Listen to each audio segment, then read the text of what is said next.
So you think if you look at it objectively, they're rebuilding. And that's a little scary. I mean, listen, I think that this is a thing with the Cowboys. At least you're starting from a place of where you're a 12-win team. So you already are a good team. But again, you had glaring holes, especially trying to stop the run. You haven't done anything to address it in free agency. That feels like a mistake. This is a team that's supposed to be competing for Super Bowls, though. This is not a team that's supposed to be rebuilding. This is what I see. I see a team that with the two of the most important pieces of the franchise, which is quarterback and head coach. Yep. At least today, sitting here on March 14th, it feels like they are ready to go into lame duck seasons with both of those two guys. And if you go into the final year of a Dak deal and a Mike McCarthy deal, you are essentially putting those guys squarely on the hot seat, guaranteeing no type of future. And if anything goes wrong, this thing goes completely off the rails. You go on a 3-game losing streak, you may lose the season. Right. That's kind of what I was getting at with rebuild. The fact that they are not extending Dak means that they might just want him for 1 year. And they're losing their Hall of Fame left tackle, likely. Although there's a report I read this morning that they might try and get back in on Tyron Smith. So he's gone. So they're not just staying the same as a 12-win team. They're getting worse from a 12-win team. So, and that's it. Don't you get a sense that it could be, all right, we'll give Dak one more shot, just as you mentioned, and then we'll start with a rookie quarterback next year. That sounds like a rebuild. It sounds like not what Cowboys fans were promised. And I know that general managers and coaches lie, and they lie at the combine, and we talk about lying season and all that. But this feels different because this wasn't a lie like, oh, so-and-so's our quarterback for now, or, oh, we're going to have to wait and see on an offer, or maybe we're not trading this guy and we end up trading him. This felt like a promise to the fan base in the wake of a devastating playoff loss, and now going back on that. And you and I have talked about this. Re-signing CeeDee Lamb and Micah Parsons is not all in. That is taking care of business. That's just the status quo. You drafted those guys. You're developing those guys. It's a no-brainer that you would extend them. That's what good franchises do. But that's not what all in was supposed to mean by any definition. But I think this is a owner lying to himself, not his fans. I don't think Jerry Jones was trying to fool anybody. I think he thought, I'm in my 80s. We're going to go all in. But then somebody told him, listen, you have no salary cap space to go all in. And Jerry, here's the facts and figures. Yeah, you got to sign Micah Parsons. Well, you did a Jerry voice to Jerry. Yeah. I don't know if that really works. But they have nothing. They had to get Micah Parsons. He's obviously the future of this franchise. So I think he did want to go all in. I don't think he was lying to the fans. I think he was lying to himself. It's possible. 855-212-4CBS. You're welcome to weigh in, Cowboy fans, because you see that Eric Kendricks signs and you're supposed to what? Rejoice? You got a body. I mean, good. And you have somebody who's probably going to be wearing the microphone in their helmet to get the defensive signal calls from Mike Zimmer because he has familiarity with the defense. Now, here's the other part of this. And I try to resist doing this, Perloff, because you and I know free agency doesn't cure everything. To be a really good team, you still have to draft well and develop well. And that's something that the Cowboys have done. But you watch what else is going on in the division. And these teams are not sitting on their hands. Your Philadelphia Eagles, who are also a very good team that had a really, bad end of the season, you're making meaningful upgrades. You're making meaningful additions. The the Washington Commanders, who are going to start with a rookie quarterback, they're trying to set that rookie quarterback up with some talent around them and have added, 6 players on the defense? By the way, it's your former defensive coordinator who's now their head coach. So Dan Quinn's got all the company secrets. That's a team that may not be a walkover anymore. And you also have the Giants, who I'm not very high on. They got rid of Saquon Barkley, fine, but they didn't bring in Brian Burns. I mean, it's not like they're doing nothing. Yeah. The Cowboys are doing nothing. And that's the other part of it that would bother me if I'm a Cowboys fan. But what can they do? I mean, there's not. You got to restructure Dak to free up some of this space. But the Chiefs restructured Mahomes. The Bills restructured Josh Allen. You got to do it. But I think fans don't want Dak there long term. That's the sense I've gotten this all offseason, that fans that right now we're in March want Mike McCarthy gone and want Dak gone. I think that people are probably okay in Dallas, and I'm sort of making a leap of faith here, that it's a lame duck year for McCarthy. I don't think they want to build around him, and I don't think they want to build around Dak. I think they're taking their medicine this year. And, Dan Quinn has kind of rated that team, too. Right. So he's saying their personnel is definitely going to be worse last year. And you saw the playoff game. Did they look like a team that was ready to take the next step? You could run all over this team like crazy, and they're just not going to have the money to fix that. Again, 855-212-4CBS, 855-212-4227. It's just something where it's beyond noticeable. Beyond noticeable. Because I was under the impression, because of what the owner has said and the GM, that this is a team that's on the cusp for competing for Super Bowls. And you're watching the other teams around you getting better and you're not doing anything. And it feels like you're not doing anything. And it's not because you can't. It's just because you won't. Or because you haven't yet. Not because you can't. You could have restructured Dak. You could have gone into this with a different type of mentality. They're choosing not to. But I have to ask you, Maggie Gray, would you give Dak 5 years, whatever million? Would you do it? Listen, it's a tough call. It'd be 5 years, but really 3 years, and you play that dancing game. I probably would, just because this is the bet I've made. This is because you can't just say, what do I do today? You got to look back at all of the decisions that got you here. And the decision that got you here is you were never developing anyone behind Dak Prescott. You let him have his way in negotiations. He had all the leverage in the world over you twice. And so now you're going to, play hardball now after you promised the fan base all in? Yeah, and who's playing running back? Unless I'm missing it overnight. Did they sign anyone? Because I don't believe.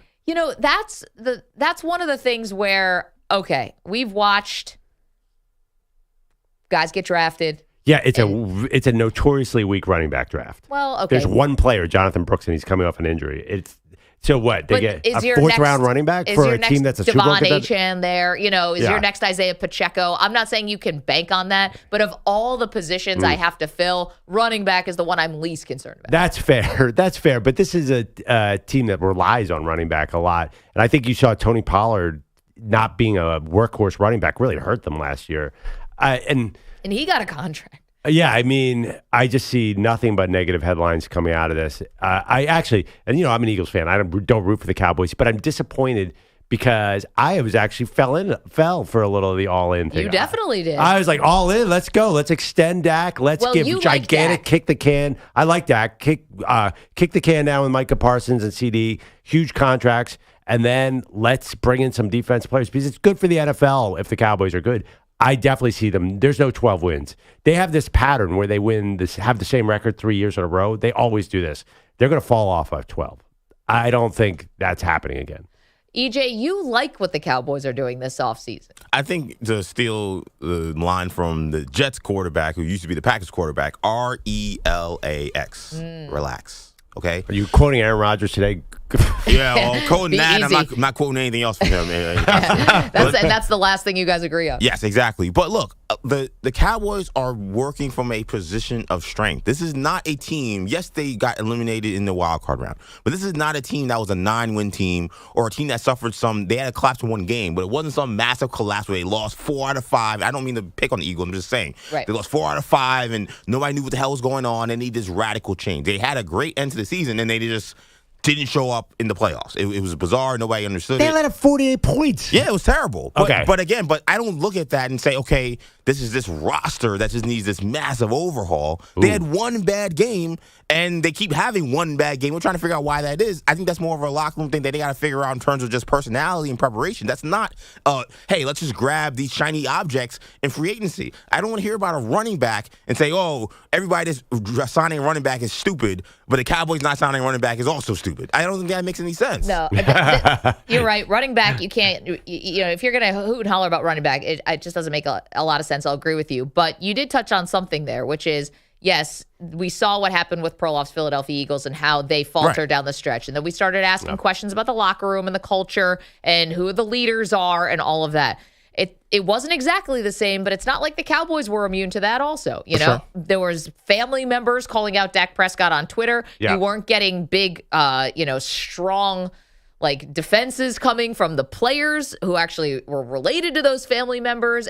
It got messy. But I just don't think that, and I don't want to make this an Eagles segment, but I don't think how the Eagles are trying to solve it is the right way to solve it. Right. I don't think signing a bunch of shiny objects is going to all of a sudden let those problems go away. I think the Cowboys know their problems are internal, so they got to fix it internally. Now, when I look at the other teams that are these top playoff teams, and I don't mean like the Packers because they were a team that was a 9-win team, But do I see the Lions making these radical moves? Do I see the Chiefs making these radical moves? No, but they're stacked. 49ers look, newsflash, the Cowboys are stacked too. Not anymore. Look at the amount of who did they lose? Look at the amount of Blood George Armstrong, Tyler Biadasz, Tyron Smith. I mean, a Hall of Fame left tackle. That's a pretty big I'm deal. not crazy about Armstrong.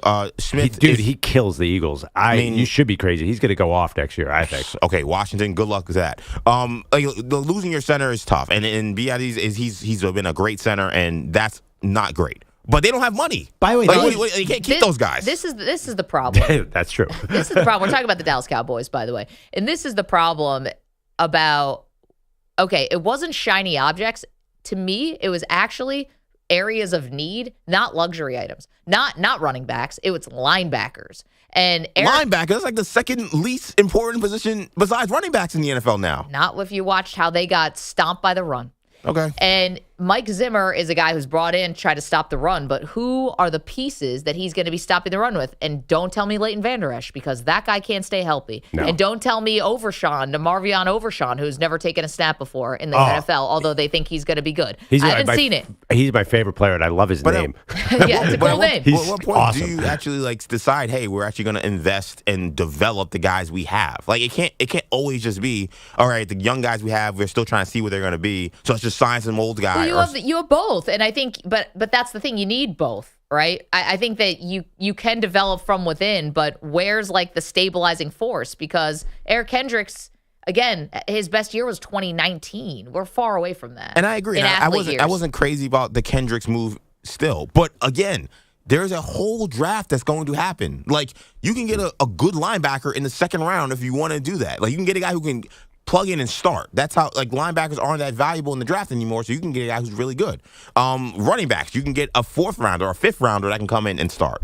And then the trade market will set itself up once this free agency is over. I just think that the Cowboys, this is not some team that, again, had some massive collapse that is so dearth of talent. Right. That, by the way, they need to rehaul everything. They need to figure out, hey, why do we keep not showing up in big games? EJ, they were just as bad down the stretch as the Eagles, by the way. They totally were. They were stumbling and fumbling. They got blown. I'm looking at their schedule. Blown out by the Bills.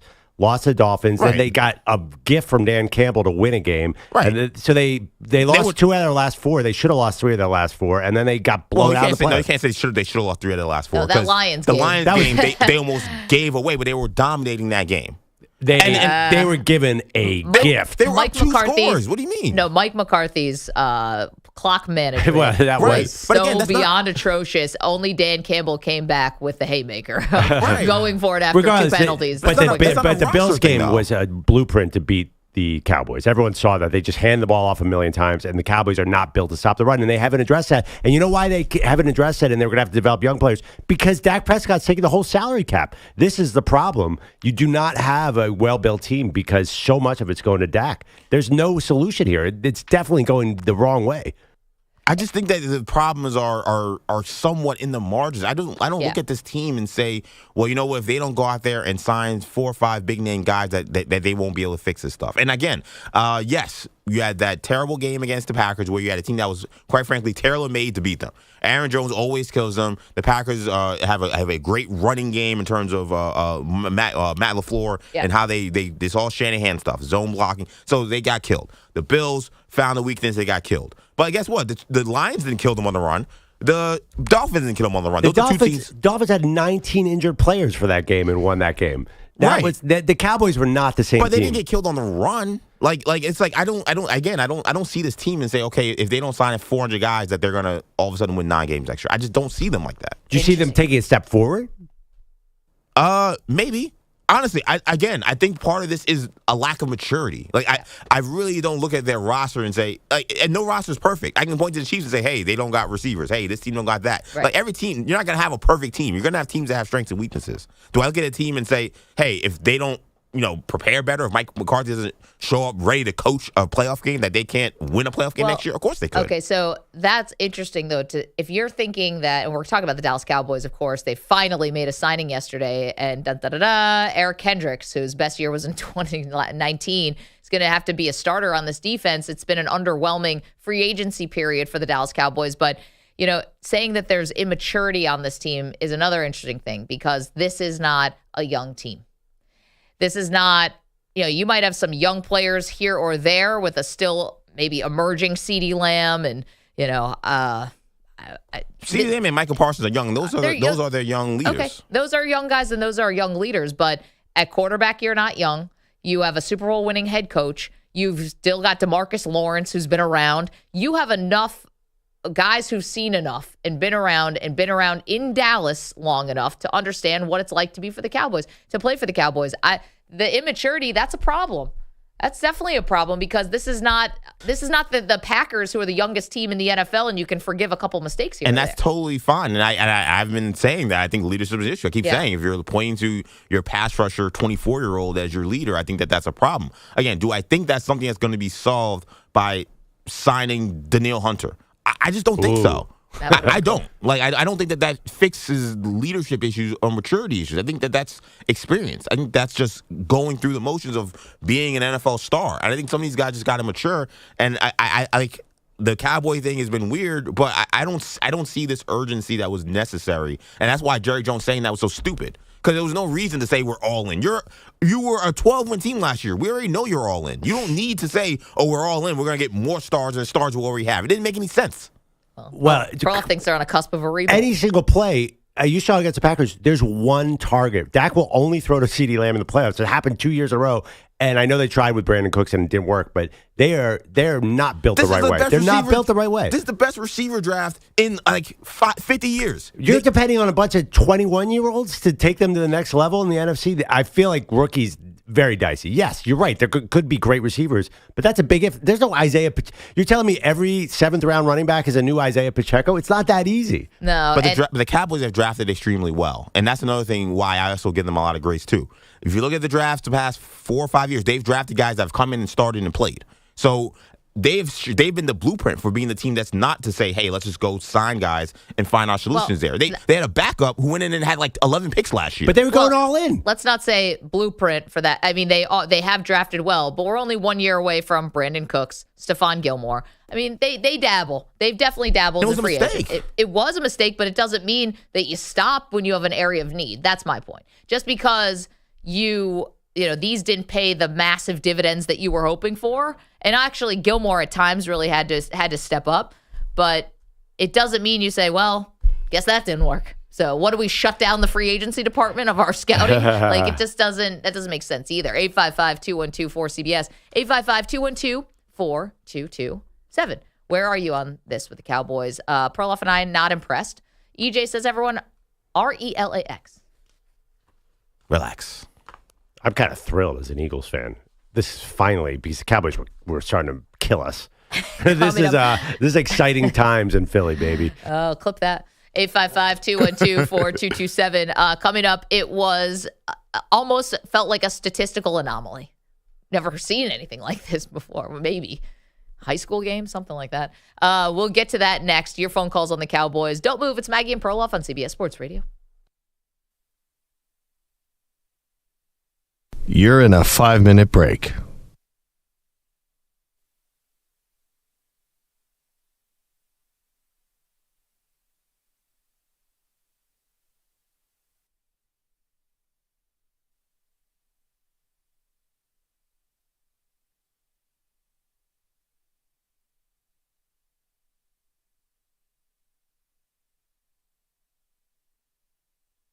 Four minutes, 30 seconds remaining.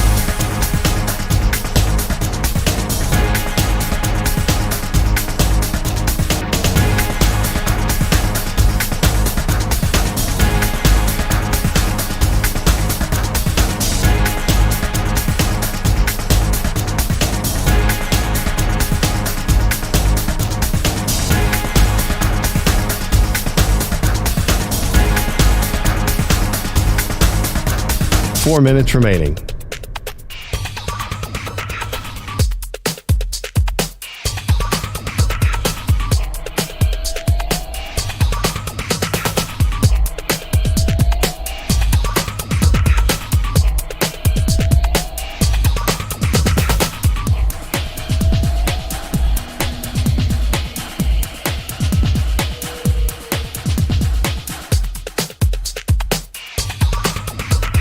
Three minutes, 30 seconds remaining.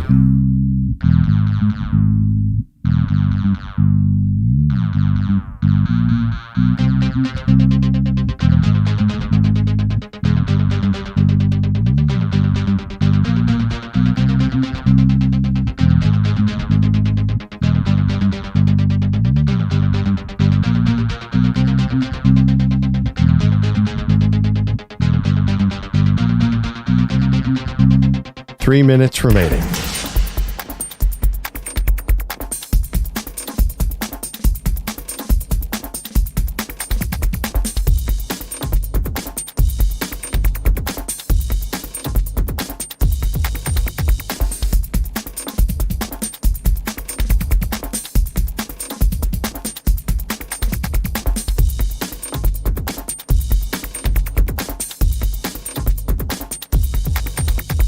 Two minutes, 30 seconds remaining.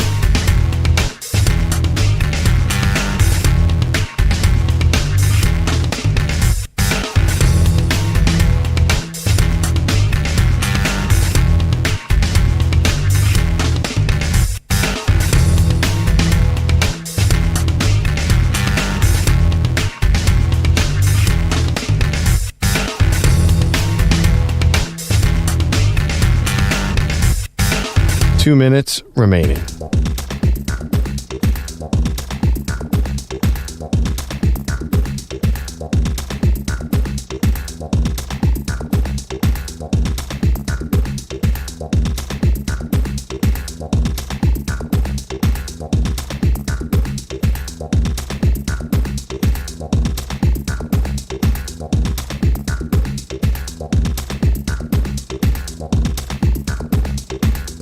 One minute, 30 seconds remaining.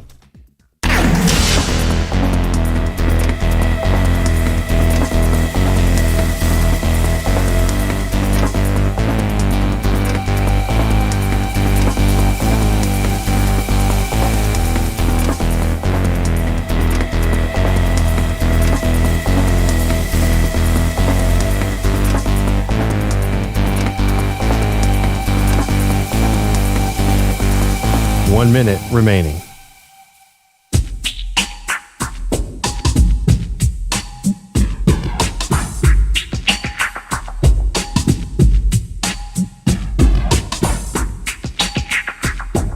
Forty-five seconds remaining.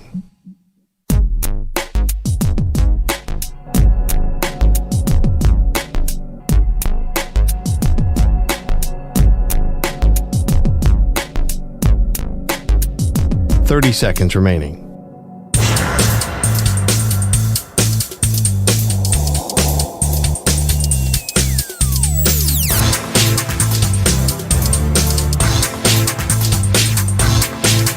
Fifteen seconds.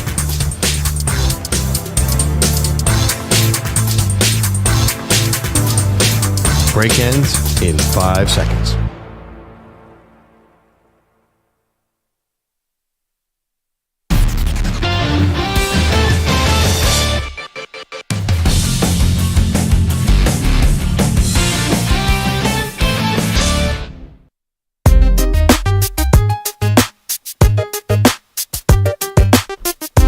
Back on Maggie and Perloff, still breaking down NFL free agency, which became official last night. So we got a bunch of tweets saying these guys signed.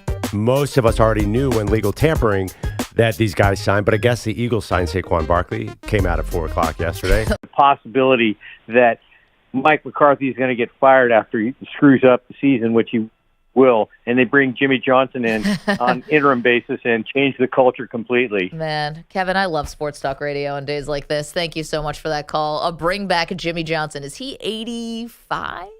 That would be. He's 80. He's 80. Okay, That'd be the single best move of the entire year. If they got Jimmy, even the race car driver, Jimmy Johnson. Can Jimmy Johnson coach the Cowboys from Key West? Over Zoom. If you have a really strong connection, Wi-Fi connection, you could do that in real time. You know, we haven't talked about Dan Quinn leaving. Well, you mentioned it, but I would say that was the one adult in the coaching staff, kind of in a way. But then they got torched in the playoffs and the defense didn't show up at all. So maybe that's not a loss. But I still see, I mean, how are they going to get to 12 wins? Explain this to me. I just do not see it at all. The time of 12-5 is over, Maggie. Now we're looking at 9-8. Oof, that is grim. We say good morning to our CBS Sports Radio affiliates. Hello. You can always listen to us on the absolutely free to download Odyssey app, and it's crystal clear if you're ever going through, bad spots or going through rolling hills or whatever. Sirius XM channel 158, or you can watch the show because, God, are we good looking. YouTube.com/CBS Sports Radio, Twitch.tv/CBS Sports Radio, where Zephyr is in the chat, who said, kind of early for this one, but which head coach is most likely not to make the whole season? I believe the Mike McCarthy discussion is maybe what prompted that question. He's not getting fired midseason, I don't think. No way. No. Oh, I don't know. Why not? That's not Jerry's style. Jerry will hang on. Yeah. Jerry will hang on. No, I know, but I think that it's changed a little bit. Like, time is running out here, Jerry. You got to make a move. We said that last year. I know, and he came back, but I think if they're a losing team, I think McCarthy's going to take the first bullet. I think Dennis Allen could be on the hot seat a little bit in New Orleans, but it's like if a tree falls, does anyone care about the future and fate of Dennis Allen? But New Orleans, if Derek Carr is on the field, they're going to win some football games. I don't see them being terrible. What about... if Sean Payton and the Broncos are shaping up to be really bad, there's Impossible. no way. There's Impossible, no way. I'm just Perloff. looking at the bad teams, and most They of them. traded a first-round pick and a second-round pick for Sean Payton. No shot they fire him. I'm looking at the people at the very bottom of the odds, and most of them have new coaches. So I don't know. You're not going to fire a new coach when you're in Raheem Morris or somebody. They're fine. No, unless you're Nate Hackett trying 64-yard field goals in Seattle. Yeah. Not mile high. The Jets. Oh, yeah, Robert Yeah, Saleh. that's interesting. Pete, thank you for bringing that up. But, welcome. Aaron Rodgers has made all the types of wrong headlines over the last day. But would they do that to Rodgers? Would they fire a coach midseason? I know McCarthy got fired midseason when he was with the Packers, but they're trying to project stability, even though it's not real. I don't know if they can fire their coach midseason. How about Doug Peterson? Is he going to get in trouble? I think the Jaguars are going to be. I think they're going to be awful this year. Awful is hard. I think they could be in last place. Oof. We'll talk about the pressure on Trevor Lawrence in just a moment with everyone else in that division making some big upgrades. Andrew Bogusch is here.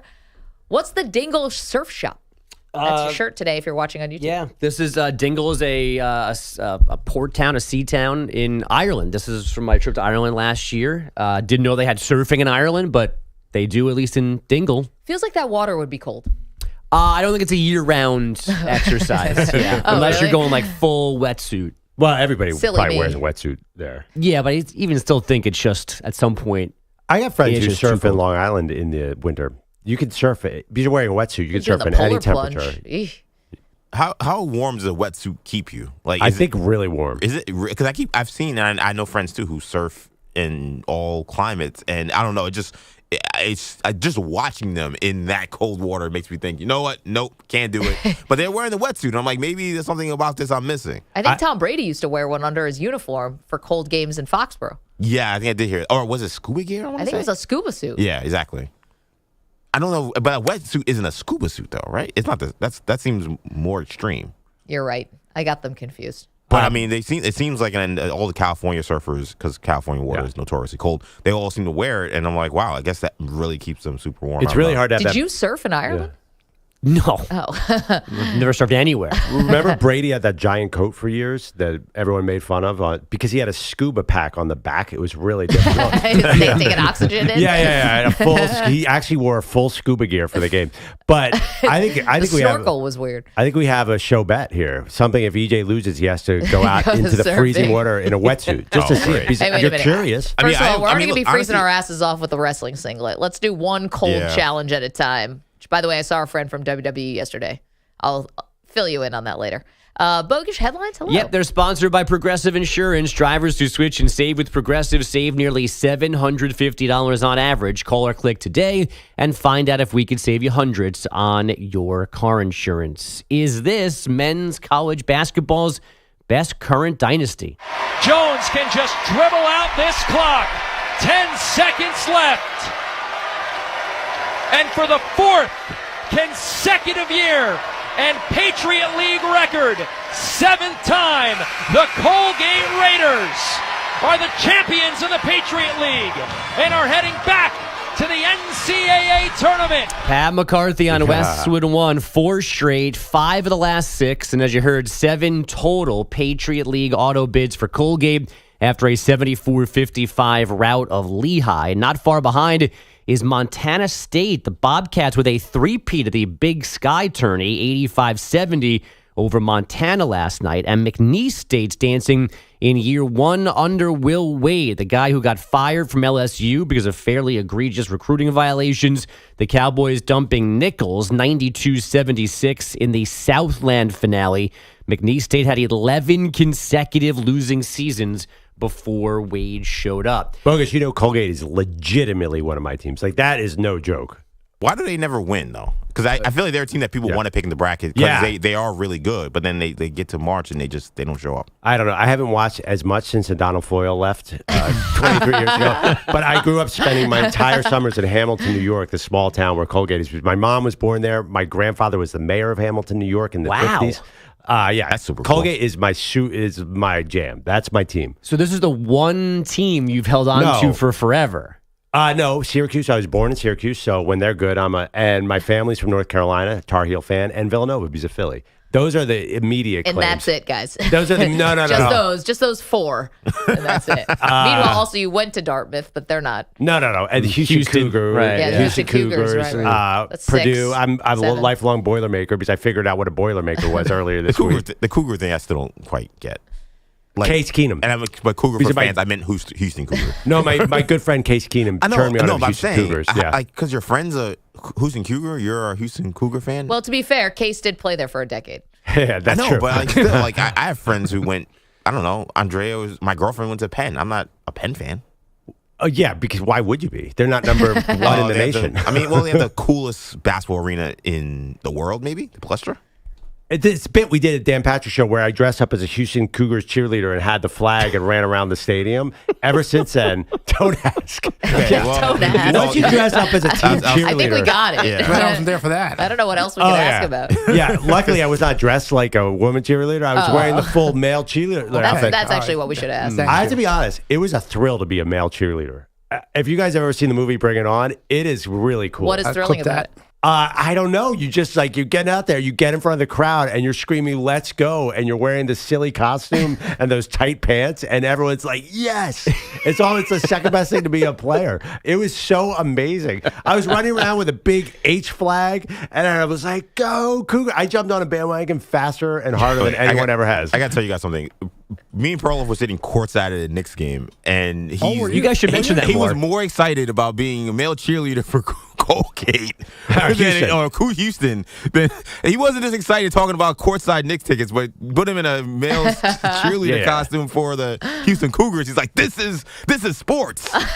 This is the pinnacle. I think I want to go back in time and be a mascot at a major Big Ten football school or something like that. Maybe I we could could be a still player. make this happen for you again. I know Harry Dog. Harry Dog, who's the mascot for Georgia. The Georgia Bulldogs. Well, he's not anymore because he's my age. But, he was the mascot when I met him, and he was there for 4 years. He told me the whole process. Yeah. It's intense to get picked. Yeah. But For a it's second, super fun. When you were talking about Perloff was more excited to be a Houston Cougars cheerleader, male cheerleader, than he was to sit courtside. I thought that was going with Perloff that wanted to join the Knicks dance team. I was like, where is this going? Knicks City Dancers? No, I wouldn't go that far. I would stand out on that dance team. I could see them all turning left and me slowly turning right. They're basically Rockettes. I did root for the Knicks because the owner was sitting right next to us too. Coward. I was told do not root for the Sixers loudly, so I joined in. I mean, Sixers won, but no, I think I would love to lose a bet where I had to be a cheerleader or a mascot. That would be sick. You know how this backfires on you? Yeah. The St. Joe's. The guy who has to flap his arms. Yeah. Mm-hmm. That's got to be torture. So it's St. Joe's, right? St. Joe's. The Hawks. The Hawks. Hawks. Excuse me, Yep. because it's the St. Temple Joseph's. Owls. I couldn't remember. The St. Joe's Hawks. The mascot has to be flapping their wings at all times. At least one. And that's how they kind of get around it. You'll see the guy in the end of the third quarter, just putting up, or late in the second half, putting up one wing because he's just dying. I don't think it's always a guy too. It's often I think a co-ed. Is that right? And you get a scholarship if you win whatever competition leads you to be the Hawk. Give them an NIL deal. And, Yeah, you get a scholarship because you're putting in work. And Imagine free throws at the end of the game. You're just dying. You know how college basketball can get insufferable at the end of a game or the end of a half when teams are just intentionally fouling. It's also St. Joseph's, and you watch their basketball team. Yeah, watch them alone is torture. It's alone. I wasn't going to go there, EJ. But. Sorry, but Do you guys remember that This Is Sports Center ad? Those really funny ads where, for some reason, David Ortiz put on a Yankee hat or something, and there was a big Red Sox ad Wally. right outside there. Yeah, Shaking his head or something. Yeah. Dress up like him. yeah. I have dressed up as Gritty before, the Flyers mascot. That's Now, awesome. I couldn't be on skates, but yeah, if we could get me a college mascot, I'm down with that. Would you do that, Meg? No. really? Why? I feel like that's a cool. I feel like that is a cool thing. I know I'm making So fun of Pearl. sweaty and gross in there. Yeah, the Yuck. breathing I'm a little worried It smells like about. a gym sock in those mascot uniforms. No, thank you. What if we got you your brand new St. Joe Hawk costume for when you lose that bet and you have to do it? It's probably like $5,000 one of those costumes, right? Oh, I have no idea. No, it smells Yeah. like walking in. It'd be like putting on someone's dirty, day-old, like gym shorts. No shot. I'm looking at Brutus, the Ohio State guy. He only has to wear red sweatpants and a sweater and just a medium-sized head. So you could be that. It's not Nah, that I'm bad. not putting my head into that disgusting sweat vacuum. Blech. Well, at least Brutus is a real mascot. I don't think that mascots who don't actually wear a costume, wear like some kind of gear, like the Notre Dame guy, that you're not a mascot. Oh, like the Notre Fighting Dame Irish guy, the USC Trojan, like get those guys out of here. Okay. What about the Florida State dude? The guy on the horse. on the horse. Well, there's a lot He's of got a issues with that. spear. I would be nice to him. But he's at least he's on a horse and he's doing something. Like I can maybe give him a little grace. I'm not crazy about the imagery of that, but like. No, the Fighting Irish, Trojans, Okay. those guys, those are not real mascots. Get lost. I've got a question quickly about the Notre Dame Fighting Irish mascot, and then we'll get back to the headlines. Yes, he's drunk. I know. I was like, does that guy get chicks? Ooh, that's a great Because question. he's kind of a celebrity on campus. If there's only one, there might be multiples. But I'm like, are girls like you walk of shame next day or stride of pride, whatever you want to say? Yeah, It's well- like, who'd you go home with last I don't night? think he It's like, does. Lucky. I went home with Yeah, them. or like It's like, you walk in and there's your roommate had a good night and there's a frumpled green outfit on the floor. Like, wait, you did not go home with that dude. You know you like who's pick up the clothes. You're like, Yeah. was there a child here? the mascot that slays is clearly the USC Trojans guy. The dude's got a sword. Are you kidding me? I was going to say Otto the Orange. But he's got a sword, but he's not a real mascot. He's just in a costume. He's No, that guy's he's getting- cosplaying. That guy's yeah, getting laid. that guy's doing a lot better than the Notre Dame guy. I mean, I don't know. leprechauns are not sexy. People love celebrity. Anyway, Bogush, back to you. Can we put that as a poll? Is the Notre Dame mascot getting chicks? At Maggie and Pearl. Still in college basketball, year one for Ed Cooley at Georgetown did not go well. It came to a merciful end last night at the hands of his former school, Providence, on opening day at the Big East tourney. Cooley and the Hoyas losing 74-56 to finish at 9-23. It wasn't a good year. And I think all these losses I take, I got to do a better job as a leader, and I'll continue to get better. But I thought the struggles this year helped me become a much better coach, helped me become a better listener, more attention to detail. It's obvious we have to add a lot more talent. Specifically, free throw shooters. The Hoyas went 4 for 19 from the stripe last night. Good job, 4 Ed. for 19 From the free throw line. from the free throw line. How do you do that? Were they being covered at the free throw line? How did this happen? Were they point shaving? Not on the court? If they're point, Ooh, I like that theory. no, that would be. You can't go 4 for 19 if you're shaving points. Too obvious. Yes. What's your line? If you're going to cheat, you can't. Can't get 100 on Yeah. the test. By the way, what happened to Georgetown? What happened to this team? I used to know every Georgetown player for years and years and years, and I couldn't name a player on this team in it. Sadly, the Patrick 5 Ewing, years. Patrick Ewing era just sank the program. Yeah. I It think was bad before I think that. Ed Cooley. Yeah, John Thompson. The end of John Thompson wasn't great either, but I think Cooley will turn this thing around. He's a very good coach. Mac McClung's the last player I can name. When was he there? That was, I think Ewing's like second year. That was a long time ago at this point. Yeah. And you only know him like retroactively.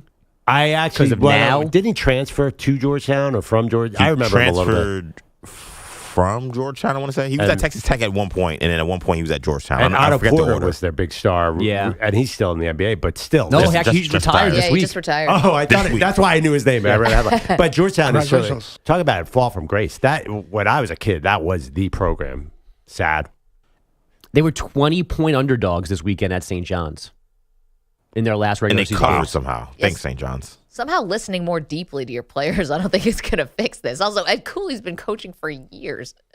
Well, you can always reinvent yourself. Anyway. And was the air quotes victim of maybe the best chant this year because his exit from Providence was not not was fun. not loved, and the kids when they went back there chanted, "Where's your mistress?" at him in the game because that was one of the storylines of the exit. Yes. And didn't in the press conference he was like, "You guys should be thanking me." I think he Yes. said something like that. Yes. Didn't exactly exit gracefully.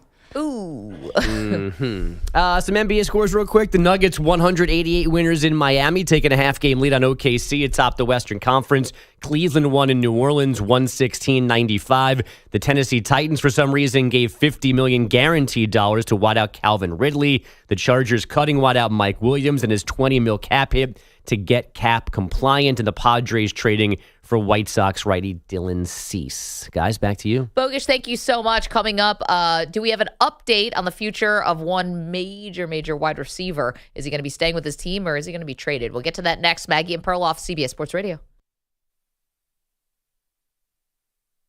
You're in a 5-minute break.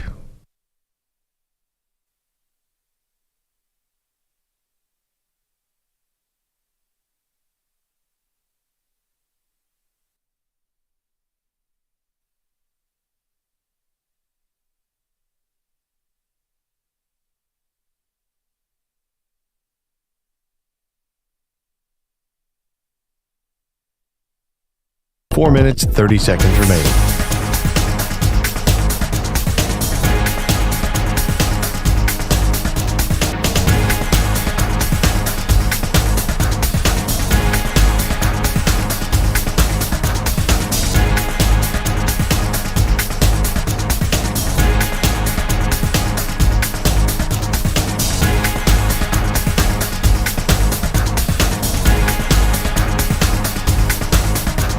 Four minutes remaining.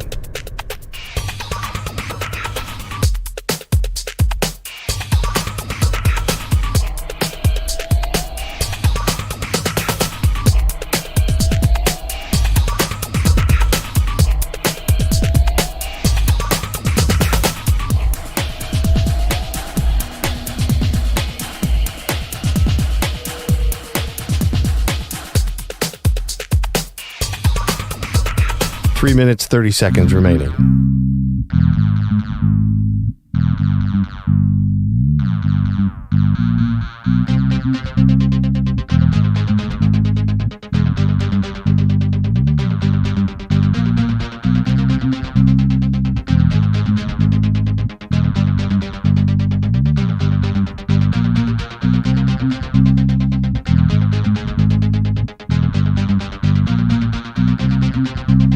Three minutes remaining.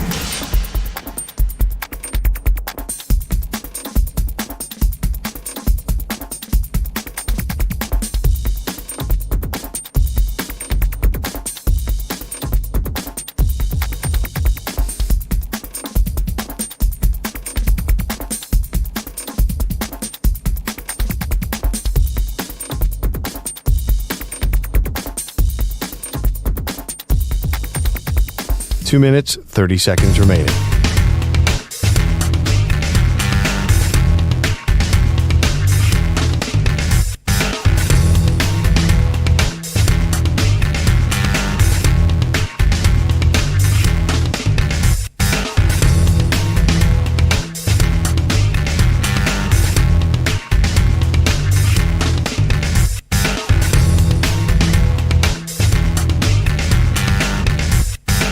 Two minutes remaining.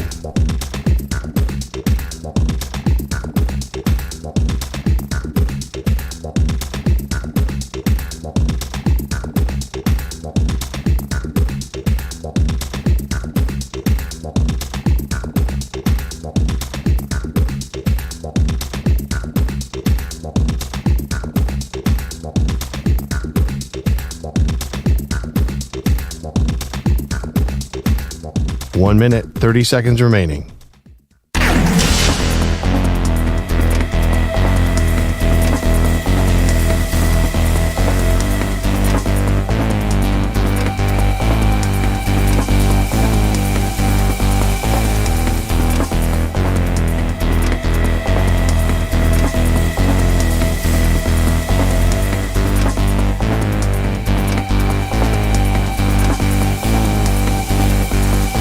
1 minute remaining.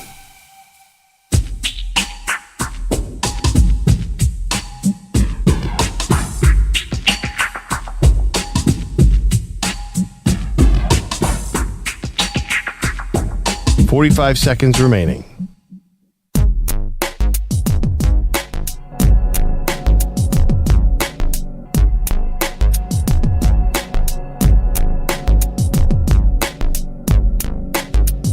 30 seconds remaining.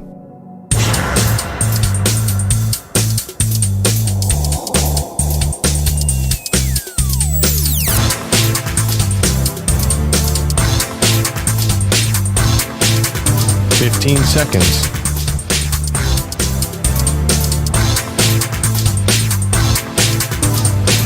Break ends in 5 seconds.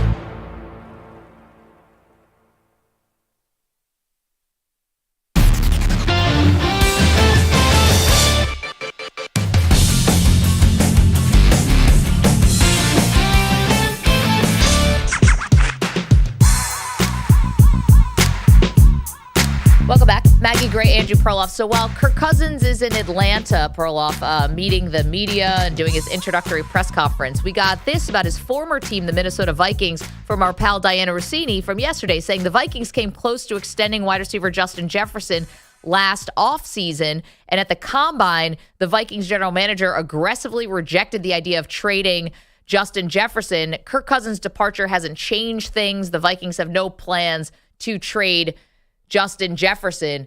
But the question is, okay, you want to get a deal done with Justin Jefferson, or you have no plans to trade him. Who's playing quarterback for your team this year? Is it going to be Sam Darnold? Is it going to be a draft pick? Because you're picking 11, so It's not like you have this slam dunk, you're sitting there at 2 or 3 and you're going to get one of the top guys. So is Justin Jefferson, who's on a Hall of Fame track, want to stick around for a developing quarterback, or Sam Darnold? And I know that once you go to Kyle Shanahan, you get like the magic pixie dust on you. I do not believe that Sam Darnold is going to be effective with Justin Jefferson. He just has not shown enough, Sam Darnold, throughout his career that he can be a really effective quarterback. I'm sorry. I think there are 31 other teams Justin Jefferson would rather play for right now. I mean, I think he's having his friends go on Twitter and saying, trade me. Did you see the report? Tyler Eifert, the former tight end, said that the Cincy trade is already happening. And people are saying that, they're going to bring Jamar Chase and Justin Jefferson. He obviously doesn't want to be there. This is a mess. There's no way he's going to put up those kind of numbers with either a rookie. I think it's going to be a rookie. I think Sam Darnold might play 5 games, 6 games, 7 games. It's going to be a bridge. This is a mess. I don't know where and the Vikings signed a lot of guys too. Yeah, I don't see that. I don't see the upside. I just upside. don't know who's throwing. Well, you have Justin Jefferson right now. Like, this is the time, and I think you don't think it's a mess. You don't think this team is going to be a 6-7 win team with no future? I'm not so sure about that. It depends on who's playing quarterback. It's the biggest question. It's the only question that really matters. I'm actually wondering, does Kevin O'Connell get out of this season alive? Because I think are they going to give him, he's in his 3rd year now? Yeah. Does he get a full rebuild with a rookie quarterback who's not one of the top 3 quarterbacks, unless they can trade into the top 3? No, I think they like him with a rookie quarterback because he's a quarterback But guy. it's the 4th quarterback in the first round. Got it. Yeah. Or 5th. I think that's really dicey. And they're not really, are they loaded in any real sense? I just think they're stuck. Either the high end is 500 for this team. I do not see them as an elite team. Well, look at the Lions, the Packers, and the Bears in that division are moving right up above them. Yeah, I mean, listen, the Bears are going to be with a rookie quarterback, so let's see. But yes, the Lions and the Packers look like they're ready to ascend and, take center stage here in the NFL. But, I like Brian Flores as a defensive coordinator. He's you get great. to keep I him. agree with that. He runs this amoeba kind of, you're never really sure what's going to be happening. Yep. He confuses the hell out of everyone. And again, who is going to be throwing passes to Justin Jefferson and Jordan Addison? You have weapons here, right? You have TJ Hawkinson coming back off of ACL? I forgot what his injury was. But it's not like you're totally devoid. And this is a team that has spent in the offseason. I mean, they got Jonathan Grenard from Houston. They got Andrew Van Ginkel from Miami. They signed Aaron Jones. So, I mean, this is I don't know if I see this massive fall off from them as long as they can figure out a quarterback that is somewhat competent. Well, I mean, they were 7-10 last year with half a season of Kirk Cousins, where I don't see the upside. unless they hit it. That's a big risk. Say it's Bo Nix or who's it going to be? J.J. McCarthy. No, If I get it. They trade up. This feels like a really tough spot to coach into me. Okay. And a tough spot because Justin Jefferson's going to want out. See, this is the part of it that kind of stinks, and we all saw this. But if I'm a Vikings fan, this is what kind of stinks to me. You had Kirk Cousins yesterday, and we'll play some sound for you later, but it sounds like Kirk. He said that it felt like with the Vikings, it was always year to year. He never felt like they were making the commitment to him, right? And we saw that, and we saw the contracts, and you got a new GM there, and he wasn't gaga over Kirk Cousins. If you know you're going year to year with a guy like that, now to be desperate for a quarterback, this is what I loathe about when teams do this kind of thing. You knew you're getting rid of them. You're picking 11th in the draft. I want to make sure I'm just double checking that's where they are. 11. 11. Okay. 12 is Denver. You're right. Like, you knew this day was coming. And now, the day you needed a quarterback, the day that you were going to have to move on from Cousins, you knew this day was coming. And you have no obvious way to fix it. Well, the draft. Okay, but again, you said you're picking third or fourth, but you have your fourth option if it goes 1, 2, 3 quarterback. That's why I think they're really going to need to have a lot of faith in Kevin O'Connell to keep him around for this. Because if I look at teams that need a fresh rebuild, and that means getting back to your original point, I would consider trading Justin Jefferson because there's nothing worse than an unhappy receiver. But if you're a third or fourth quarterback, aren't you salivating going to Minnesota? You get to play in the Dome. You get to play with Justin Jefferson and Jordan Addison. If there's any place to succeed as a third or fourth quarterback in the draft, it is this place. No, it'd be good for them. I just don't know if Justin Jefferson feels the same way about catching passes from a rookie. 855-212-4CBS. You're welcome to weigh in. Coming up, yes, the big reveal from Kirk Cousins' press conference yesterday. Got it next.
Break ends in 5 seconds.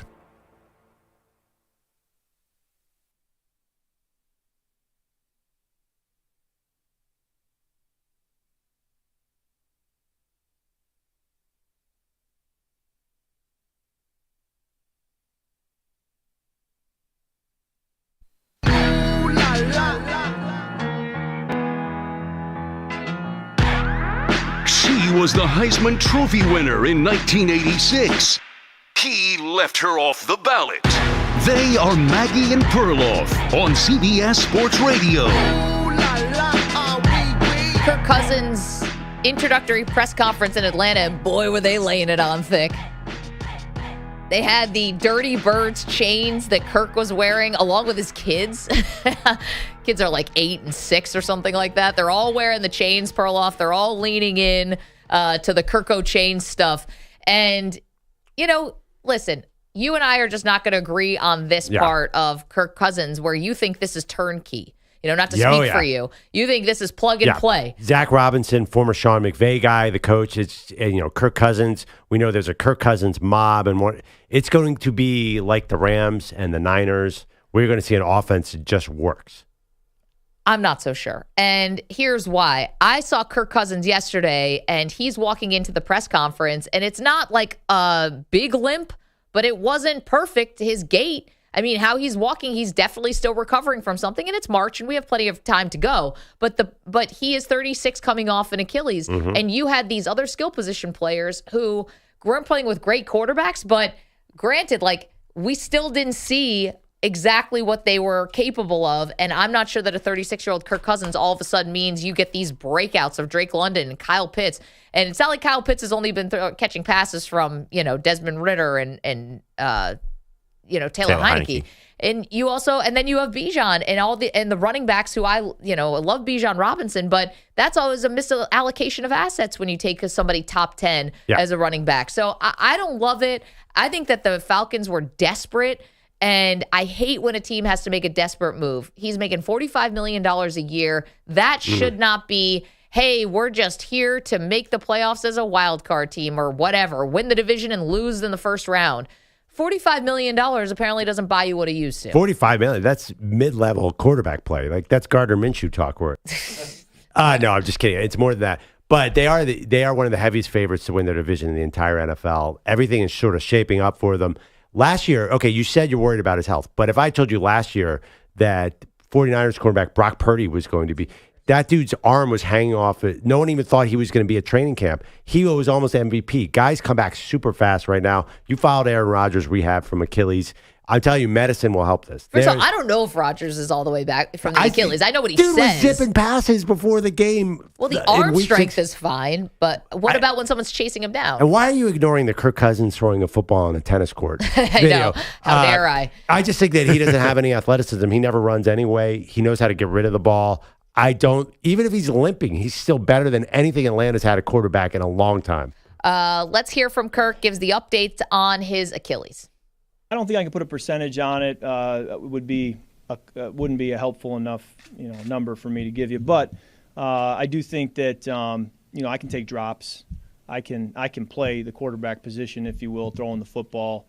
I think the minute I would have to leave the pocket is where you would say, yeah, he's still recovering from an Achilles. But taking drops, making throws, that's really no problem at this point. It's March 14th. No, I get it. Yeah. But again, that's amazing. The dude's doing drops in March. He's going to be running around like a wild man in June. I mean, he's fine. Has Kirk Cousins ever ran like a wild man? Say, Michigan State, maybe? But I would think, when's the season start? 6 months. No, he's got time. But again, it's still his age and coming back from this Achilles. Let's hear cut one, please, Pete. He also said the commitment from the Vikings did feel year to year. And this new move to the Falcons feels like the last one he'll make. I think in Minnesota, it was trending over the last couple off seasons to be in somewhat year to year.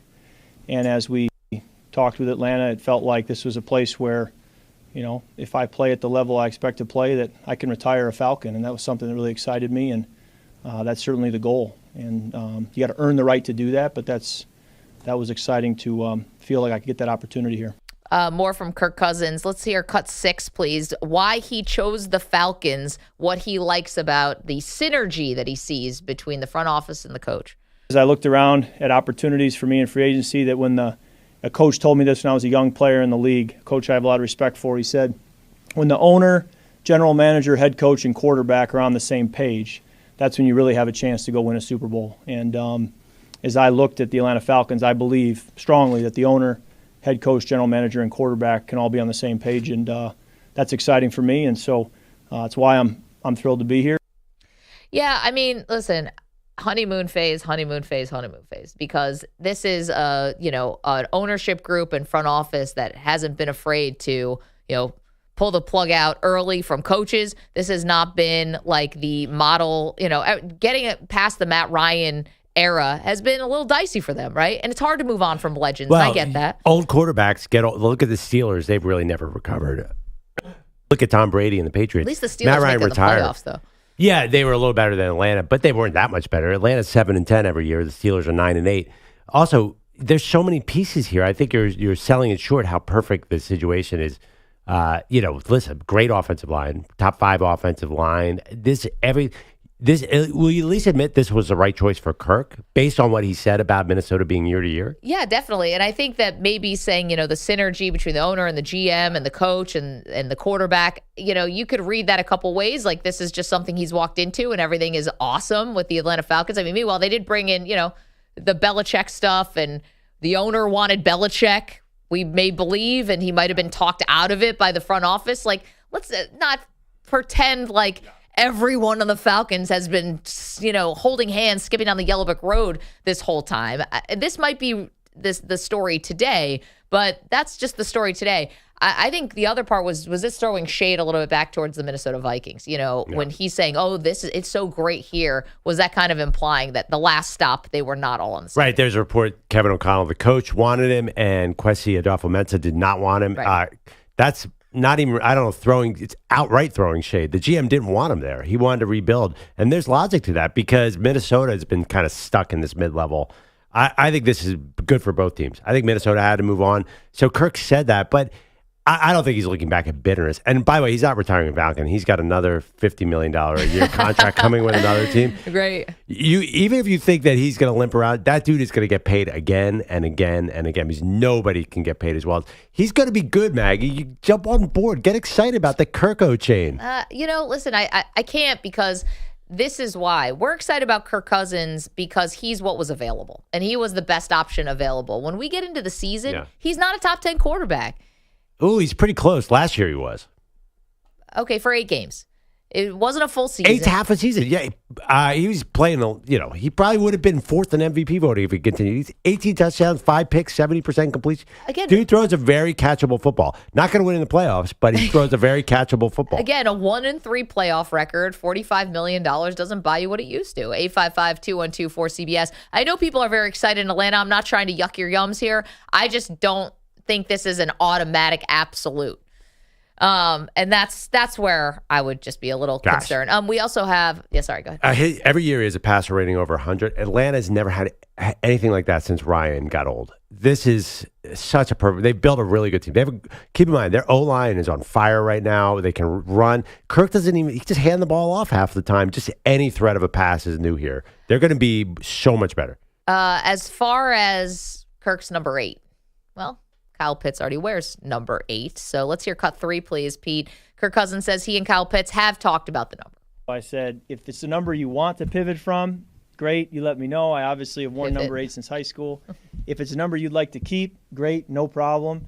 I can find another number. So I just want to be a good teammate, and I do believe it's bigger than Kyle and I. I think the league will start to speak into things, and we'll just see how that all plays out. What?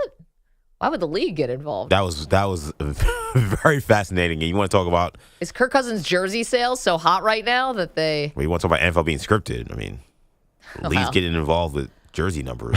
Who's buying a Kirk Cousins jersey? Oh, that's gonna be hot in Atlanta. Kirk Cousins jersey is going to be hot in Atlanta? He's a new quarterback. Any new team, any quarterback. He's that that will be a top 10 jersey sell this season. But I feel like every time I go to Atlanta, I see nothing but Georgia Bulldogs gear everywhere.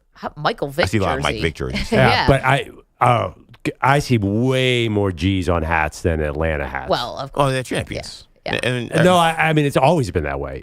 I feel like that's a college town more than a pro town. I never felt like the Atlanta Falcons were the same as other teams. Sorry, why in the world would the league get involved here? Am I missing something? I think he was trying to talk himself out of that answer. I think he got caught in a little bit of a hole. Well, there's more to it. Let's hear cut 4.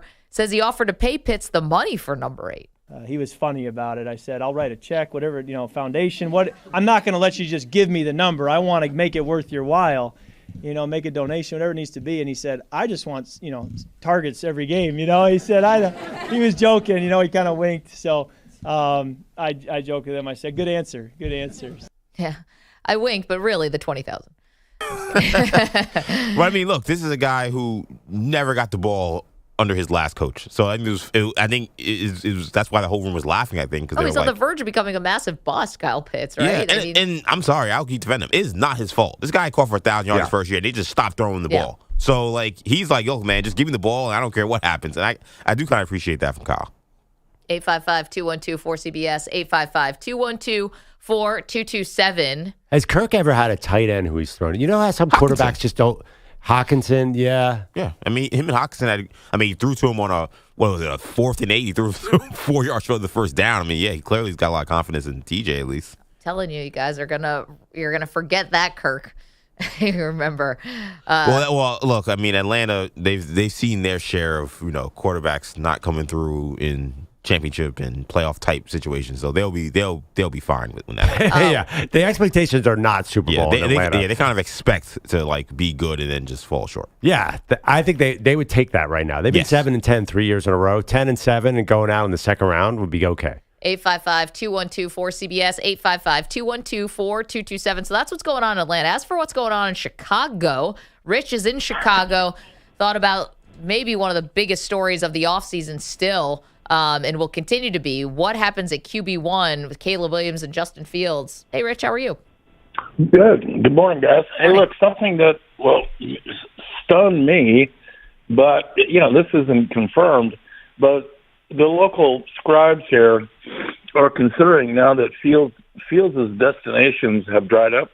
Yeah. I mean, if you look at all the quarterback spells, even with Minshew going to the Raiders. So you got to ask yourself, okay, what do I do? One of the options that was discussed, and polls did not deny this, would be to keep Fields, still draft Caleb Williams, bring him along behind Fields, and for injury insurance, to have a guy like Caleb Williams, he can play because Fields never finishes the year anyway. Rich, I actually changed on this yesterday with a little bit of a tweak. I now think you draft Caleb Williams 100%. But I now think you do keep Fields, but you have to make it very clear that Caleb is the starter.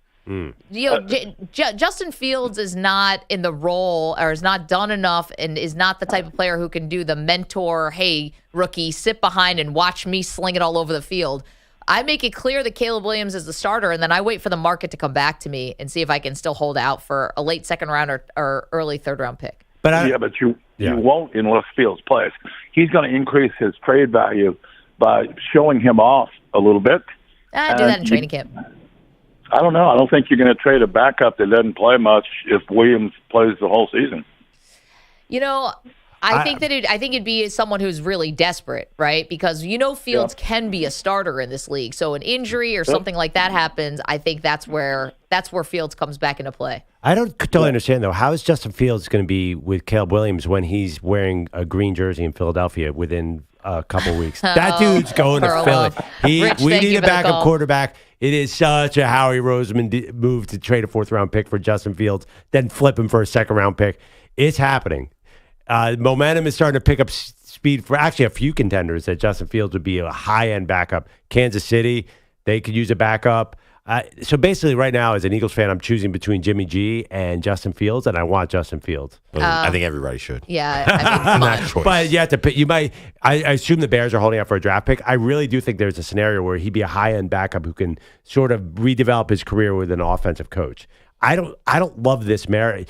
him sitting behind Caleb Williams, as you described, that is an ugly situation. It's not perfect. I'm not saying it wouldn't be awkward, and I'm not saying it'd be my first choice, but listen, the rest of the league obviously knows that the longer this goes, the cheaper Justin Fields becomes, and that's where we are right now. Yeah. And I think the Las Vegas Raiders, I don't think was ever happening because Luke Getsy was his offensive coordinator in Chicago, and I think the room is spoken on that. If he really loved him, I think they probably would have moved heaven and earth, or at least moved a second-round pick, which seems like not a lot.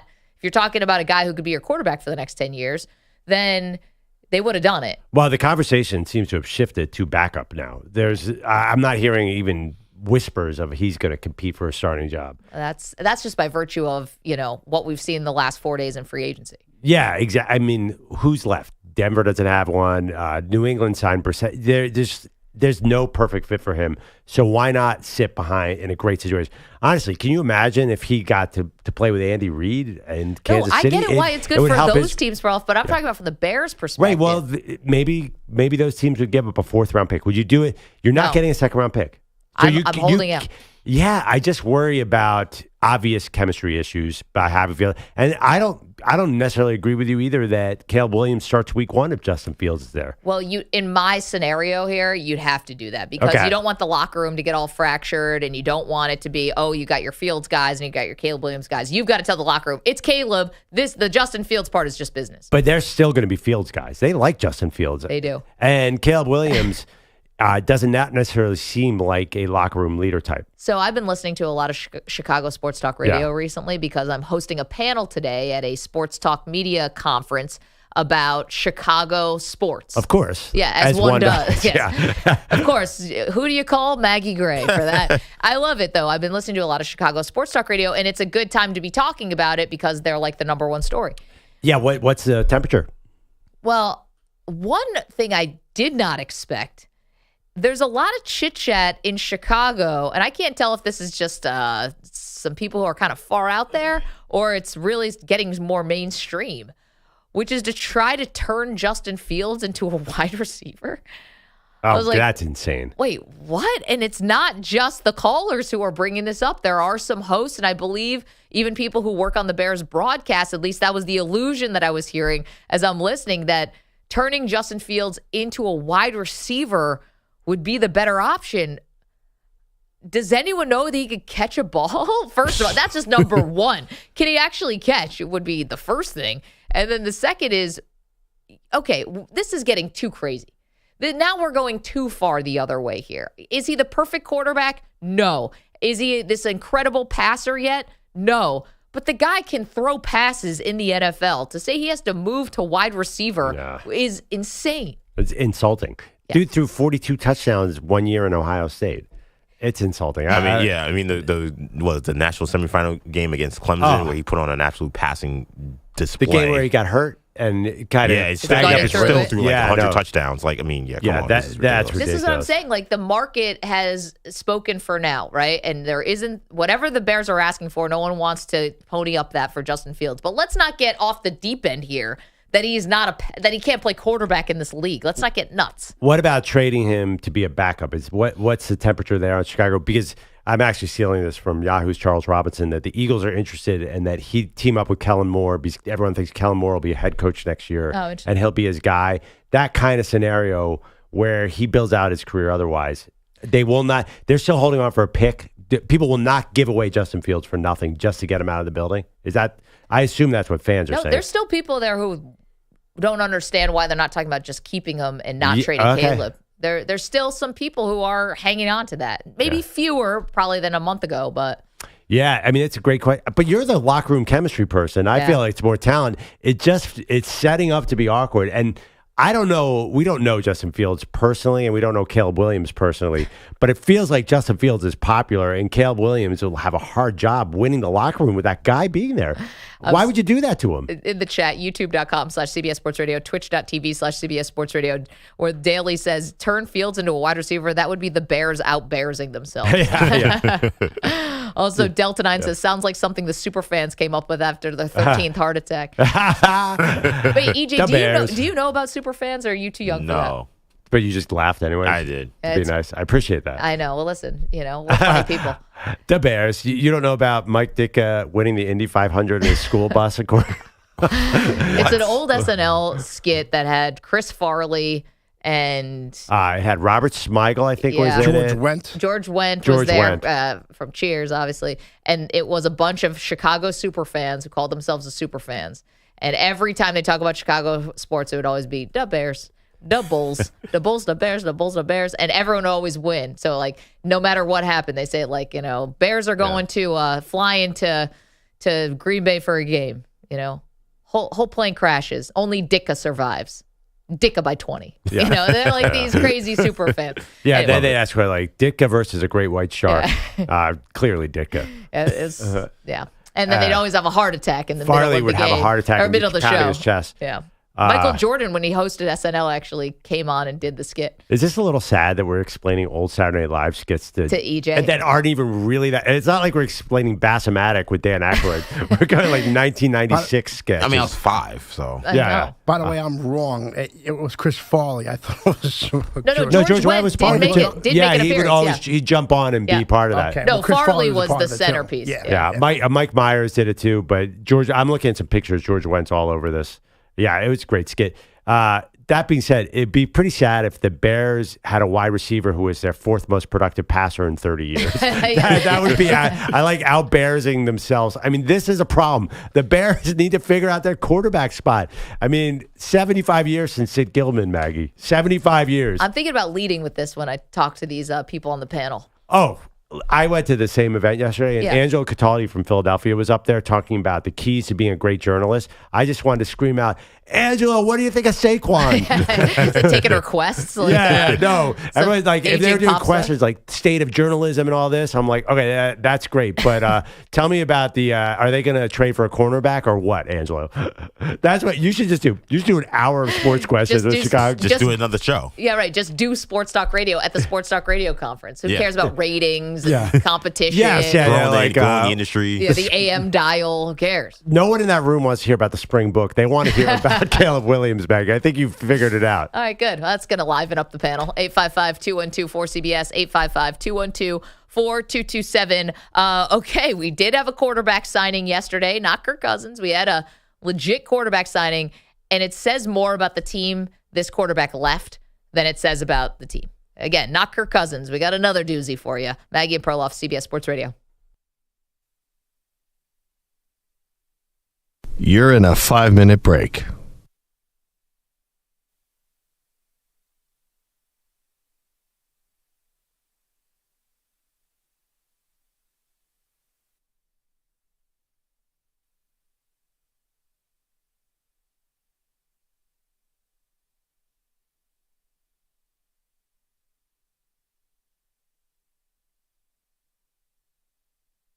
Four minutes, 30 seconds remaining.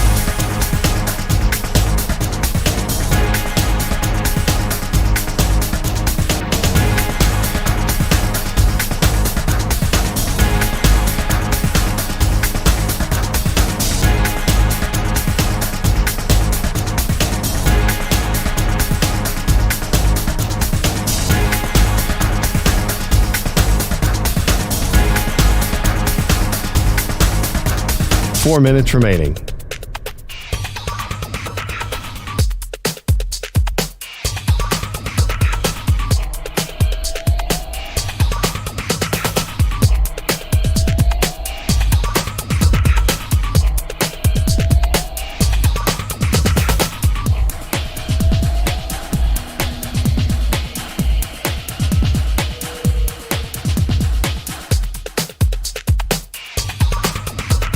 Three minutes, 30 seconds remaining.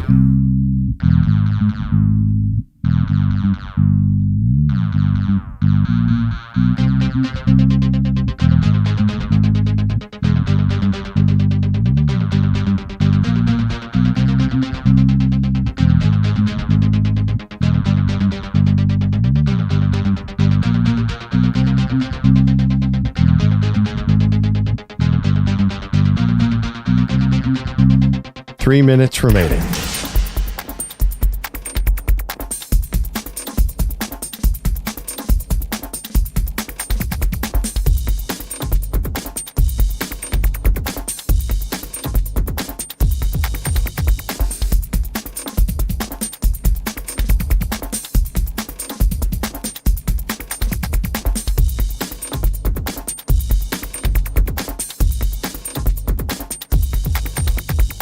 2 minutes, 30 seconds remaining.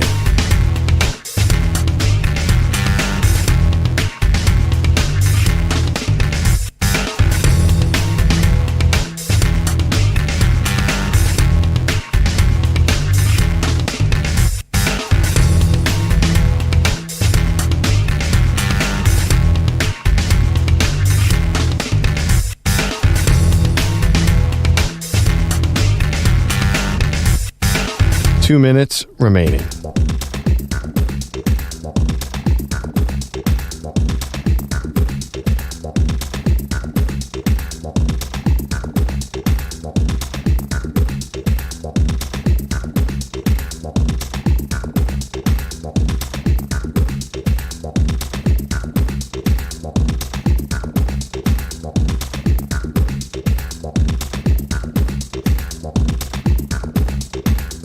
One minute, 30 seconds remaining.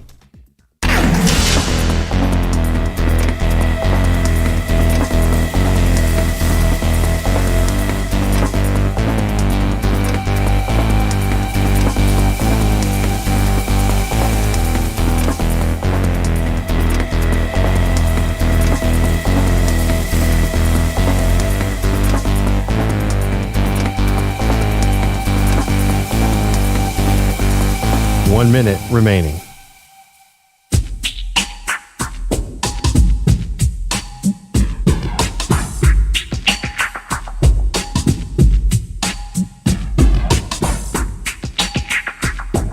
Forty-five seconds remaining.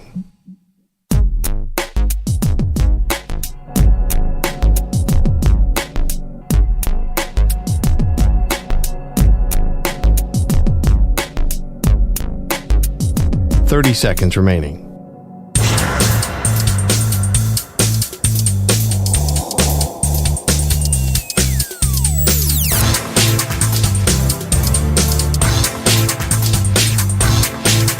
Fifteen seconds.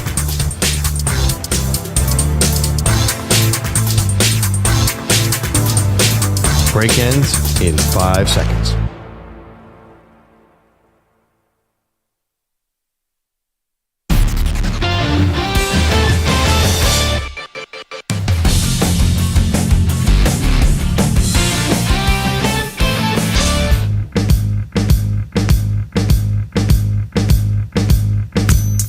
This portion of the show is sponsored by the new Hyundai Tucson, available with complimentary class-leading Blue Link Plus. Now it's easy to use your phone to control your Tucson. Spent some time at the doctor's office yesterday. Get all that cleared up? So I'm going to give a shout out to the hospital for special surgery. This guy who looked at my knee, he is doing nothing but NBA players all the time. There was a huge Carmelo jersey in his office. Like, EJ, you would have loved this guy. Just stand in his office and watch the Knicks come in and out on a revolving door. EJ'd be crying. Yeah, he's a shoulder and knee surgeon. And I revealed yesterday that I have a high-grade disruption in my MCL. Read that on air, Yep. which we all agreed meant a tear and surgery. Apparently, we are not good at reading MRIs. Oh, good. All right. That's great. And my Didn't see that plan, coming. I love my wife. I texted all this to my wife. I'm like, yeah, it's a high-grade disruption. We're going to have to schedule the surgery. And she just texts back, did the doctor say that to you? Because I don't want to hear anything from you. And apparently the doctor said in so many words, instead of getting surgery, how about you stop being such a wimp? And actually, he's like, no. That'd be amazing. I have a The high doctor's grade. like, stop whining. Yeah, there's no tear. It's just a sprain, and it's a severe sprain. They gave me a brace that is about the size of my entire leg that I can barely walk in, that I did not wear today because my pants are too tight to fit it underneath. Oh, you're off to a great start. Yes. Gave me a bunch of medicine. And Just wear tighter pants, it'll be like a knee brace. No surgery. I actually said to him, I'm like, yeah, but everybody at the show agreed with me that it looked like a tear. My friend EJ like, said. No, he probably was thinking, are there any doctors on the show? And no, not so much. No, but we just worked in sports for a long, long time. Yeah, So well, I'm basically registered nurses at least. And I actually admitted to him, I'm like, I thought it was a meniscus tear because Joel Embiid has a meniscus tear, and I've been reading about meniscus tears. I've never been judged more. He's like, you're an idiot. idiot.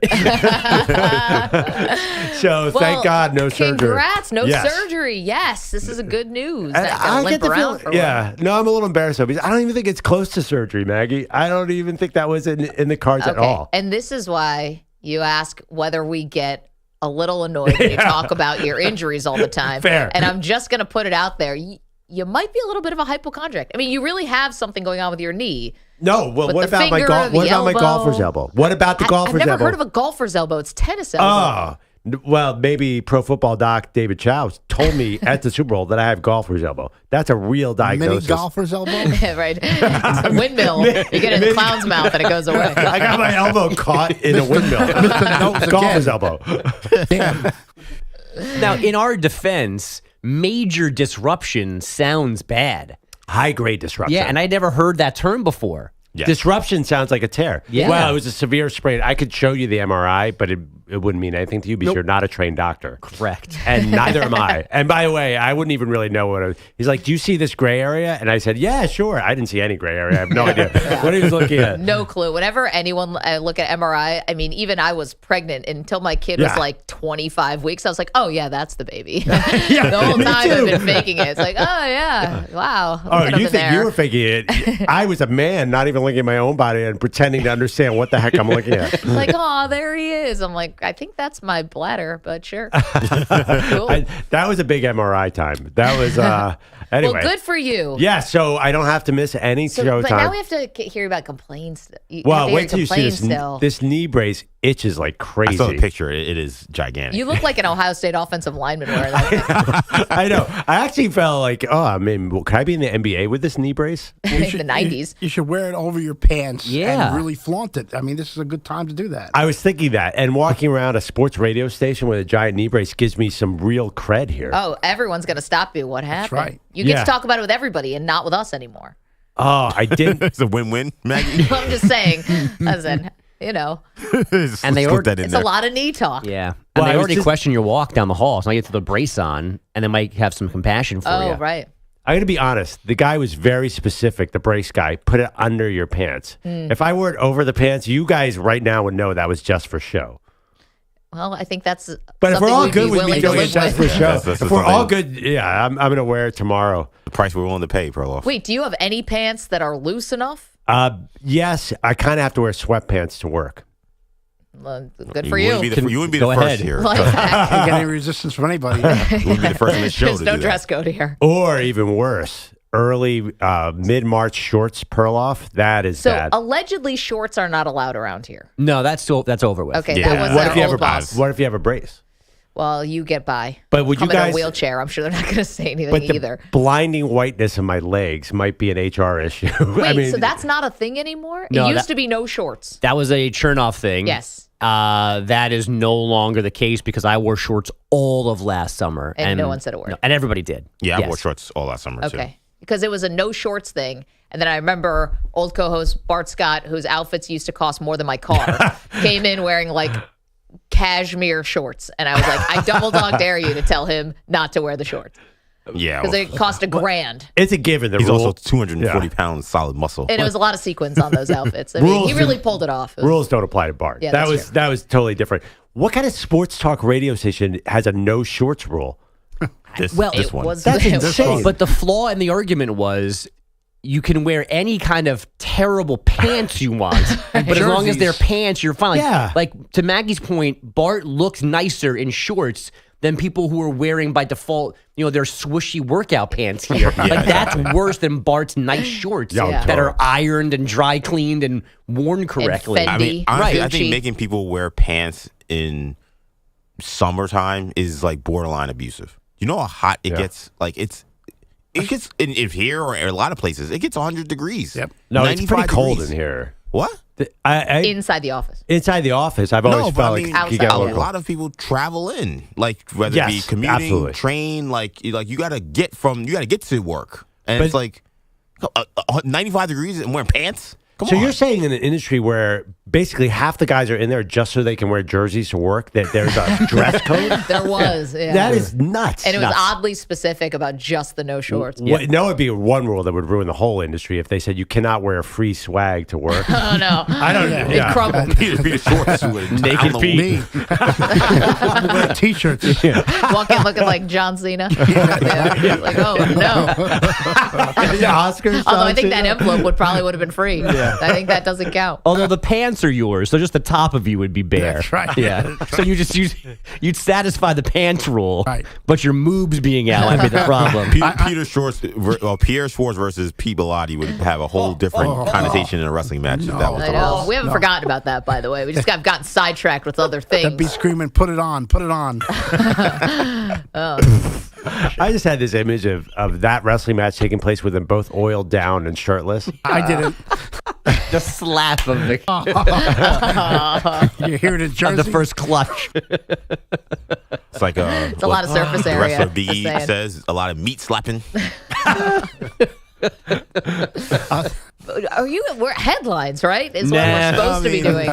It's up to sports. bogus. All right. Guess who's won 3 out of 4 NBA games for the first time in 2 years? Peter The Schwartz. Detroit Pistons. I'll say it again. They've won 3 out of 4 for the first time in 2 years, thanks to last night's 113-104 home win over the Raptors. Baby steps. Jalen Duren had 24 points and 23 rebounds. But Pearl apparently breaks even last night since he told me last hour my Pels lost last night. Garland, right corner three. Good!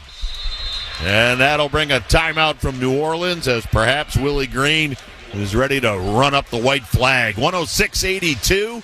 Cavs by 24 with 4:38 to go. His Pels, Tim Alcorn, Cavs Radio Cleveland, went to New Orleans, hit 23s, won the game 116-95. Darius Garland had 27 with 11 assists. Zion, 33 points, 7 boards, 9 helpers in the loss. The Kings swept their 4-game season series with the Lakers, 120-107 in Sacramento. DeMar DeRozan had 46, and the Bulls 132-129 OT win in Indy. And the Mavs topped the Warriors 109-99. Luka just 21 points, 3 rebounds, 9 assists, ending his 7-game triple-double streak. He also made an early exit with a tight hamstring. The Browns didn't want Joe Flacco to back up Deshaun Watson, but the Colts wanted to back up Anthony Richardson. Flacco signed a 1-year deal so to guarantee him $4.5 million. The Commanders adding veteran linebacker Bobby Wagner, who played for Dan Quinn in Seattle. And the NFL has released the list of rule changes proposed by teams. The Eagles suggesting an onside kick alternative of converting a 4th and 20 from your own 20-yard line to keep the ball. The Colts want coaches to be able to challenge all penalty flags. The competition committee will submit its own proposals, and owners will consider all of them at their annual meeting later this month. 24 yes votes are needed for approval. Let's play doctor again. Yankee ace Garrett Cole apparently has the most confusing elbow issue ever, or maybe it's never been seen before. Hostage situations have been resolved quicker than this. I think his MRI was on Monday. It's now Thursday, and manager Aaron Boone is still saying this on Yes Network. There's still more to go, so I don't really have anything for you yet. You know, when we have it all, and I'll let you guys know. But as of now, it's still going through the test phase, and all the different people weighing it. Cole is seeing Dr. Neil Elatrosh in L.A. That never goes well, right? No. The longer it takes to announce, the worse. There's more to go. The MRI either shows damage or doesn't show damage. No, they need to talk to at least 7 to 10 doctors before they Give him Tommy John surgery, unfortunately. Or- Which I hope not. I'm not wishing on that. But, what's going on? I think this is they're trying to just get every single opinion under the sun. Looking for the one person who says he doesn't need surgery? No, I think it's like a Garrett Cole. You guys know how Garrett Cole is, right? Like he's Very intense. super intense guy. Yeah. And I don't think they're hiding anything. I just think he's super intense. He's obviously super high paid. I think they're just really doing everything. And he's probably picking a doctor. Has there ever been a situation where a pitcher with any kind of elbow issue that it ends up not being surgery? I feel like it's just a matter of time, and this is where we're going. No, you can delay it until you're in a pennant race. And then it gets much worse. You've seen that move. And it also depends upon the tear extreme. Like Masahiro Tanaka pitched famously. with a partially torn UCL. For years. For a long and time. pitched well. Yeah. So, I mean, it depends. I think, who knows what the extent of the injury is. I think they're still trying to figure it out. Tanaka was also not throwing 100. gas. Right, He's more at that point. A really good pitcher, really big game pitcher, but a guts and guile pitcher. Baseball, and maybe this is me being a little, I don't know, preachy. They got to figure out something with having your starters throwing 98, 99. Maybe they're not going deep in the games the way they were. But, like, these flamethrowers that just are having Tommy John every other year, at what point are you actually going to, in the minor league, say, hey, young guy, you got to learn how to pitch. You got to learn how to work the zone. You got to learn how to hit the corners. You can't just say, I'm just going to go out there and throw 99 and just overpower people. Yes, you can get away with that for 2, 3, 4, maybe 5 years even. But at a certain point, you're gonna go down, and you're gonna have surgery. And like Tommy John, they because guys are coming back, I think they don't really value it as, or they're not really fearful of it. No, but but it does, like, in many ways, crush team development, because you could be on a pennant race, or you could be a team that, again, that's pushing for a World Series, and you could just lose your guy randomly because of these elbow injuries now. Yeah, but think about it. Think about it in this different way. What would owners and GMs love nothing more than to not have to hand out Garrett Cole-like contracts for these free agents? They want a volume game.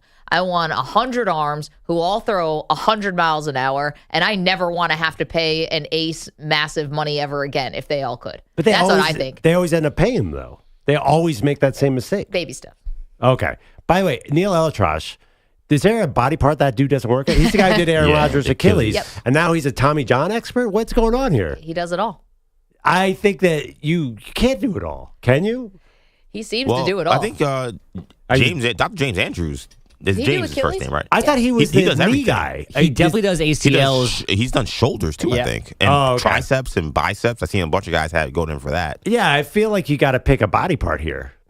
You want a specialist, like a lefty specialist Yeah. You want for surgeries. I thought Aaron Rodgers and Neil Elitrosh was a innovator in the Achilles space.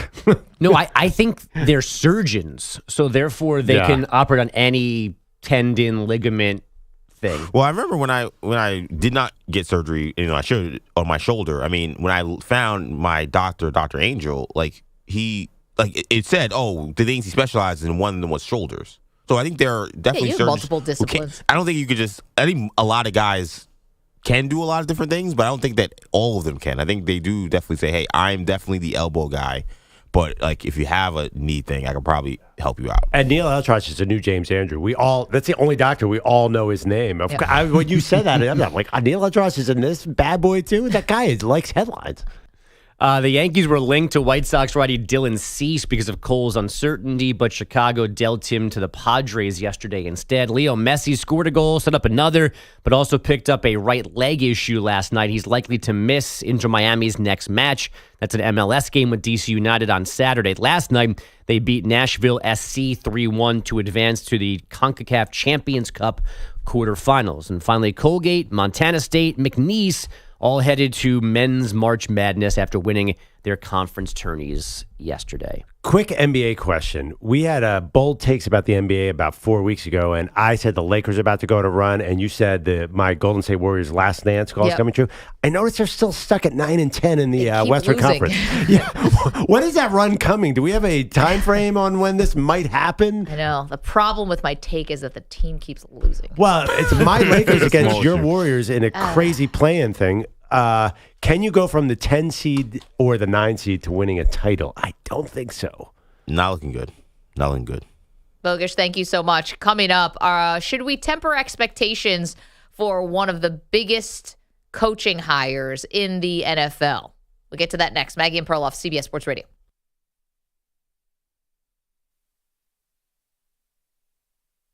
You're in a 5-minute break.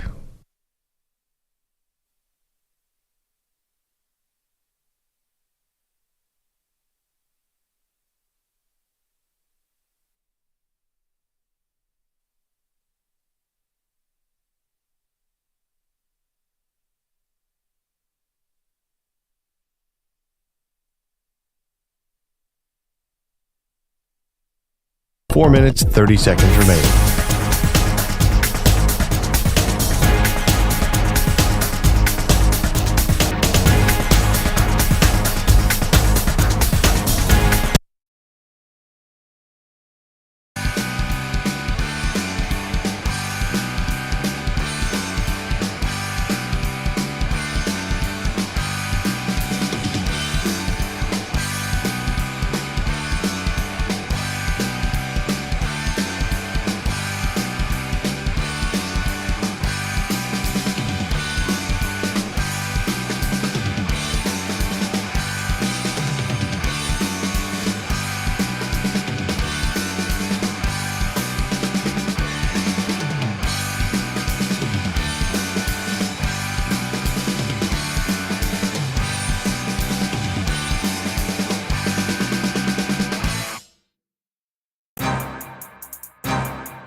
Seconds.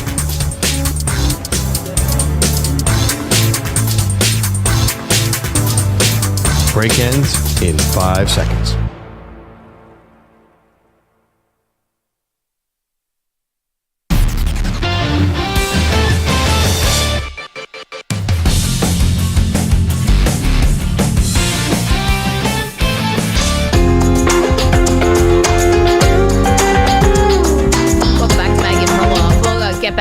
In just a moment, but I get it sometimes why people lose faith in sports. We love it. Yeah, it's responsible for so many great moments, but I mean, what's going on when an Olympic curler tests positive for performance-enhancing drugs. Yep. I mean, what the hell are we doing? This is a woman, too. A Canadian curler, a four-time champion, has now been busted for PEDs. I mean, curling is the great dream of being non-athletic and being able to compete in the Olympics. There's no other sport that even gives you an entryway if you're not a typical athletic person. I mean, this is Canada's Lance Armstrong, people. Brianne Harris. Yeah, this is huge. And I think the only thing you would test for curlers would be beer intake. And Gluten. This is the least likely sport to do PEDs that I could ever imagine. What do you need PEDs for? Have you guys ever curled? It is not, you sweep a little bit, but you don't need strength. You don't need speed. You don't really need, it's kind of like darts. Is there not some arm endurance that maybe comes with the sweeping? Arm endurance? You don't sweep for that long. You got to take banned drugs for that? Like, how about just lift some weights?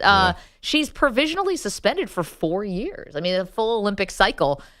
She says she came into some kind of bodily contact. Well, I'm reading her appeal is that she was exposed to the PED via bodily contact, which to me says things get wild in the curling circuit. And then maybe some other curler when she had close contact.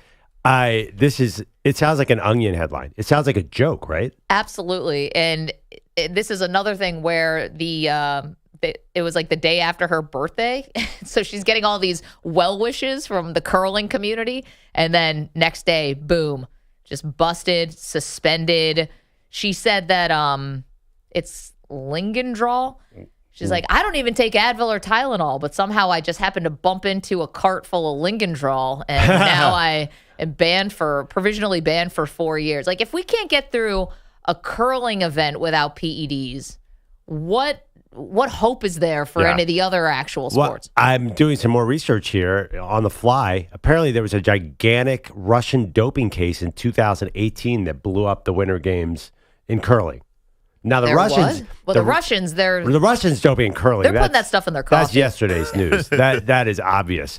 And the drug was called what? Lingendrol? Yeah, actually, it's funny because I bought a cabinet the other day at IKEA that was also called Lingendrol. So that does sound like Swedish furniture. Dad joke. Yeah, curling. This is crazy. We have to get a curling expert on the air to explain why you would need these drugs. Do you know any? Let me check my Rolodex. No, I don't know any curling experts, but it's just how do we think any other sport is clean? Curling is dirty. They're not. What's less likely? Bowling has to be clean. No, you guys want the all dirty Olympics, though. Remember we talked about this? I was going to say she should compete in this. I hated this. No, I was with you. I think. Yeah. I thought that was a grotesque idea. Yeah, the idea that there's going to be an alternate Olympics. Yeah, those guys are chumps. Or not Olympics. There's an alternate competition. You can't call it the Olympics. And there's no testing whatsoever. So just shoot up everybody. But you're not okay. Back to that for 1 second. You're not curious what the 100-meter time will be with the dirty test compared to the real one. Well, if the curlers are doing drugs, then maybe I think I'm watching the dirty one. That's a good point. I'm not that into the dirty Olympics because I'm not into the real Olympics either. But I got to find a sport. It's darts, bowling. There's a lot of sports where PEDs make no sense. And I would put curling is now an Olympic sport. Could you do PEDs for that? Breakdancing? Breakdance. I actually think maybe for that. Yachting. That is definitely yachting is definitely one. No, Sailing? yachting's pretty active. Sailing is kind of you have to run around a little bit. I think the one thing of the PEDs though, and I don't know what her deal could have been if she did indeed take this, but I mean, they do say recovery from injuries. No, that's injuries. Right. Injuries, outside injuries. How do you get hurt on a curling field? Doing anything.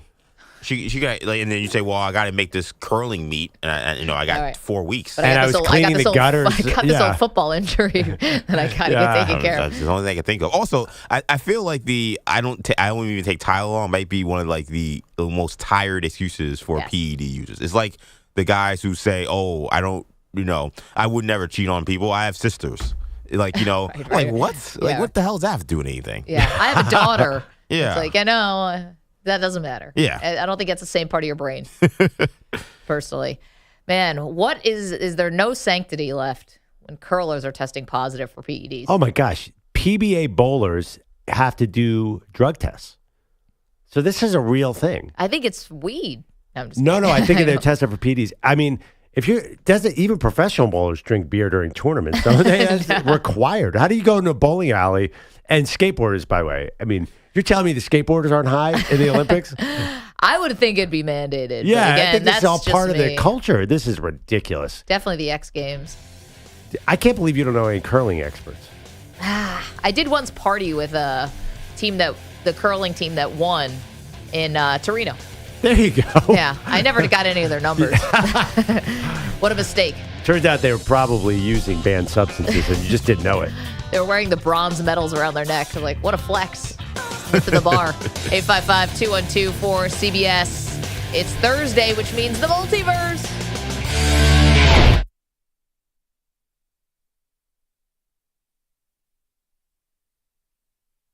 You're in a 5-minute.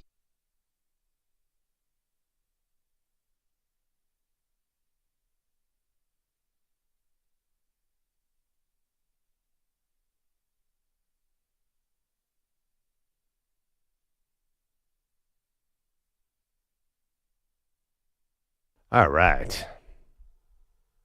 You right?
One minute remaining.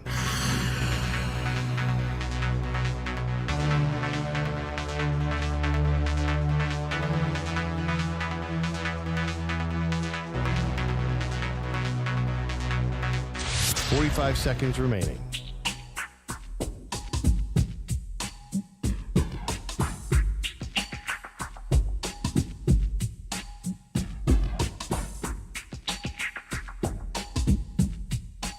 Seconds remaining.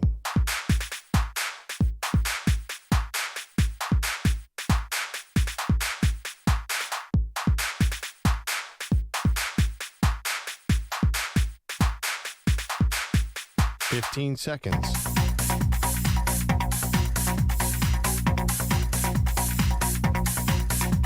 Break ends in 5 seconds.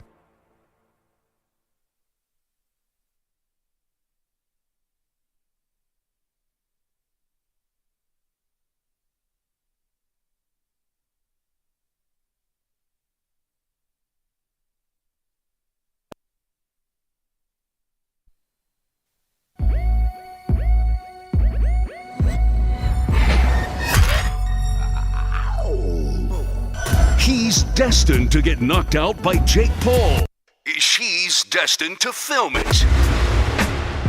They are Maggie and Perloff on CBS Sports Radio. Thursdays at this time, we do something called the multiverse. It is sports what ifs and what could have beens. It sounds like this.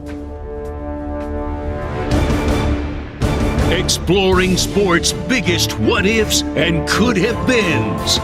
Let's dive into the multiverse of Maggie and Perloff. This portion of the show is brought to you by Wesley Financial. Stuck in a timeshare and want out? Contact Wesley Financial Group now and get a free timeshare exit information kit at wesleyfinancialgroup.com. Today's multiverse, Perloff, the what if, the what could have been. What if Caitlin Clark had decided to go to UConn?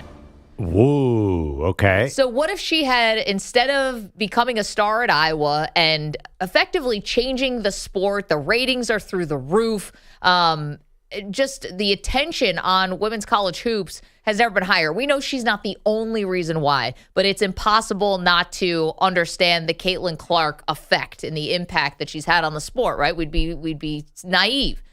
But what if she instead had gone to a place like UConn where you are sharing the basketball and the spotlight with other 5-star recruits who are, you know, the lineage of UConn, who you're actually playing with, how much more you'd have to share the basketball. What does the world look like, the multiverse of Maggie and Perloff, if Caitlin Clark, who's about to dominate our lives for the next month, what does it look like if she's a UConn Husky and not an Iowa Hawkeye?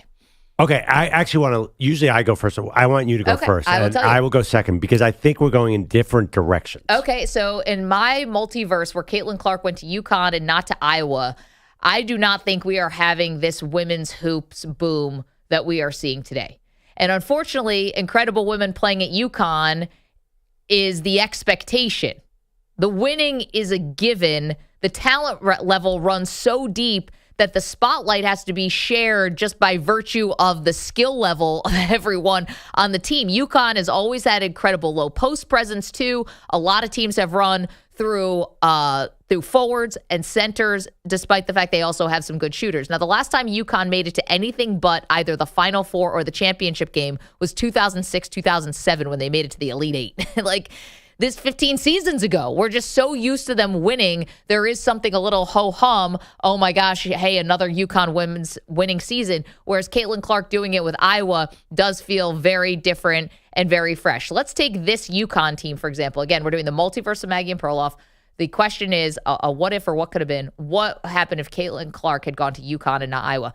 You have Paige Beckers, who's a great shooter. She takes 14 shot attempts a game. Aaliyah Edwards is down low. She has 12 field goal attempts per game. AZ Fudd, 13 field goal attempts per game. Caitlin Clark takes 23 field goal attempts per game on average. You always say she is the ultimate green light. If she's at UConn, you don't have the ultimate green light because you have all these other amazing players. I'm not trying to disparage the rest of the Iowa women's team, but no one's playing box and one on UConn.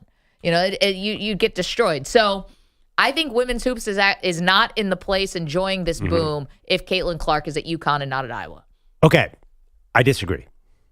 Because in my multiverse, Paige Beckers cannot be at UConn. You can't tell me that Caitlin Clark is sharing the scene with Paige Beckers. Beckers is gone. If Caitlin Clark commits to UConn, Beckers says, I don't want any part of this. and she goes down to the SEC and dominates and does her thing. Paige Beckers had the green light, just like she's the first ever. She's the first ever freshman of the year in college basketball. She came onto the scene in 2020, and she got all this hype. Right. I think the sport was primed for a hype star. Everyone was paying attention to her. All the NBA players were tweeting about her. Then she got hurt. Right. She was Caitlin Clark. She was going to be way bigger than what Caitlin Clark is now. And I do think, and it's funny that the man on this duo show, I think that college sports is really primed, women's college sports, because look at what's happened with college softball is all of a sudden really popular on ESPN, and college volleyball is exploding and also getting big numbers on ESPN, big numbers relatively. And they sold out that stadium in Nebraska. I think all college women's sports are rising.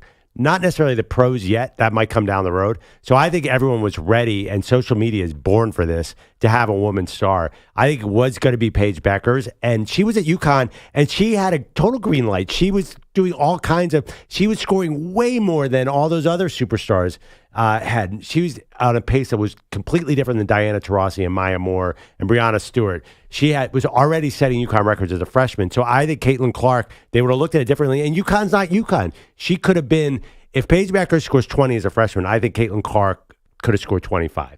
Is she getting 30? No, but you also get much more of a national bump by being at UConn, which is in many ways the capital of women's college basketball, right in the shadow of ESPN in Bristol, Connecticut.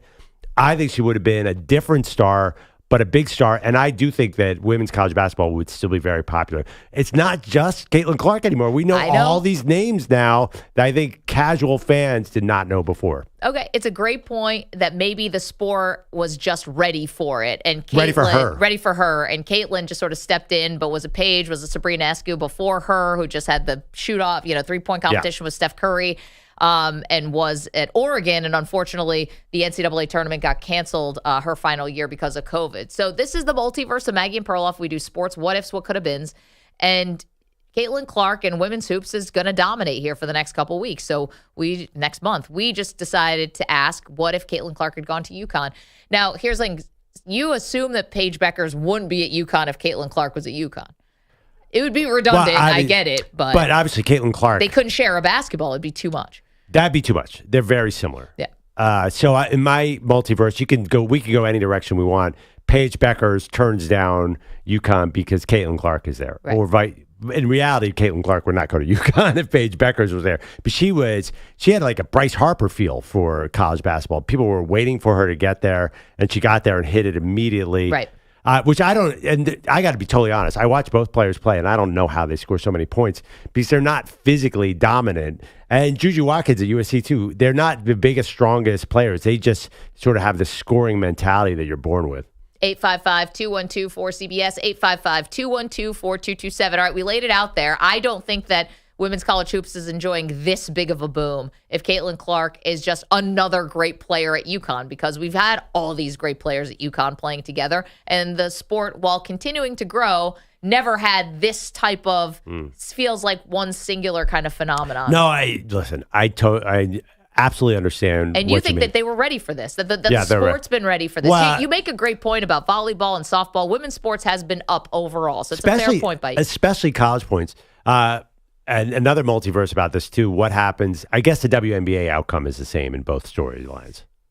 This is an interesting one to watch. I think this is a fascinating case study. Does Caitlin Clark's fame translate to the WNBA? Well, also, you said that she wouldn't have a green light and score all these points. Would she still be the number one pick out of UConn? Oh, that's interesting. Now, I think UConn players obviously get drafted high. Paige Beckers will probably be a top 5 pick this year. She's going into the draft. She could be 2 for all we know. So I think the outcome is the same. Is she going into the draft? This is her junior year, isn't it? I got to double check. Oh, they're I believe on the same track. But didn't Paige miss a season? Paige missed a season, but she can still, as long as she graduated, she can leave.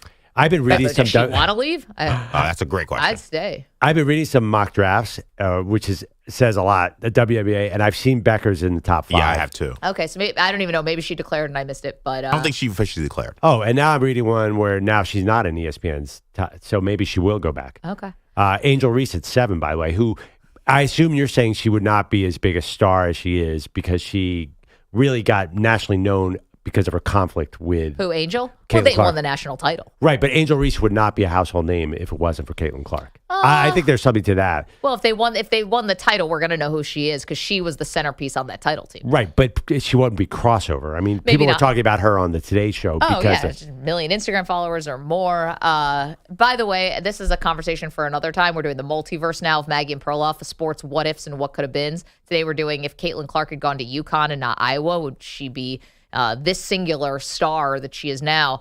At some point, we're going to have a show intervention for Perloff with the mock drafts. It's a problem. You wake up. Wait, mock draft? Where? You will pull your car over to the side of the road to check out a mock draft. It's getting to be a bit of an issue. Your friends and family are worried about you. If you look at any sports website, they put up paywalls for the content they know people will pay for. What's the first thing behind a paywall?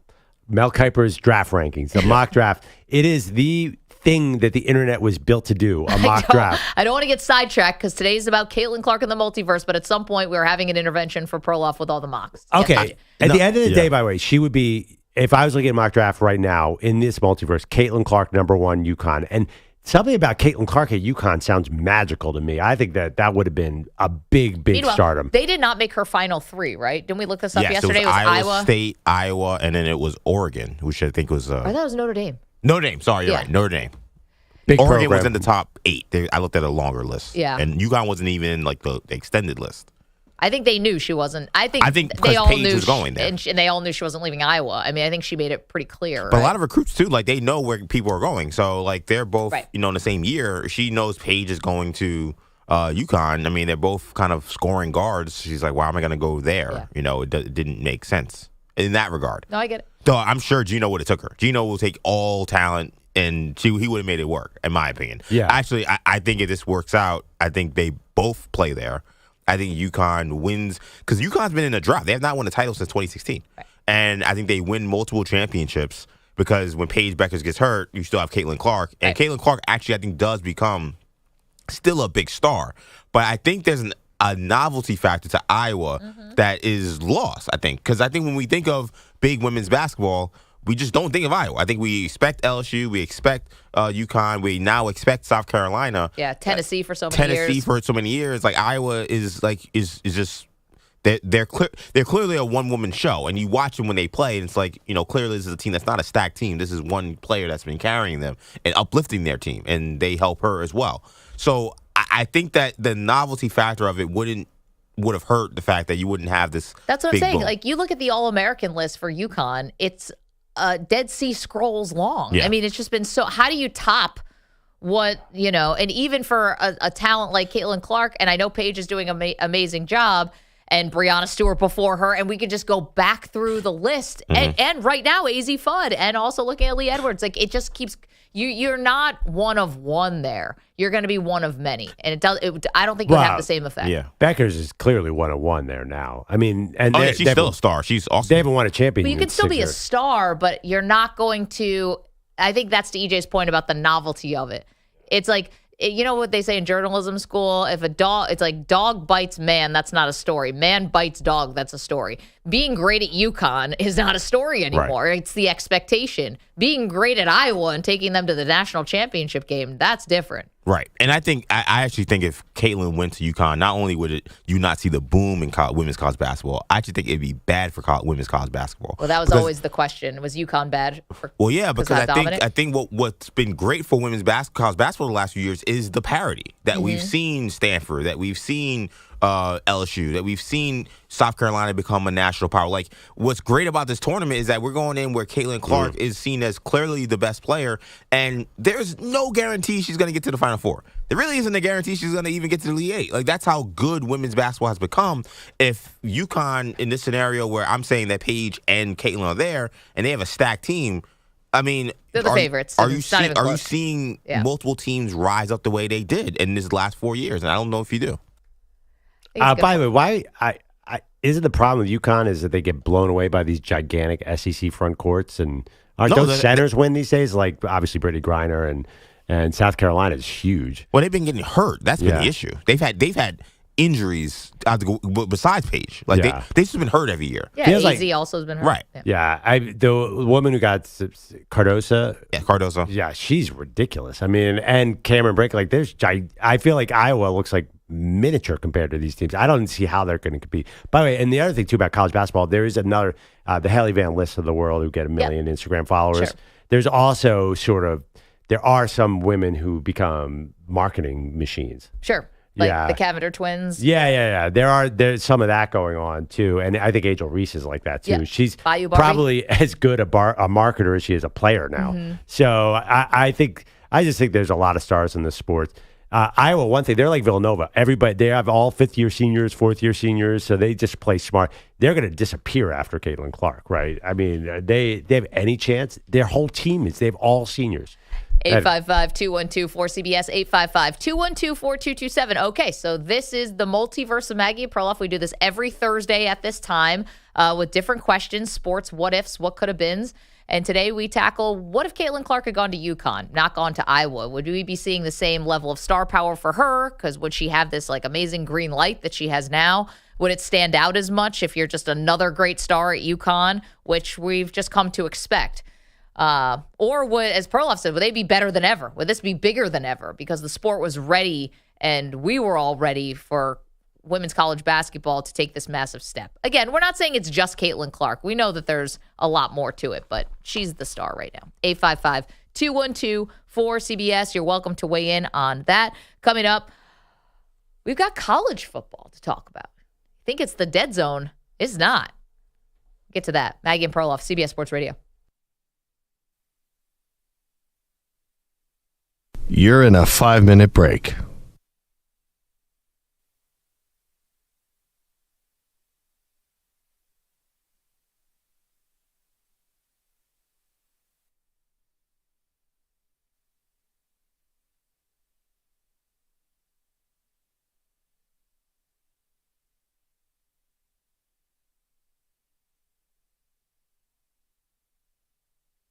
Four minutes, 30 seconds remaining.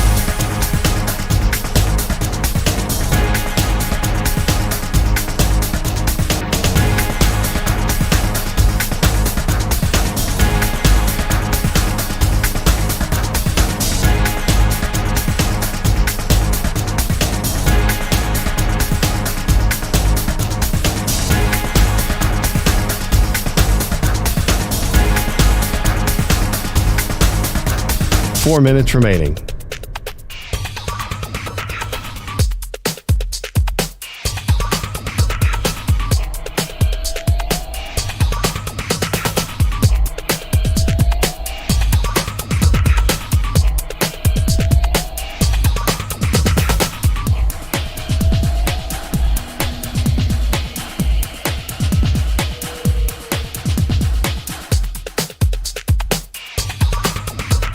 Three minutes, 30 seconds remaining.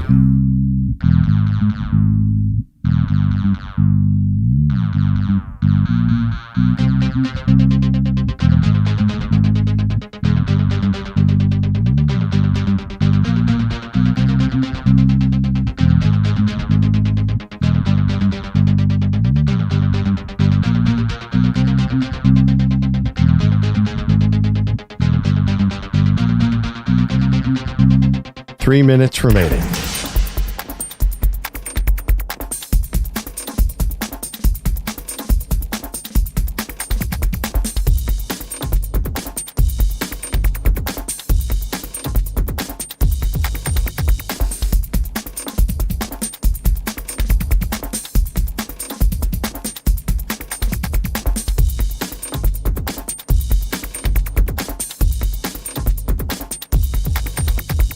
Two minutes, 30 seconds remaining.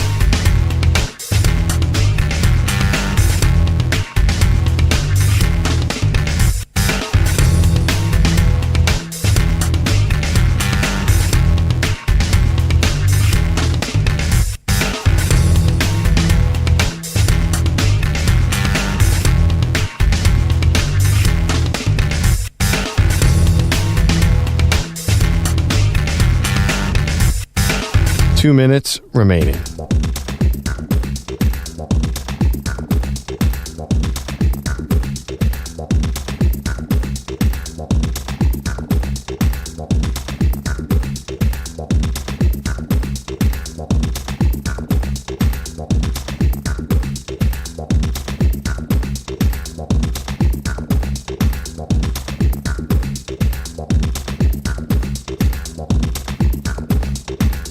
1 minute, 30 seconds remaining.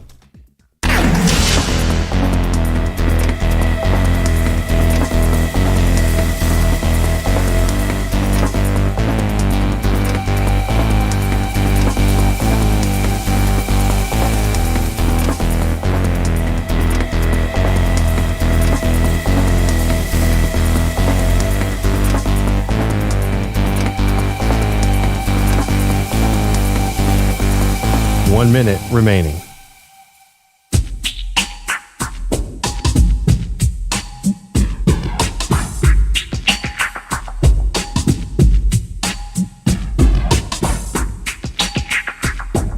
"45 seconds remaining.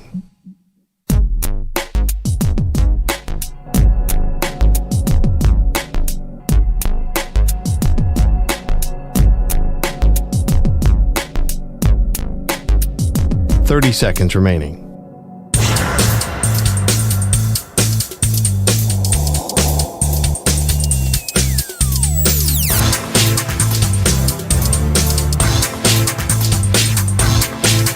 "15 seconds.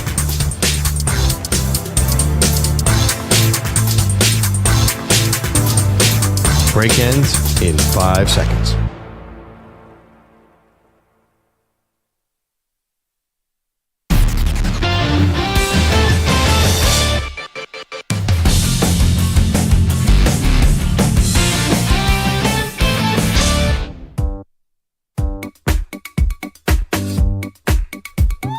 Welcome back to Maggie and Perloff. It's been a very busy day.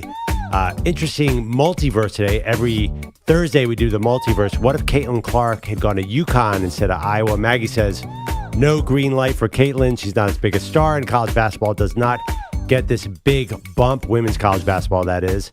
I say, you know what? We're ready to have a women's college basketball star, and why not UConn? Obviously, the biggest stars in the sport come from UConn. Still to this day, I think Rebecca Lobo was the first household name. She went to UConn, so I think we'd still be into it. So give us a call at 855-212-4CBS, 855-212-4227. I tweeted something last night about college basketball. What did you say? I was watching the game, watching NC State beat Syracuse, and there's a big man on NC State who is getting a lot of attention. DJ Burns. He's huge. I hate to say a little overweight. He's a lefty. He's super fun to watch, super big personality. I said, this is one of my favorite players. Everyone tweeted me back saying, oh, welcome aboard the college basketball bandwagon, Perloff. Now you're into it in March. That's what we do. You're allowed to jump on the college basketball bandwagon in March, right? For you, it's egregious because your bandwagoning knows no bounds. You bandwagon on, you try to get on the Chiefs. Yeah. I mean, get out of here. You've tried to do really egregious things as a bandwagoner, so I think people are particularly triggered by you. Well, this is the time of year, though, that you fall in love with college basketball players and college basketball teams. Now, we're all already fascinated with Caitlin Clark. Yep. Now it's time that we find some men to bring into this mix. Can the guys get a shot? I mean, actually, this guy, DJ Burns, is probably not going to make the tournament. But I think someone's got to emerge in this men's sport because Caitlin Clark is 20 times the size of any single men's player. So to your point, though, I think that, yes, in March and the first weekend of April or whatever, bandwagon shaming is no longer allowed. I think in March and for the tournament, it's okay. Unless it's like Duke or something and then like get a life. You have to be able to glob on to St. Peter's. I can't have expected to be watching the Peacocks all year. No, and that's why I'll like defend, unfortunately, people that are bashing Perloff a little bit. Because it's not like this guy plays for St. Peter's. Like, he plays for a major conference team.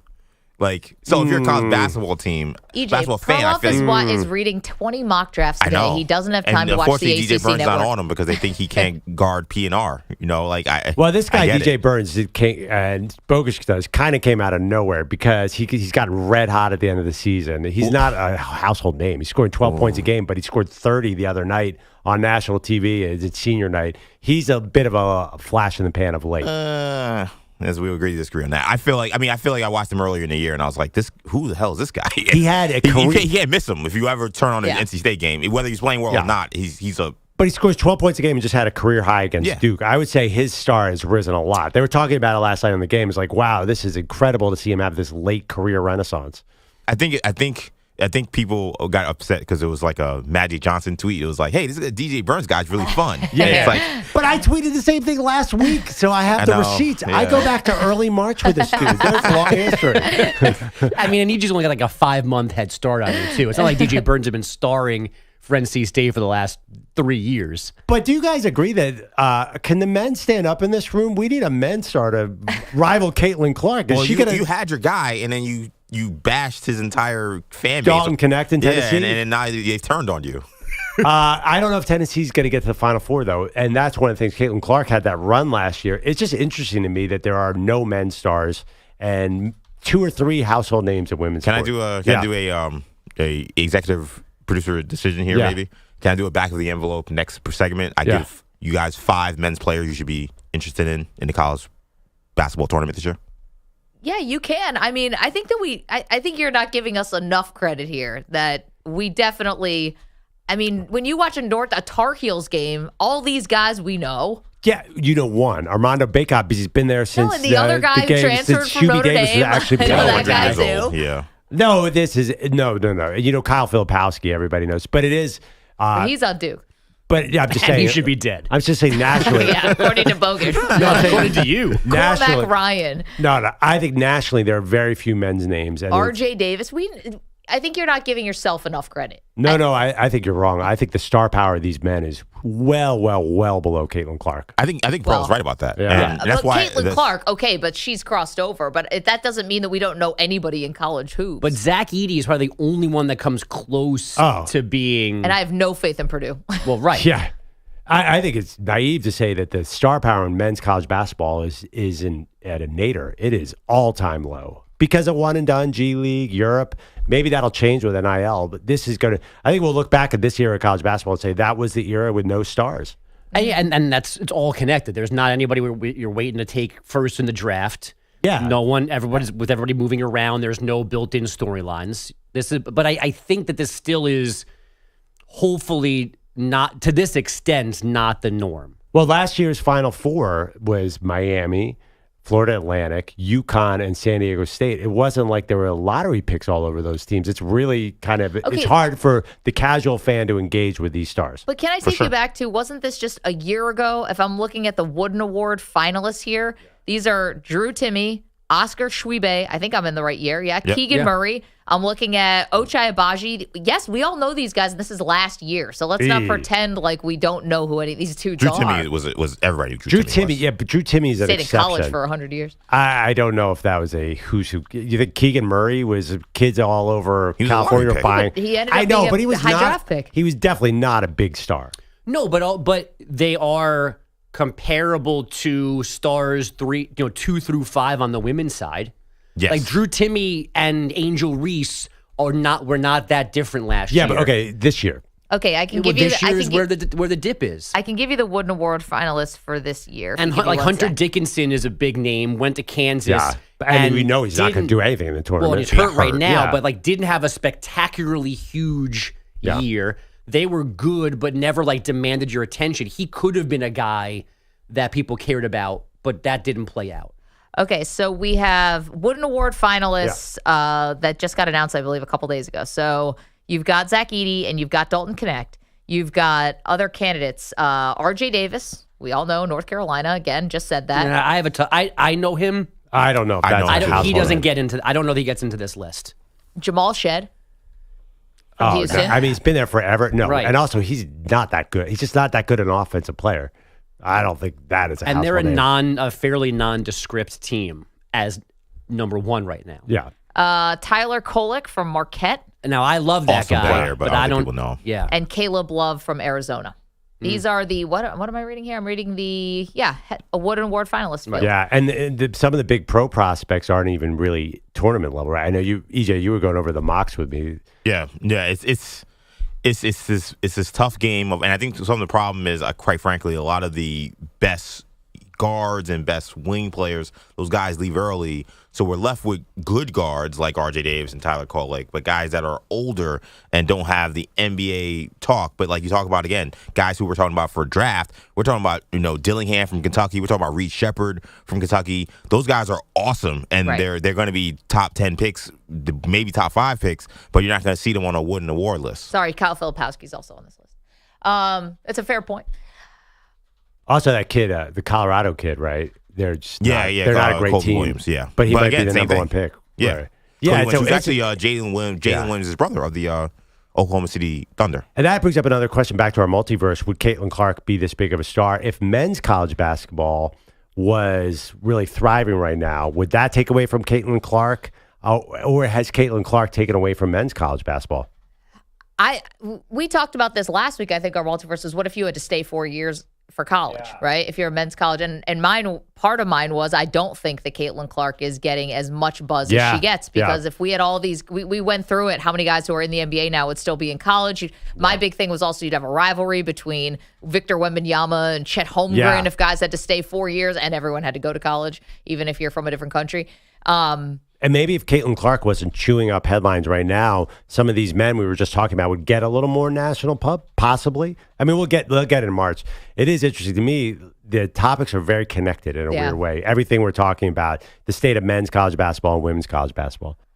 Andrew Bogusch has headlines. What's going on today? Quick question for you guys. Are there any NBA conversations about current events, or are they all about the past and all-time lists? Because here's Isaiah Thomas on Draymond Green's podcast telling Draymond that he should be thankful for Kevin Durant for those 2 NBA titles. Before Kevin Durant arrived in Golden State, y'all were on the verge of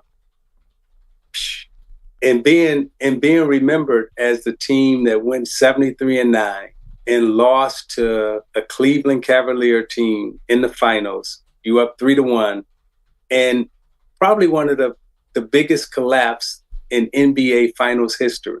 Kevin Durant comes that summer and really saves y'all basketball legacy. And Isaiah keeps going. You win 2 championships after that. The Golden State Warriors dynasty that you're going to go into the Hall of Fame on and everything else, it is cemented, because if Durant don't come that summer and you guys are remembered as the 73-9 team, all of your legacies are different. So I can kind of get behind this just for the sheer fact that I think that Durant, it's a one-way street of criticism for Durant going to the Warriors. No one ever complains or points out that they wanted his help.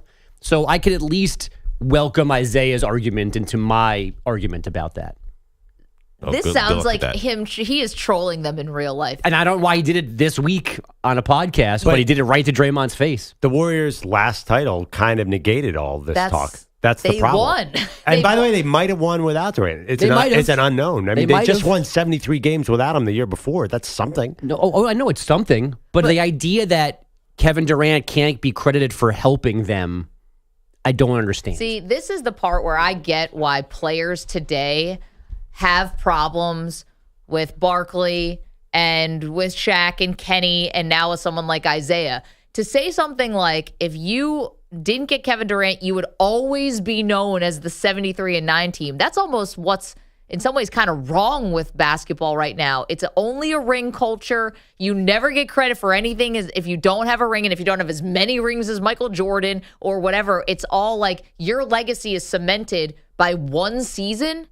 But because in this alternate reality, if they never get Durant, we have to assume they still win the title in 2021. Right, 2022. Why would we ever? Right. Let's assume they do win another title. Okay, but if you're doing that, aren't you acknowledging that it's disconnected from the first 3, so therefore it doesn't apply in any way to the time sequence that Isaiah's talking about right now? No, I'm just saying, like, to say you would have never gotten over your moniker as a playoff choker is something that I think guys today hate about the NBA. Is you get labeled as a bus rider or this or that, and it's like you can never change it, no matter what you do after. And I think but that's my point about Durant, is people are talking, he went there, whether he should have been the MVP or not, was at worst the second best player, impact player on back-to-back titles, and no one will give him any credit for it. Right. But I think the problem, though, is that when he had his opportunity to, and he still does have an opportunity, he's still playing, he's active,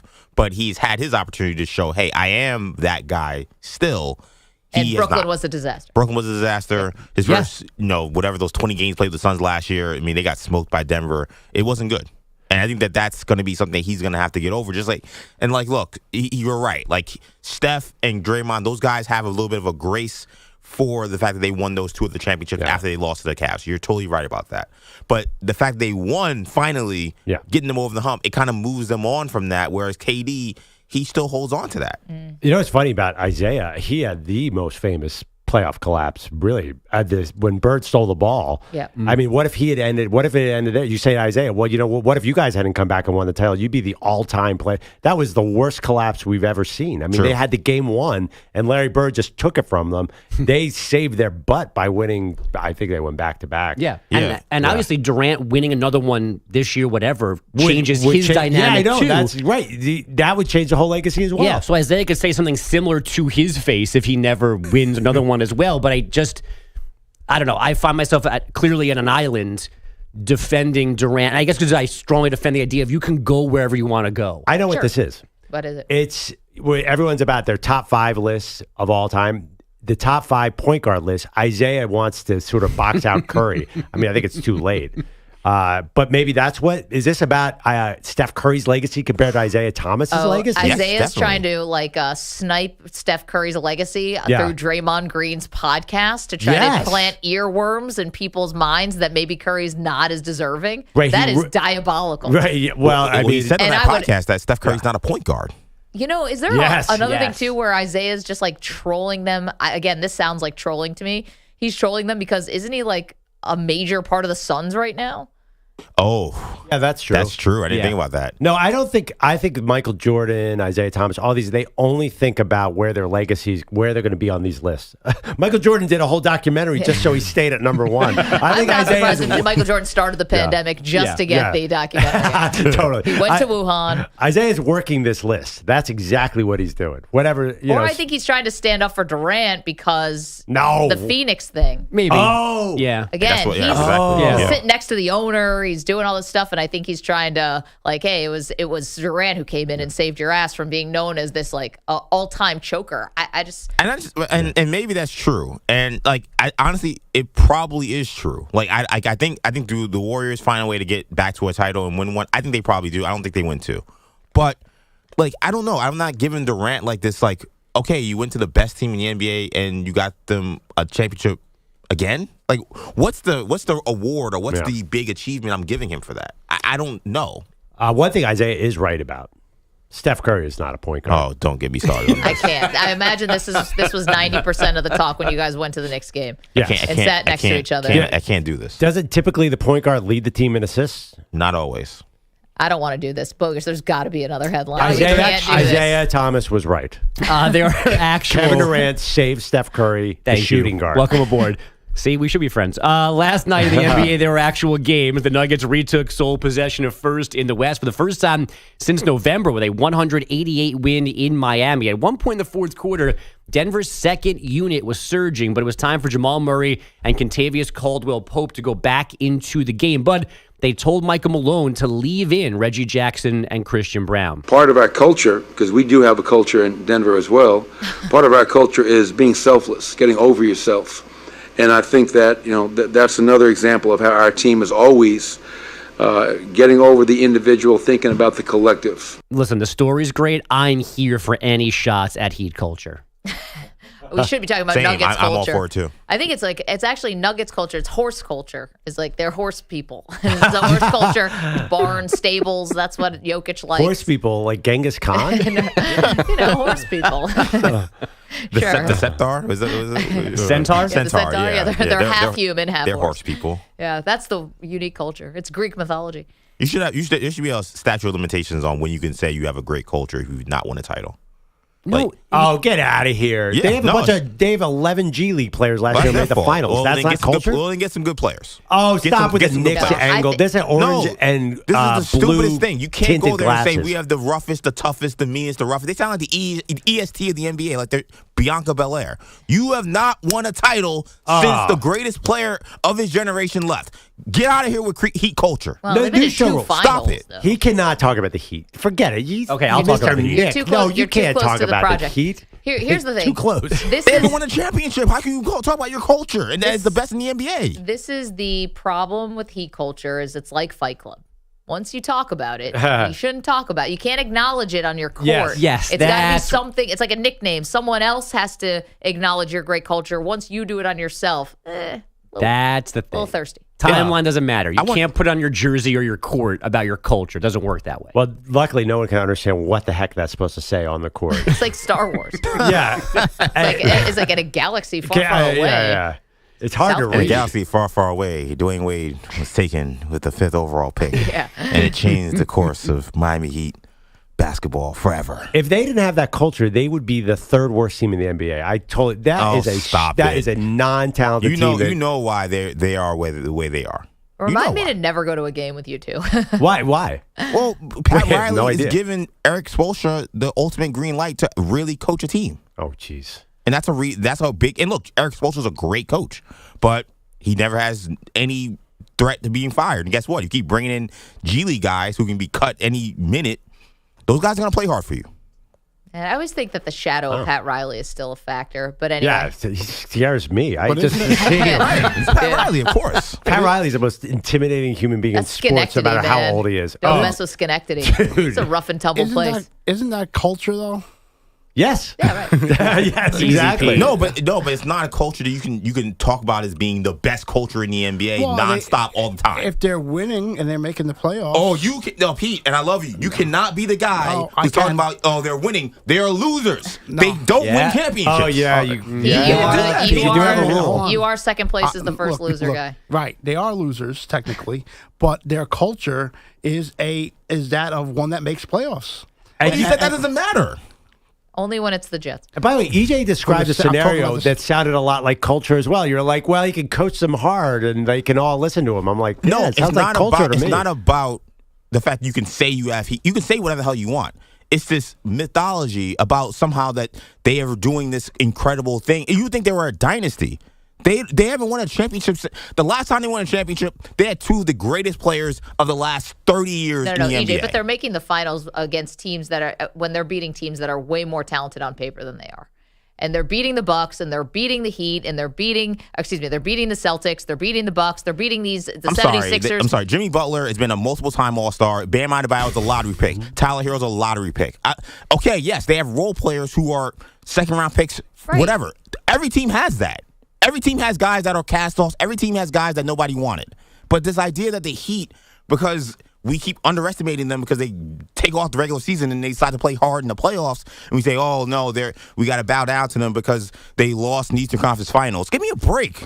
Give me a break. Well, they made the finals. You put it on your court. Come on. Well, putting it on the court. All right. Tyler Hero was a 13th pick and Bam Adebayo was a 14th pick. The second he said lottery, I'm like, ooh, they must have been at the end of the lottery for EJ to use that talking point. They are lottery picks. They're not top 3 guys. They're not the 80s Lakers. They're lottery picks, which means guess what? They sucked. And they were in the lottery, and that's why they got those guys. What happened those years when where was Heat culture when they didn't have those guys? You know why they're playing well? Because of Heat culture. Go ahead, Bogus. Penn State football coach James Franklin might have a big mouth. Talking about former Nittany Lion Saquon Barkley joining the Eagles, Franklin said the running back spoke to GM Howie Roseman directly on Monday, which is not allowed during the legal tampering period. The Eagles deny all tampering allegations. The league has not yet commented. So a Division I college football coach just caught out the Eagles for tampering? By accident. Isn't there any kind of bro code among coaches here? What happened? Yeah, especially because Penn State's Philadelphia's team, according to Perloff and nobody else. Good job, James. Saquon Barkley. That is ridiculous. Of course, Penn State is a Philadelphia team. 90% of Penn State kids come from Philadelphia or Pittsburgh. It is totally a Philadelphia team. Well, now is he ridiculous. just hurt your team. Yeah. I don't understand why James Franklin did this. I mean, I understand James Franklin blowing a big game. I'm used to that. But why is he going after an NFL team? Well, he wants to screw up everyone else's designs, too. Yeah, Probably he's spreading his wings. I think he's hoping to be the next New York Giants head coach. He wants to pay it forward. Yeah, I mean, James Franklin losing to Ohio State or Michigan, that's normal. This is not normal. Jerk. I'd be upset too. That's annoying. That is going to be a fine, an unnecessary fine for the Eagles coming. Maybe a draft pick. That's a draft pick. Yep. He said James Franklin. I mean, I get. By the way, Kirk Cousins also caused a firestorm yeah, too. because he said he was talking to the trainer or something. And Kyle Pitts. He said he was talking to Kyle Pitts a few weeks ago. Yeah. Eesh. Well, Tampering. the players is not. I don't think that's I don't think that. Players can tamper. Is it? I thought that it was just that only your agent's supposed to be able to talk to the team. Right? Yeah, but I think player to player tampering is a thing, but I think it's probably harder to prove than the team to Turn over player your thing. phone, Kirk. I think players on other teams do work out in the off season. Yeah. So they're interacting. Also, they have the same agent. I mean, Yep. you're right. sure. That's a good point. It's a totally different thing. And also, it wasn't another coach. Fire James Franklin. I'm going to say it. College too. With your CBS Not Sports even- Minute. Yeah. Goes out coast to coast. It's 500 radio stations. This is Andrew for all it's Perloff. Fire James Franklin. This is Andrew Perloff. Fly birds fly. no context. It's a 5-second sports minute. I'm Andrew Perloff. James Brian. Franklin is a moron. He should be fired. You And know, I'm Andrew fly that Perloff. banner over Yeah. Happy Valley. Yeah, right. Rent a helicopter. I need to cut a sentence there. Yeah. Probably my most logical sports minute in months, by the way. We'd get letters. Yeah. It's weird. You have 25 seconds to talk, getting advanced analytics. So his DVOA in 1997 was no. You got to do that one day. Yeah. You have to. Because Fire James Franklin. Normally you're on fast forward. They'd stretch you out to fire James. Right, to hit the time. But anyway, Maggie, don't look at me. You're just like me. My sports minutes are also a George Lucas script. Yeah. And they make me, and it's like, Dallas Cowboys. What have they done? We have about win. 23 seconds of far content, away. and I've been listening to Maggie do a 5.5 minute Abe turned Lincoln the type page. speech. 407 years ago, the Dallas Cowboys came upon free agency. Let's talk. Turn the page. Let me tell you about grit.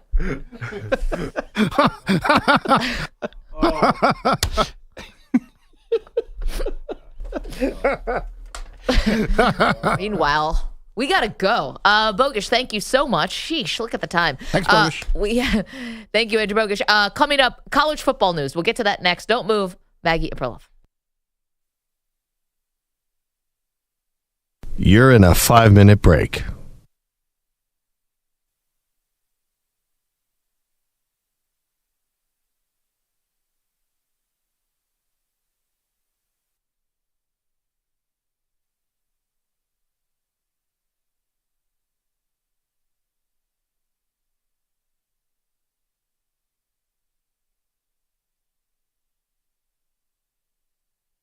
Four minutes, 30 seconds remaining.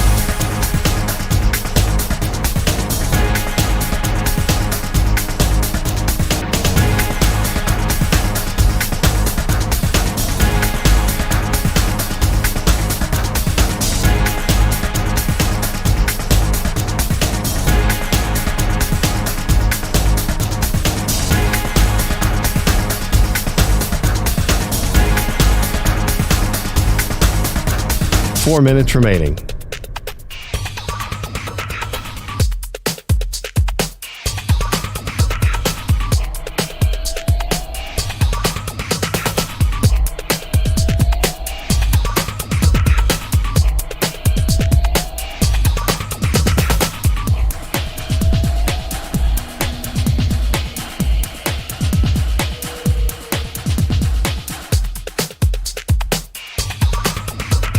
Three minutes, 30 seconds remaining.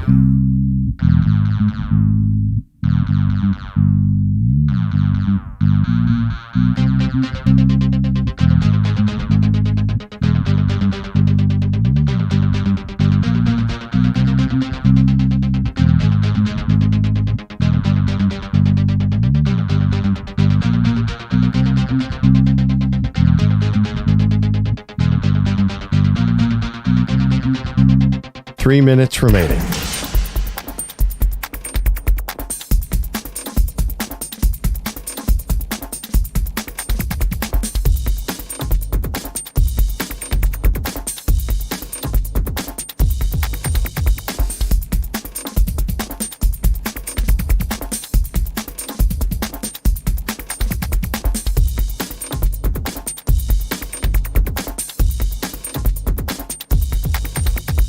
Two minutes, 30 seconds remaining.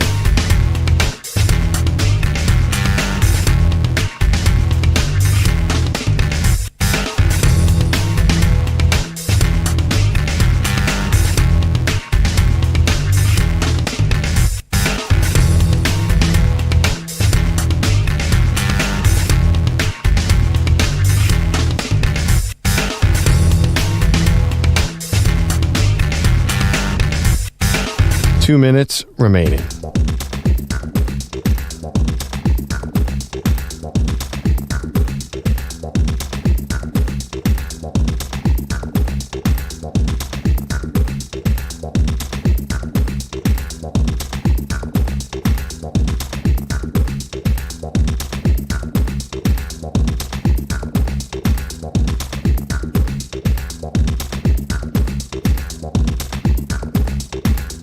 One minute, 30 seconds remaining.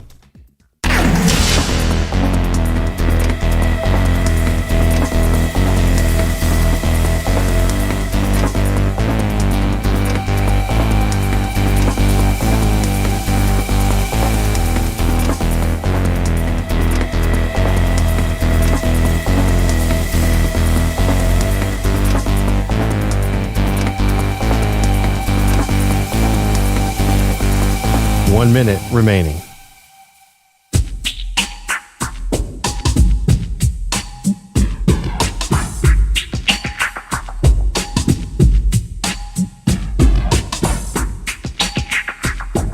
"45 seconds remaining.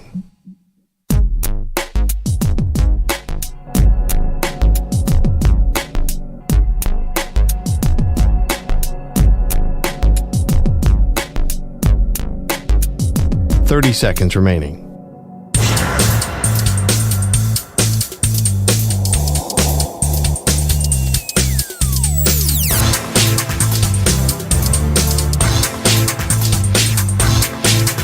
"15 seconds.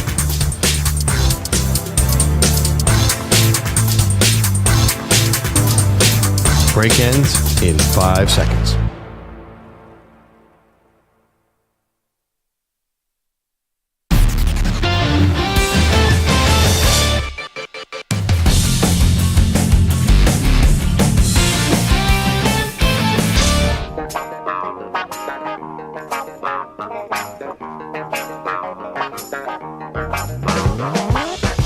Welcome back. Maggie Gray, Andrew Perloff. Today's multiverse, what if what could have been, is what if Caitlin Clark had gone to UConn instead of gone to Iowa, would we be having the same bump? But we just stumbled upon our next multiverse, spoiler alert. What if KD had never gone to the Warriors? Because that's taken center stage today. Brian is in Oakland. We're talking about Isaiah Thomas went on Draymond Green's podcast. Let me flesh this out a little more. Isaiah Thomas went on Draymond Green's podcast and said, if you guys never got Kevin Durant, you'd always be known as the team that choked away a 73-9 season and choked away the finals to the Cavs. Brian is in Oakland, wants to weigh in. Hey, Brian, how are you? Hey, Maggie. Hey, Perloff. Good morning. Morning. Well, just a sad Oakland fan over here. All my teams are leaving me. Sorry about that. But, no, I actually wanted to tie in. I'll take the question off the air. You were talking about great NBA coaches, Eric Spoelstra. I wanted to get your thoughts on, do you think Steve Kerr would be the guy he is if he didn't have the team that he has? You know, he was that year that he was not there in the beginning and Luke Walton took over. They went 25-0. And then he went on to become the Lakers coach and had no success. So I guess my question is, do you think Steve Kerr would still be the guy if he didn't have all of those superstars with him? Good question. I don't think any of these coaches are who they are without superstars. I don't think Phil Jackson is who he is without superstars. Yeah. Kerr, I think basketball lends itself to that. I think, well, Kerr was a great broadcaster. I think he was pretty good as a Suns GM. I'd have to double check that. I don't think I thought he was. Yeah, How many years was he there? They went to the conference finals. Was he 3 years there? I think he made some real good moves when he was with the Suns. All right, we'll I go thought back he was to that. well But anyway. thought of. You're trying to establish he's been good everywhere he's gone. Well, that's really only that. Yeah. Has he? He hasn't done anything else because he was also a broadcaster. Yeah. I mean, listen, we all know, and you know this, Maggie. Broadcaster gives you a legacy boost as a coach. If you're good at, like, Stan Van Gundy is getting better and better by the year that he's in the booth. Actually, not Stan. Jeff Van Gundy. I think. Anyway, I think Steve Kerr has been pretty good. So I'm not sure I totally agree with that. And he said Luke Walton. Well, so Luke Walton filled in when Steve Kerr had his back surgery. Yeah, but they were great. There was a lot that Golden State had these analytics and these tech guys, and they did a lot of things to build that dynasty. It wasn't just one guy. Yeah, I think the owners always take credit for this too, and Bob Myers. Think about it. Listen, again, I don't think any of these coaches are who they are without stars. No, and especially in basketball. Yeah, it's that Except type for of heat spark. culture, though. Sorry, EJ. Yeah. 855-212-4CBS. Okay, lots to do, including a head-scratching moment from the NFL. And we promise we'll get to this college football story. We will do that. Maggie and Perloff.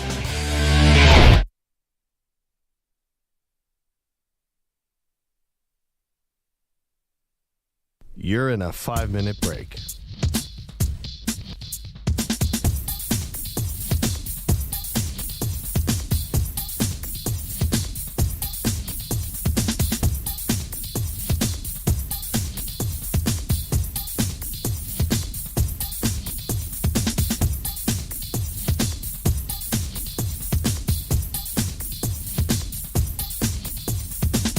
Four minutes, 30 seconds remaining.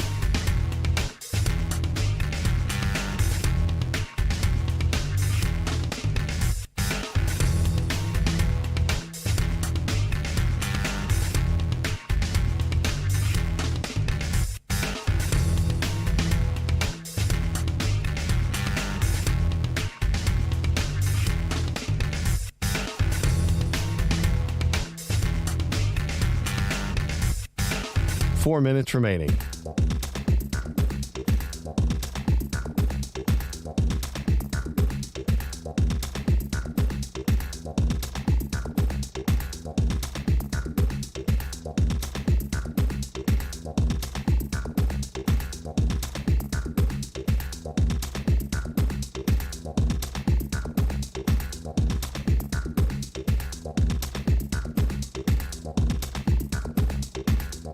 Three minutes, 30 seconds remaining.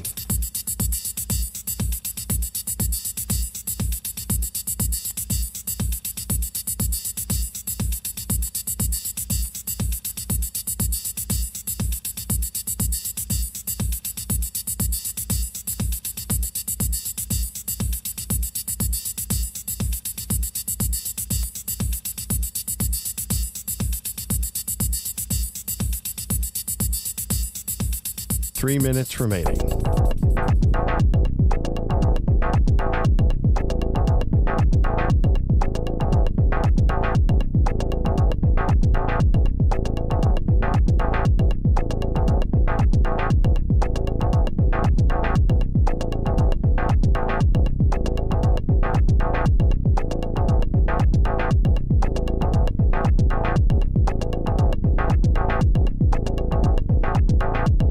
Two minutes, 30 seconds remaining.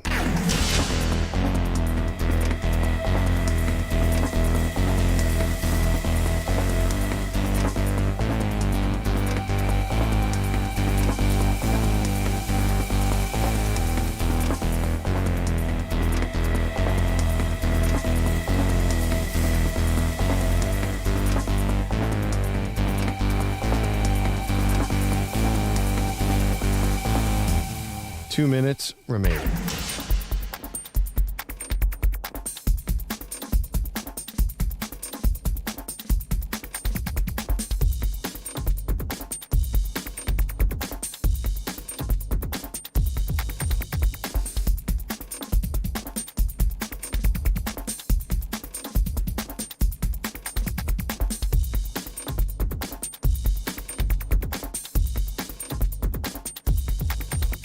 One minute, 30 seconds remaining.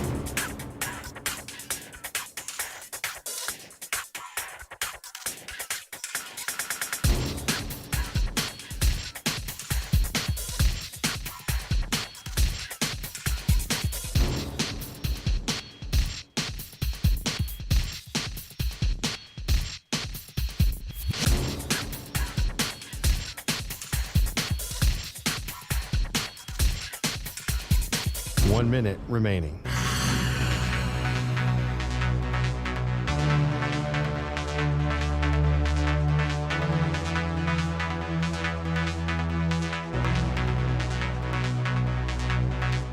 Forty-five seconds remaining.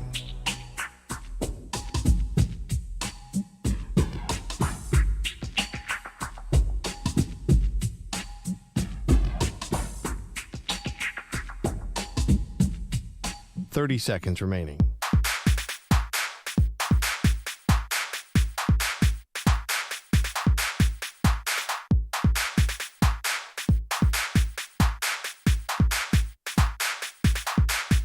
Fifteen seconds.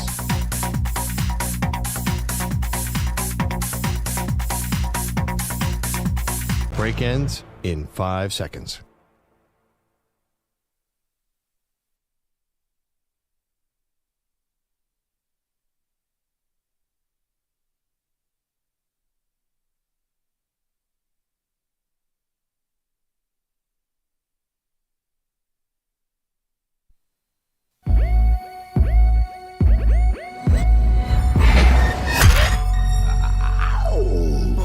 He's a violin prodigy. Her full name is Maggie the Stallion.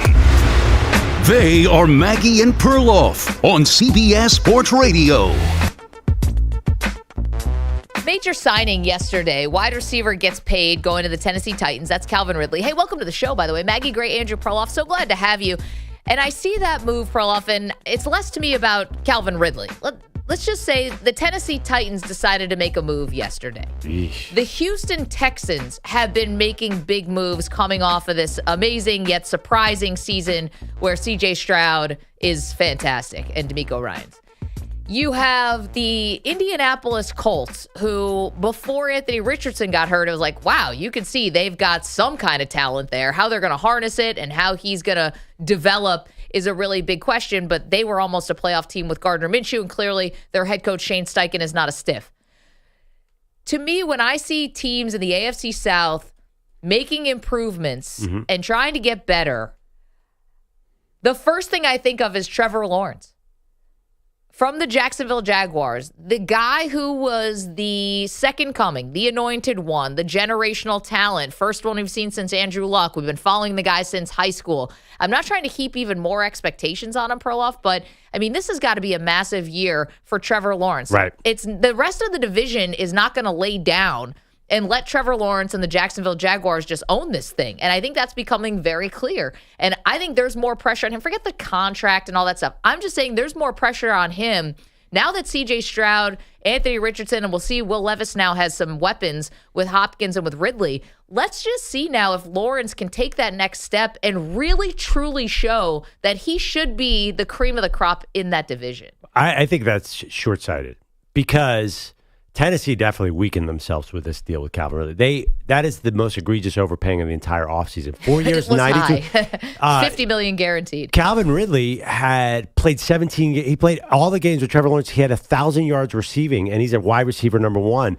If the Jags had paid up with that, that would be a much bigger disaster than letting him go. Sometimes you got to let guys go. And I think the same thing with Giants and Saquon Barkley. That's not the problem with the Jaguars. They still have targets. I mean, there's plenty of guys for him to throw to. I do not think if he could stay healthy and play, he signed your guy, Gabe Davis, who's a vertical guy, Christian Kirk. He loves Evan Ingram. I don't think the Calvin Ridley loss is big at all. I think Trevor Lawrence is still going to put up numbers. There's bigger problems in Jacksonville that aren't Trevor Lawrence. Honestly, when they struggle, I never really look at Trevor Lawrence as a problem. I think I look at everything around him. They just are not, they're not a consistent team from start to finish. I'm not blaming Doug Peterson. I actually blame the GM more. I just don't think they're built well. It's not Trevor Lawrence's fault. He'll still have good stats. He does not. Calvin Ridley was doing not much there. That is not great numbers. I get it that Trent Baalke is not a very popular person, kind of a clown for how things ended in San Francisco. And I think a lot of people wish probably that Jim Harbaugh had stayed and he had gone with the San Francisco 49ers. But they continue to spend and continue to add. You mentioned Gabe Davis. They also signed Mitch Morse, who's the center in Buffalo, who is still very still has a lot of good years left if the concussions don't get to him. Right. You have Josh Allen is what, the franchise tag? Is that what they decided to do with him? The other Josh Allen? You got Ronald Darby, okay, whatever, and Darnell Savage from the Green Bay Packers. Duvernay as your punt returner, kick returner. They've continued to try to add around Trevor Lawrence, and I think this is now for him. Like, C.J. Stroud's on your corner now. He's on your block.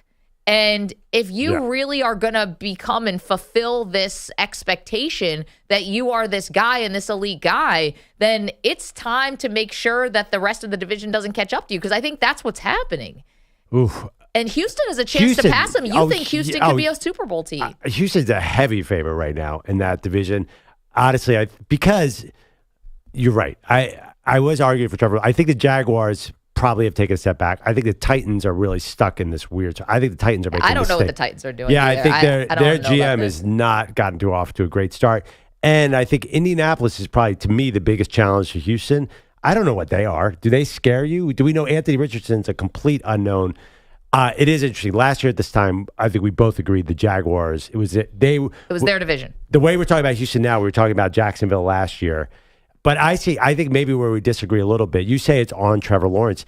I think football fans are savvy enough to know that there's a lot more going on than the quarterback there. This is a franchise that has had a lot of problems. They hired Urban Meyer. It's one of the great mistakes of the last 20 years.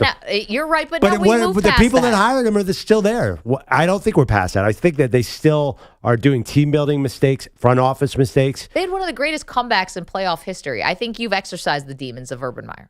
I do think a lot of the same people are in the building. So I do think that there are some problems with this franchise. And I don't think they're Trevor Lawrence. I don't think the problem's Lawrence. I'm just saying I think that there's like a thought that, and it's not wrong, that he does not belong in the conversation with the elite quarterbacks in the AFC. And we talk about this quarterback bonanza, and I think you're more likely now to put Stroud closer to the Mahomes, Allen, Lamar Jackson, Joe Burrow conversation than you are Trevor Lawrence right now. He had all those picks this year, not all of them his fault. And you can say that, all right, you don't love every signing, but you can't argue that the team is trying to put talent around Trevor Lawrence. I mean, this is him now having to take the next step. Oh, I thought we started off the segment talking about Calvin Ridley, that they're not investing in him like they should. No, some people are saying that letting Ridley go is a bad sign. Well, I don't think that. I'm saying they're still putting talent around Trevor Lawrence, and it's now on him to take that next step. Doug Peterson in this offense to show that that Lawrence is the elite quarterback of this division, not C.J. Stroud. Let me ask you a question. If you switch places with Trevor Lawrence and C.J. Stroud, who has a better chance of winning? I think right now, the way Houston is building that roster, Trevor Lawrence would kill it in Houston. Better coaching staff to me than I think. Doug Peterson won a Super Bowl. I still think it's a better coaching staff. And Bobby Slowick and D'Amico Ryans, give me that all day. I think Houston has had a killer offseason. They are really, really talented on both sides of the ball. I think Trevor would be better in Houston than CJ would. So I think it's the system. That's what I'm getting to. I think everything that's gone wrong with Trevor, it has to do with Jacksonville. I still think he's an elite talent. Yeah, I don't think you can blame Urban Meyer at this point. Listen, blame Urban Meyer for being an all-time disaster, but you already have gotten past that. You've made the playoffs. You've had this great comeback. Now you're just having to deal with the fact that I think we all believed there was going to be a window here for the Jags where they were going to dominate the AFC South, and that is not the case. So what's Trevor Lawrence going to do about it? And you can say, well, it's not just about him. I'm saying that he has enough. You mentioned Gabe Davis, Zay Jones. He's got Christian Kirk. He's got Evan Ingram, who I didn't love. He's got a fine offensive line. He's got his guy from college, Travis Etienne. He's got enough here offensively with an offensive-minded head coach that now we've got to see the next thing. We've got to see the next step from him. It's not, to me, I just disagree. I think it's the Jaguars. If he does not take the next step, it's not his fault. Honestly, I'd like to see them have a new regime. I'd like a new GM there to build a team around Trevor Lawrence because I don't love what I'm seeing. And it's not because they lost Calvin Ridley. I thought Ridley does feel like an overpay. It was a disappointment that he wasn't the number one receiver we thought he was. But I think Trevor Lawrence is people still to this day underestimate how important the system is for a quarterback. And even as good as C.J. Stroud is there, he seems to have a great marriage with his offensive coaching staff. It turns out that he's a very good offensive line, good wide receivers. I didn't know it. I admit, this is playing Monday morning quarterback. Yeah, of course. He's really good, but you got to land in the right spot. Something we find out we're talking about a lot of quarterbacks in this year's draft. It's so important where you go. And unfortunately, Trevor Lawrence might be in the wrong place. So you could say if he fails that he's not an elite quarterback, but to me, he's not elite a large part because he's in Jacksonville. Unless he is elite, in which case, I mean, if he does win, then he's an elite quarterback. But I think even say he has another year where he has bad numbers. Last year was 21 touchdowns, 14 picks. I think we're going to say, man, you got to get him off that team. Not that he needs to take a step up in weight class. I think they're going to blame the team, not him. 855-212-4CBS, 855-212-4227. You're welcome to weigh in. I see all these signings the rest of the AFC South, and it makes me think of only Trevor Lawrence. That's it. Pressure on him. Pressure. CJ Stroud, is there pressure? I mean, they're still ascending here. This is year 2. On the outside, we'll put the Super Bowl expectations. They still get a little bit of a grace. This thing is getting off the ground. The Titans, you're just trying to evaluate Will Levis at this point. And for the Indianapolis Colts, let's see what Anthony Richardson looks like year 2. I think the Texans are going to get some of that pressure we put on the Jaguars last year. The expectations are starting to. You say it's outside. CJ Stroud was underestimated, though. I know he went 2 overall. I get it, but does it matter that outside expectations? Idiots like me are getting really excited about the Texans. I think that might trickle into the locker room. I mean, everyone's going to pick them to win that division. I think there's going to be some people picking them to win the Super Bowl. So I wonder, that might be a little early, but still, that you're telling me that's not pressure on CJ Stroud? It is, but not like Trevor Lawrence is facing. Yeah. Like Trevor Lawrence is a natural. I do agree with that. I mean, this was the next anointed one. Yeah, but I tell you, if he's bad, he does have that uniform on, and people will say, "Oh, that's typical Jags," because they've been a hard luck franchise sometimes. Yeah, they've screwed up some other things. And you say we're past Urban Meyer, we are, but that's a pretty big stain. 855-212-4CBS. Now, speaking of the AFC South, they also signed a quarterback yesterday, backup QB Joe Flacco, lands at the Indianapolis Colts for 1 year. You know he's getting on the field this year. There's indoor no stadium, shot Flacco. That he's not getting on the field. You're absolutely right about that. And it's interesting because of what it actually means for the team that decided to pass on him. And that was the Cleveland Browns, where he became a fan favorite last year. It leads them to a 4-1 record after Deshaun Watson and a host of other quarterbacks went down with injuries. Joe Flacco comes off the couch, saves the day, was not good in the playoff game against those Houston Texans, but the fan base was miffed that they did not bring him back and decided Jameis Winston would be the backup instead. And now digging into that, it looks like it was perhaps the preference of Deshaun Watson, or at least the preference of the front office, to not have a fan favorite in Joe Flacco sit there and be a shadow over Deshaun Watson. Well, you say digging into it. I think that's still at the opinion level. Tony Grossi, who's a big voice in Cleveland, said that. I mean, I will say one thing. Jameis Winston is a very high-end backup. Sure. Dude threw for 5,000 yards. Is it really that different than Joe Flacco? I understand the fact that they offer him this less than veteran minimum contract is totally insulting because he was great with them last year. Okay. Flacco, you mean? Yeah, I do believe. I said it's not proven. I do believe they did not want him behind Deshaun. Is that the worst idea, Maggie? Do you really need, if you're the Cleveland GM, do you really need Joe Flacco there behind Deshaun, in the sense that I think there is reason for them to make Deshaun Watson pay off? They do not need the fan base calling for Deshaun to get benched, because they have to prove this investment was worth it, or they're all out of their jobs. This is where you are if you're the Browns. Think of how sideways things have had to go. Yeah. Where you're worried about 38-year-old, soon to be 39-year-old Joe Flacco could come in and overshadow your starting quarterback and cause some kind of quarterback controversy. How off the rails has this whole thing become, where you traded all those draft picks and gave him $230 million guaranteed, and Joe Flacco has got you scared of your shadow? That is not a good sign for the Cleveland Browns, and not a good sign for this entire Deshaun Watson experiment, where you feel like you can't hold off Flacco. Again, 4-1 in the regular season, throws back-to-back pick sixes in a playoff game. Yeah, that was bad, though. You think? That is not a great state to be in for the Browns, who find themselves potentially Brownsing again. Yeah, except, though, it's not like they signed Tanner McKee as their backup. No, Jameis is fine. Is he the best backup in the league? I don't understand why Jameis's career fell off so badly. I know he had a lot of interceptions, but dude threw for 5,100 yards in 2018. He's not consistent. It's so all or nothing. But still, name a better backup. Maybe with Jimmy G. Well, I think Minshew might start. Right, but he might start. So right now he's a starter on the depth chart. It's hard. He's a very accomplished backup. So I think they saved their butts a little bit. If they had gone cheapo. Yeah. I thought in the call last night you mentioned Jacoby Brissett was in the mix again for Cleveland. Well, he ends up going to New England Patriots. Yeah. The guy just recycles teams. It's incredible. Apparently, Jacoby Brissett, I read this in the Cleveland papers, Jacoby Brissett was the first option. That was the first person they wanted to do was Brissett, and Jameis was the plan B. Back to Joe Flacco, though. I mean, Joe Flacco in an indoor stadium, is there a chance we're talking MVP right now? Oh, God. I mean, he's been putting up 350-yard games in Cleveland. Bring him to Indy. Oh, Comeback AFC player of the year South. was an indictment. To be honest, should have been DeMar. The Jameis Winston thing is also interesting because in many ways, what made Flacco this folk hero wasn't just that they were winning. It was that after watching, them win rock fights with Deshaun Watson playing quarterback, where they're winning 14-13 and Watson throw for 120 yards. They had a quarterback who, say what you want about him, was at least exciting. He was throwing the ball over the place. Yep. Sometimes it was picks. Sometimes it was touchdowns. You didn't know what was going to happen, but it was exciting to watch the Browns offense after seeing them slog through all those weeks with Deshaun Hurt and then the other guys they had in there, DTR and P.J. Walker.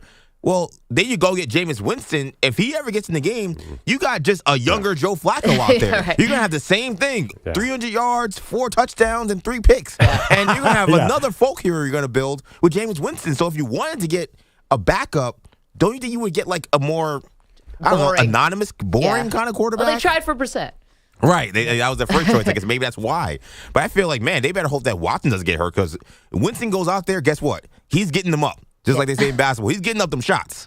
He's going to get up them yards, he's going to get up them touchdowns, and he's going to get up them picks. And if the fans love that, watching Flacco, wait till they get a hold of Jameis Winston. Well, you might have learned something from Flacco. Flacco's strategy was pretty simple. He just threw the ball to David Njoku every play. And it turns out no one on earth can cover David Njoku.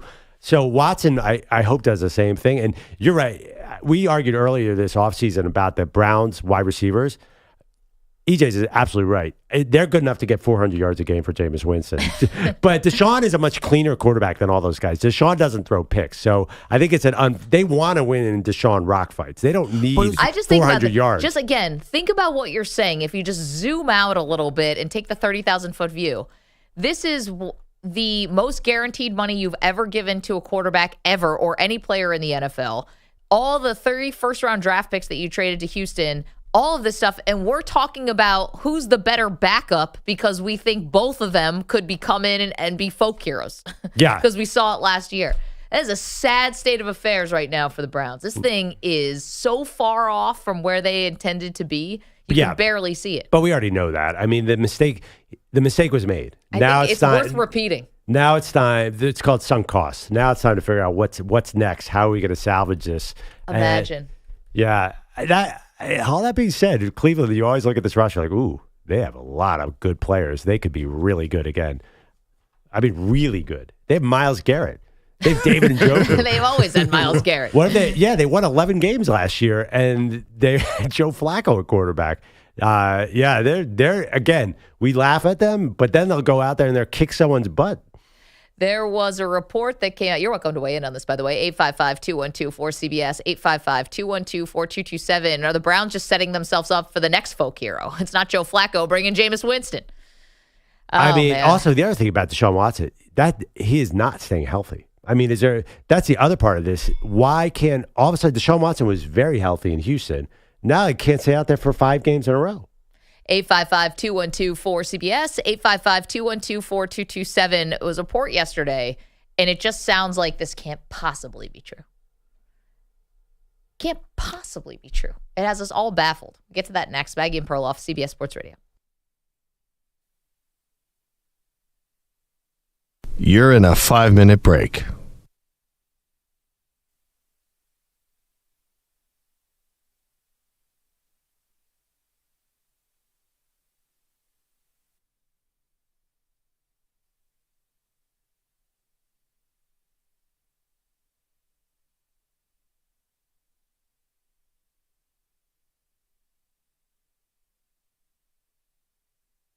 Four minutes, 30 seconds remaining.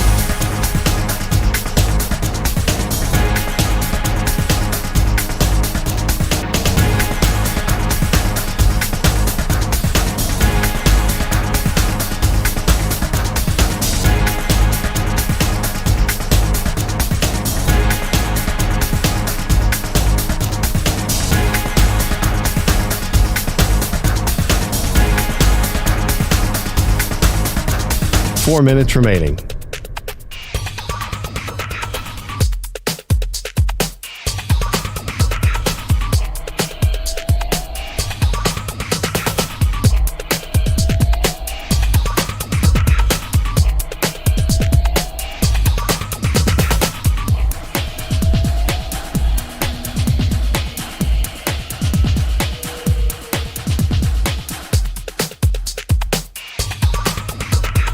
3 minutes, 30 seconds remaining.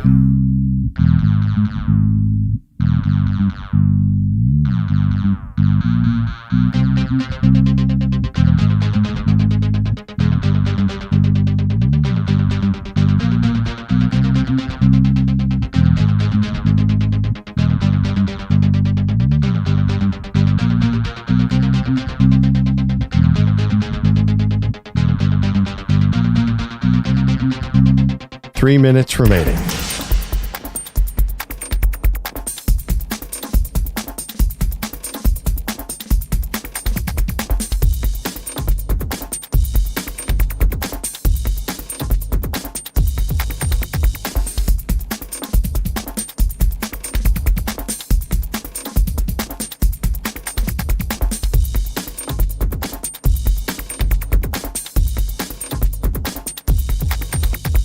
Two minutes, 30 seconds remaining.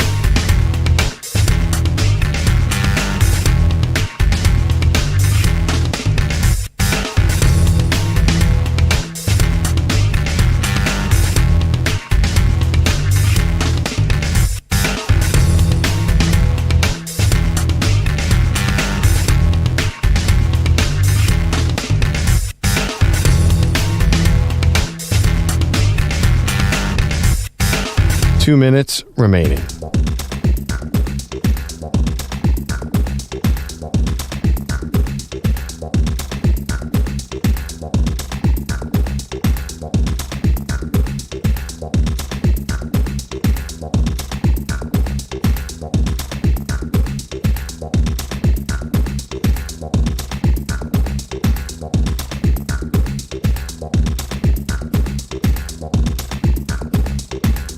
One minute, 30 seconds remaining.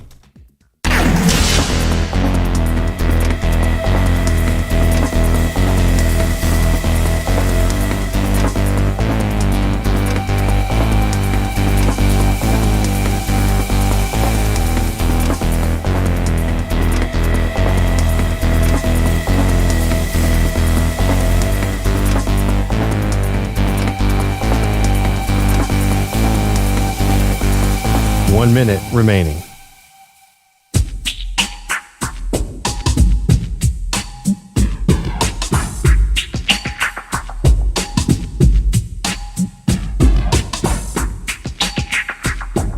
$45 seconds remaining.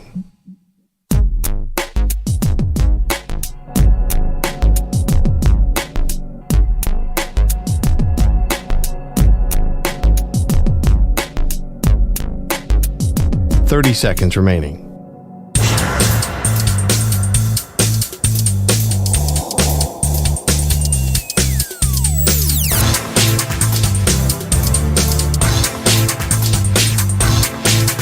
$15 seconds.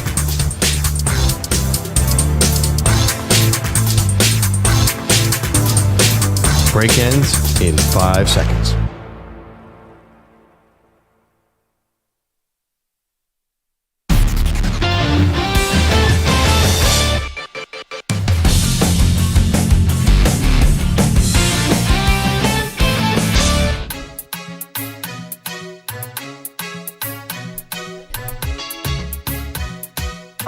Real quick, Maggie, I'm getting multiple emails with health advice.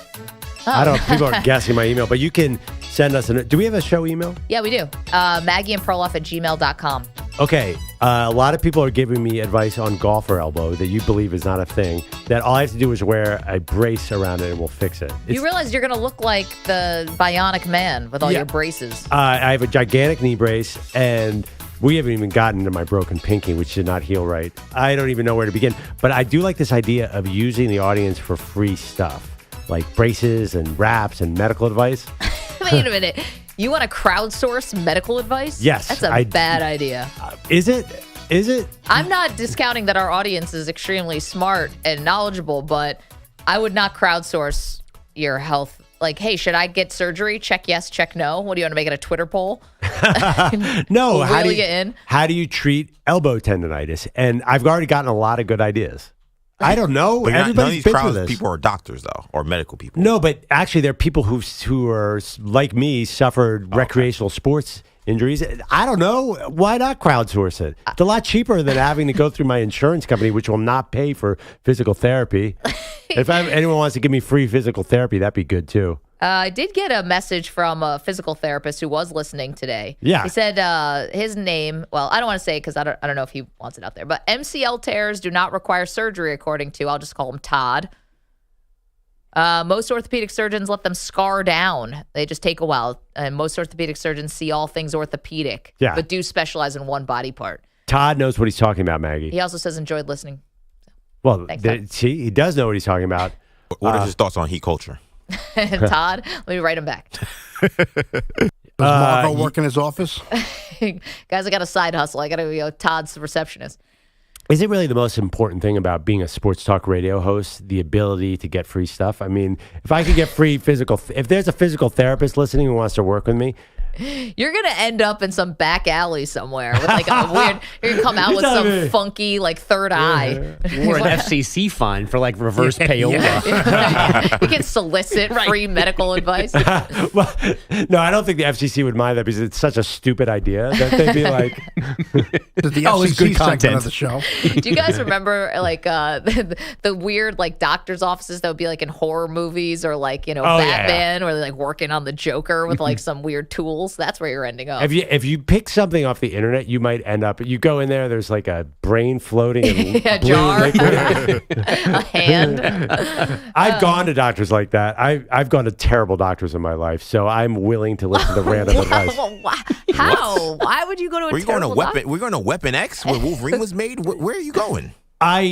There's one time I actually had twisted my right ankle, and I went to this physical therapist who was old school. He basically had a closet with a homemade. He had a homemade whirlpool. It was just a tub of water. Somebody spun his hand. He somehow a big paddle. He geared up a fan that he made at home.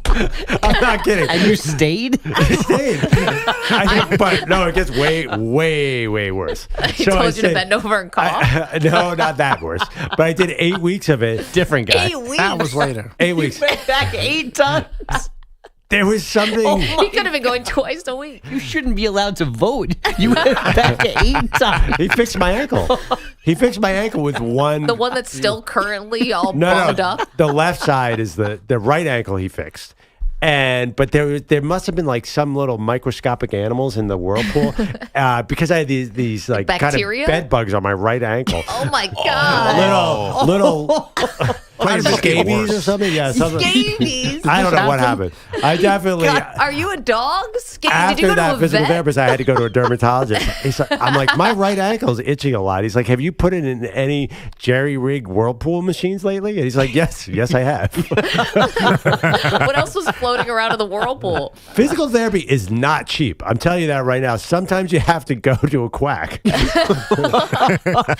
whirlpool with a fan next to it? This sounds like you're asking to be electrocuted. The fan was I don't know how he did it. He made his own whirlpool. How'd you find these people? It can't be word of mouth. On the interweb. It definitely was not word of mouth. Would you go on 4chan or Reddit? Where'd you find And to heat up the whirlpool, he actually had to heat the water like a tea kettle. So he'd be like, hold on a second. It's just, are you sure he wasn't trying to boil you in a soup like some kind of Bugs Bunny cartoon? You weren't in a kitchen, right? I got to tell you, my right ankle felt fine in 8 weeks. There He's was all putting sorts salt of and pepper in the whirlpool, stirring you around with a big ladle.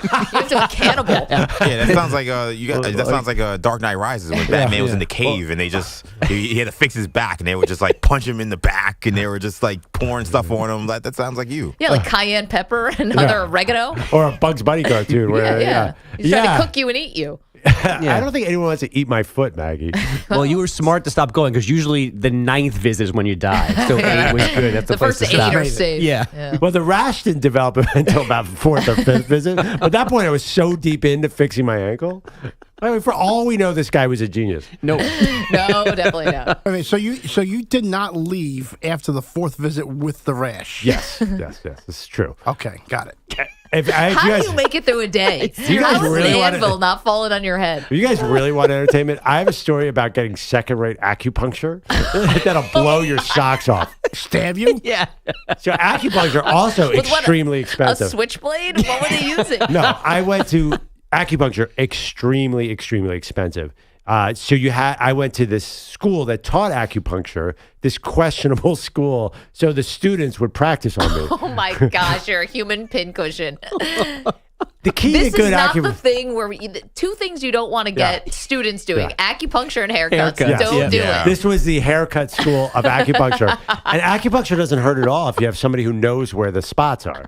It hurts like hell if you have Billy from Long Island who's sort of trying, not sure what he wants to do with his life. I'll get an acupuncture thing. I'm like, I don't know if it's supposed to go there. That seems to hurt. It's not what I saw on the internet. Oh my gosh. There's like needles coming out of your eyeballs. It's like, Yeah. this isn't right. Well, the good acupuncturists do the eyelids. Oh my gosh. Billy, I was not letting touch my eyes. Billy. Are you chipped like a dog so your family can track you in case you get lost during the You day? understand. I'm a hustle guy on the basketball court, so I get injured periodically. If I had to pay for all these injuries, I would be completely bankrupt. Sometimes I have to cut corners, Andrew. You go to acupuncture school? If you went to real doctors the first time, you may not have. You probably paid the same amount that you paid to go to the Right. crooked doctor. Right, exactly. What kind of story is Good that? doctor. Yeah, it's like buying the off-brand TV, and why does the off-brand TV not work? And they have to go buy another one. You just bought the Samsung from the beginning. What if Perloff was getting used needles? It's like, Well, this I was is just in old. this person's back. Now I'm going to put it in your back. This is a long time ago. Now I have the best foot doctor in America, Dr. Rock Positano, who actually looks at my ankle. He's like, wow, there's a lot of scar tissue. There's been some mistakes made on the medical front. I feel like your real foot's in a jar somewhere in some basement downtown. I got to tell you, Rock said to me, there are some really bad foot doctors out there. You got to be really careful, people. This is a warning. Yeah, Do not mess around. And if anybody Is that what you're doing? A It's a service? PSA while soliciting Don't free go to medical bad advice. doctors. Rock's, by the way, for real advice, do not get surgery unless you're sure, because Rock's like America over surgeries because it pays well for doctors. Oh, I'm Bad sure. idea. Well, Dave is calling from Western New York. He's a physical therapist. You asked for medical advice. You might get thrown in jail for it. This might be against FCC rules. Hey, Dave, how are you? Hey guys, how's it going? Good. Good. Oh, so I'm driving into work right now. Listen to you guys on the radio. But yeah, Perloff, it's called medial epicondylitis. What is? And sorry, go ahead. Your knee. Oh, my knee. I didn't know what body part you were talking about. Oh no, your elbow. Oh, your elbow, the golfer's elbow. Yeah, Golfer's Maggie didn't elbow. believe in it. Right. It's a real thing. Yeah, it's the same thing as tennis elbow, just on the inside of the elbow, but instead of the outside. So,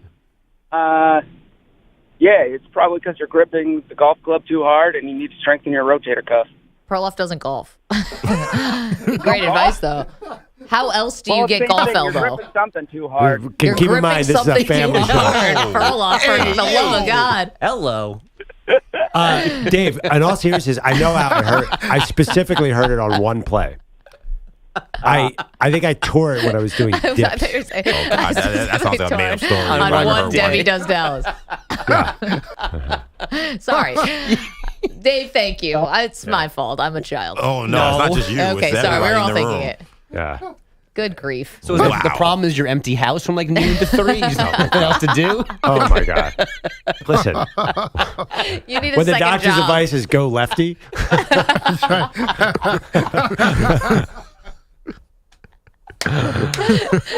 Yeah, you got the would you finest guys grow doctor up- in the land. Would you guys grow up? Listen, I'm a third-rate acupuncturist. Do you think this body is in any kind of shape? Oh, man. It's funny. Gripping something too hard. Acupuncturist comes out with a hammer. Whoa. Everyone said, by the way, I saw that call going in that direction very early on. I was like, I wish he'd called about my knee. I called, yeah, so like, about what? I'm like, the knees, like the elbows, like, uh-oh. Yeah, you were so sure. It's like, what do you mean you don't always call? Of course it's the knee. No, it's not the knee. It's Yeah. the elbow. So I've been doing this long enough, too, to know then we were in big trouble. yes. Good headlines. Oh, thanks. 3 more spots in men's March Madness filled last night. All the power conference tourneys underway. But the best shot of yesterday might have come from the 6-7 game in the WAC bracket. 1 second to go. Cajuice for the win. Oh, it's good. Lumberjacks win. That's ESPN Plus. AJ Kajust beating the buzzer with a 3 to get Stephen F. Austin past Abilene Christian 60-57 in the WAC bracket. Up next to the Lumberjacks. Get your mind out of the gutter. Which bracket? UTSA. Wait, wasn't there a Lumberjacks? Didn't they make a run a couple years ago? Yeah. Yeah. Oh, yeah. Some guy with red hair, right? Was the star? But the coach is somebody now. It was has a Power 5 job, doesn't he? Am I Yes, he did get another job. incorrectly? That's not Brad Underwood, is it? Was he at Stephen F. Austin? I believe he was. I think Sounds that's right. who it is. Blair Underwood. No, different Yeah. Underwood. Yeah. Blair Underwood is coaching. Did you guys, have you ever heard or made the joke about how Stephen F. Austin going to cover the other four guys? And Robert Morris. Robert Morris and Stephen F. Austin, are they going to play one-on-one in the bracket? But this is in terms of wacky ways to fill out your bracket. This is what my wife does. If you've got a person's name, she's in. That's her. Stephen F. Austin, criteria. Robert Morris. Does GW James Will Madison. Roberts has a whole other thing George involved Mason. too. George Mason. You're in. That's how she moves you forward. I like it. Yeah. Are there It's that as good many- as anything. Are there enough teams in the tournament that Yeah, have I one? think James Madison made it this year, so I think They're you're good. James Madison. Yeah, so you got James Madison at least in it for this year. I can't think of anybody else that just yet. I mean, like Colgate is named after the Colgate family, so that kind of fits. There you go. So there is that. And Colgate won the Patriot League last night again, 74-55 over Lehigh. You should tell Mrs. Bogish to join our pool. And everyone else out there, you can do it also. Yep. It's on our Mhm. social media. Our pal Nick in Texas does the Perloffs. It's our unofficial Facebook page, but all of us are a part of this bracket. We're going to take part. So, EJ, do you mind just tweeting out that link really sure. fast? At Maggie and Pearl on Twitter. We can also put up on Maggie and Pearl Facebook page. And you can join our bracket for free. We're all playing together, and it will be a lot of fun. Back to you. Montana State won the Big Sky again, 85-70 over Montana. And McNeese won the Southland Auto Bid, 92-76 over Nichols. The Cowboys had 11 consecutive losing seasons. Then they hired Will Wade, who lost the LSU job over major recruiting violations. And now in year one on the job, they're dancing for the first time since 2002, and Wade saw it coming. I can't wait to start the largest turnaround in college basketball this next season. We're going to go from 23 losses to 23-plus wins next year. Remember I said that. That was from his introductory press conference. They now have 30 wins as they head towards the dance. The best shot in the NBA might have been this. 2.4 left, 117, 115, Indiana Caruso holding and looking. DeRozan, turnaround jumper, right corner. Got it! Ball game over! Bulls win! Bulls win! Bulls win, or is it a 2? They're going to check whether it was a 2 or a 3. One official says 3, the other says 2. But I believe they may give him a long 2 and a right corner jumper, Bill. It's Andrew, no worries. Chuck Swirsky on Bulls Radio. It was a 2 for DeMar DeRozan, so the Bulls went to overtime and then won in Indy, 132-129, with DeRozan scoring 46. Has there ever been a player as great in the clutch that has never won anything of significance as DeMar DeRozan? Well, Dame Lillard so far. Unless he meant something. But I guess he's Dame won, had that he's won game winner playoff in the series, playoffs. though. He's won playoff series, though, like with game-winning shots. Like, DeMar hasn't done that. But in the regular season, he must have dozens of game winners, maybe? Like, he's awesome in these moments. And yet, nobody thinks of him as like a a clutch shooter. great clutch shooter. Yeah. The Jets have reportedly signed linebacker C.J. Mosley to a fresh 2-year deal, lowering his cap number from $21.5 million. But that's nothing compared to Josh Uche. I can never say that name correctly. The linebacker re-signed with the Patriots this week for 1 year, as much as $8 million. But he apparently had multiple other options, including a 2-year pact with $11 million guaranteed. That's not a hometown discount. That sounds stupid. Because these are the current Patriots, right? He's not signing with some weird time-traveling Yeah. Tom Brady Patriots? Yeah, it was kind of odd. It's like, the report was he had an offer with $11 million guaranteed, but he's going to take this $3 million guaranteed deal just because he loves the Patriots so much. But I'm like, everybody who wrote hates that? Pat Patriot? Everyone hates the Patriots. Isn't that the famous thing? We won, but we hated being there. I saw the documentary, so I thought everyone hated being there. Now Gerard Mayo's there. Maybe it's a lot more fun. Maybe they got a ping pong table in the clubhouse or It's gotta whatever, be, locker right. room. We can laugh now. Wait a minute. He $11 million to $3 million. So we're told that there was an $11 million guaranteed deal out there, and he said, "Nah, I'm good. I'm going to stay here for $3 million." With the option that it goes up to 8, but it's like, how are you hitting these incentives? This team is going to be bad. And also, these teams, purposely screw you on the incentives. Sometimes they'll say, "Oh, hey, you're going to sit out week 17 because you got a little ankle," even though we know if you play all 17, you get extra $3 million. Like, you're putting a lot of faith in the team to help you with that as well. By the way, which doctors is he seeing? The guy with the bugs and the homemade whirlpool. Can't believe you got a rash from a doctor's office. This has got to. That is wild. This has got to be. You should have called the authorities. Why didn't you do anything? That guy was definitely drinking the pool after you left. Oh. Got foot stew. Selling it. It's like, I got McLovin's foot water here. Best physical therapist I ever had. I'd go to that guy. In fact, I'm going to look him up now. He's got to be dead. He was definitely in jail. He was 85 if he was a day back in 2005.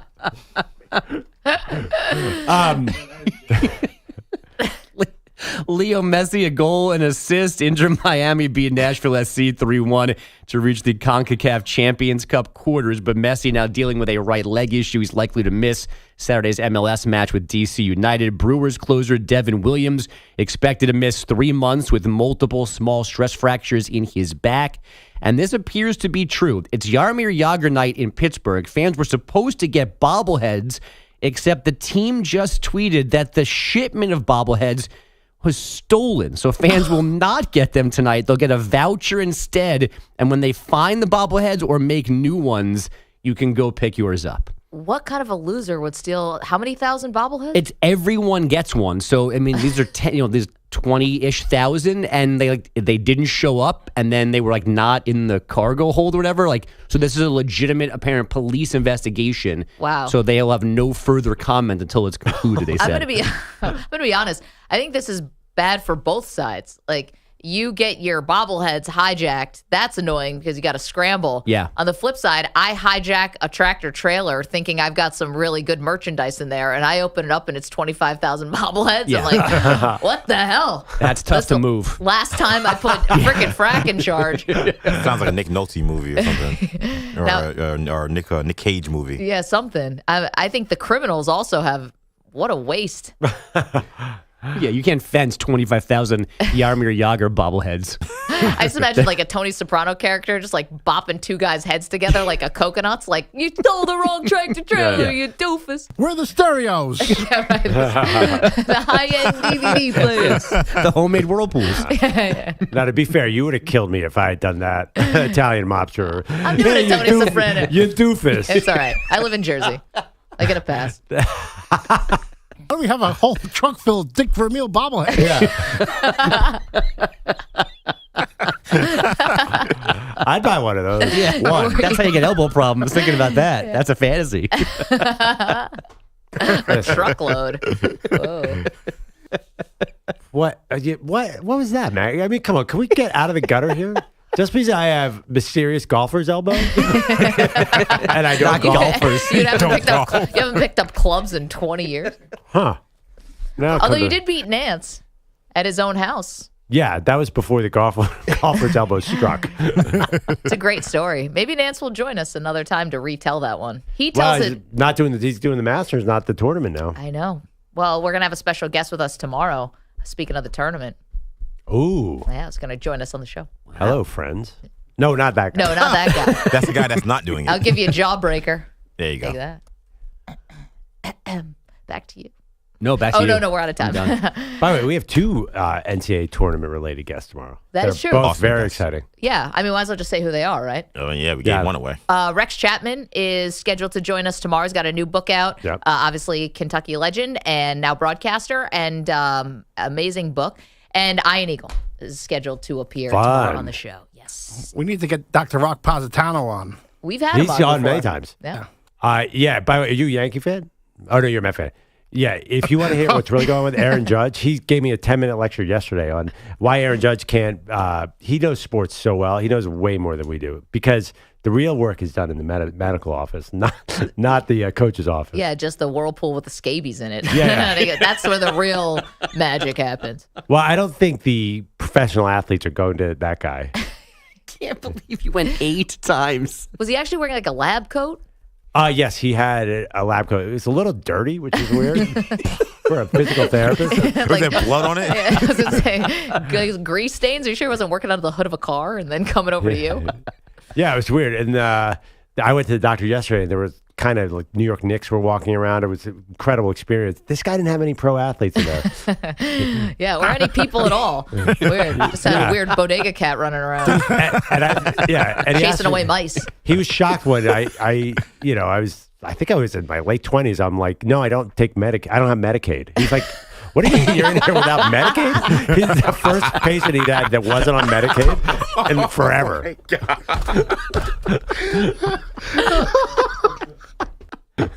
He didn't even know. He's like, wow, this is the youngest ankle I've looked at in 3 decades. How many warning signs do you need to not go back 7 more times? I don't want to be rude. Once you're in there in the homemade, you're sitting there enjoying the fruits of a homemade whirlpool made with tea water. Honestly, you fill out so much paperwork at the beginning to get a new doctor. You might as well just keep going back, even if you get a disease. He didn't have any dentist tools in there, right? Sit back. This will only take a moment. Just harvesting your teeth to sell on the open market. And, usually they ask, do you have any history of blood pressure, high cholesterol? He's like, have you ever had scurvy? That was his first question. Like old-timey diseases. He's like, when's the last time you were tested for polio? I'm like, what? Also, it was odd that your wallet was missing by the end. Someone coming through. Okay.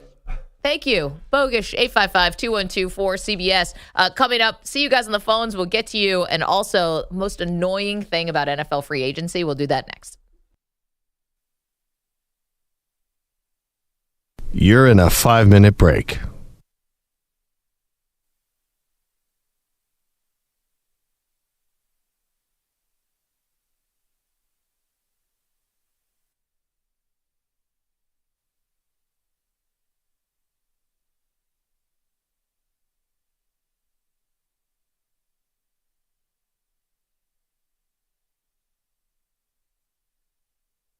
Four minutes, 30 seconds remaining.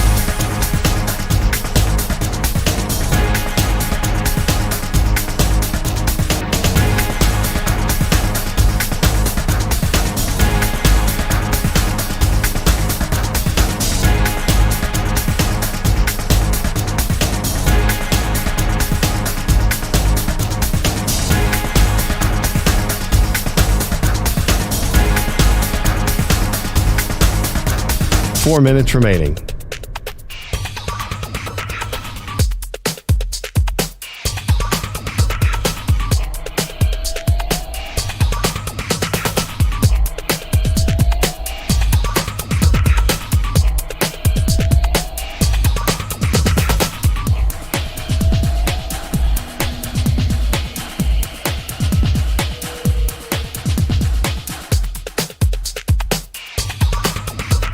Three minutes, 30 seconds remaining.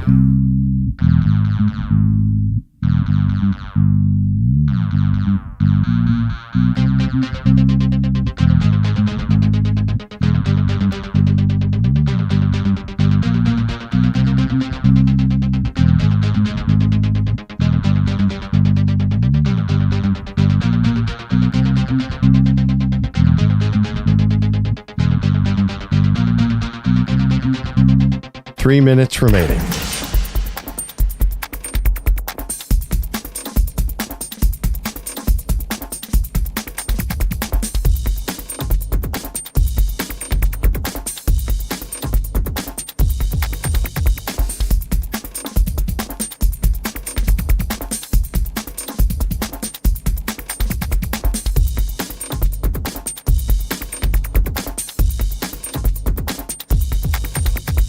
Two minutes, 30 seconds remaining.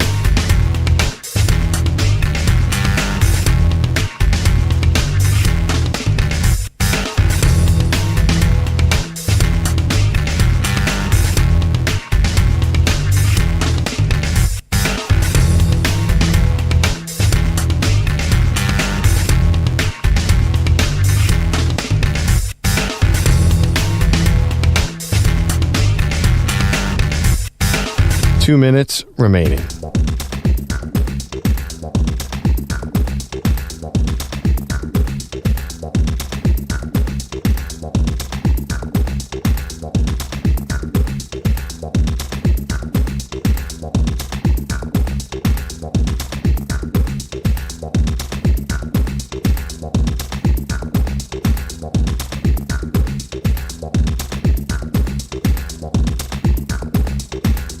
1 minute, 30 seconds remaining.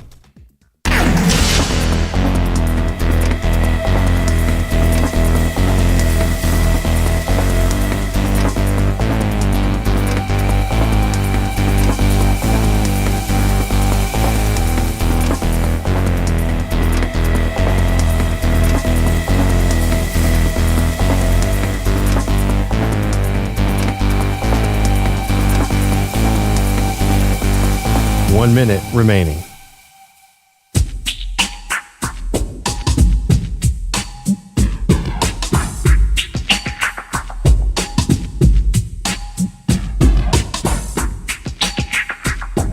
"45 seconds remaining.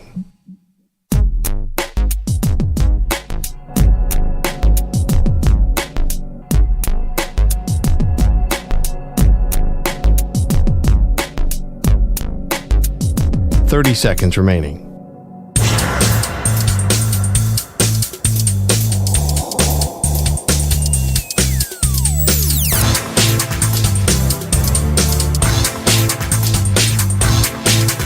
"15 seconds.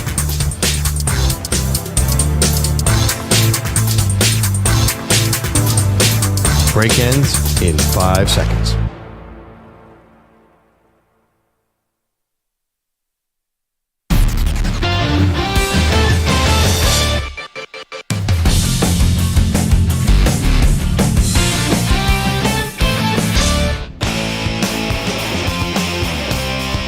Welcome back. Maggie Gray, Andrew Perloff. Mike is in California. We're talking about Jameis Winston is now going to be backing up Deshaun Watson, although a lot of the fan base wanted Joe Flacco back in Cleveland. He signed with the Colts yesterday. I just gave you a lot of names and a lot of cities. Mike, how are you, sir? Hey, guys. How you doing? So good to hear from you. Thanks for waking up early to hang out with us.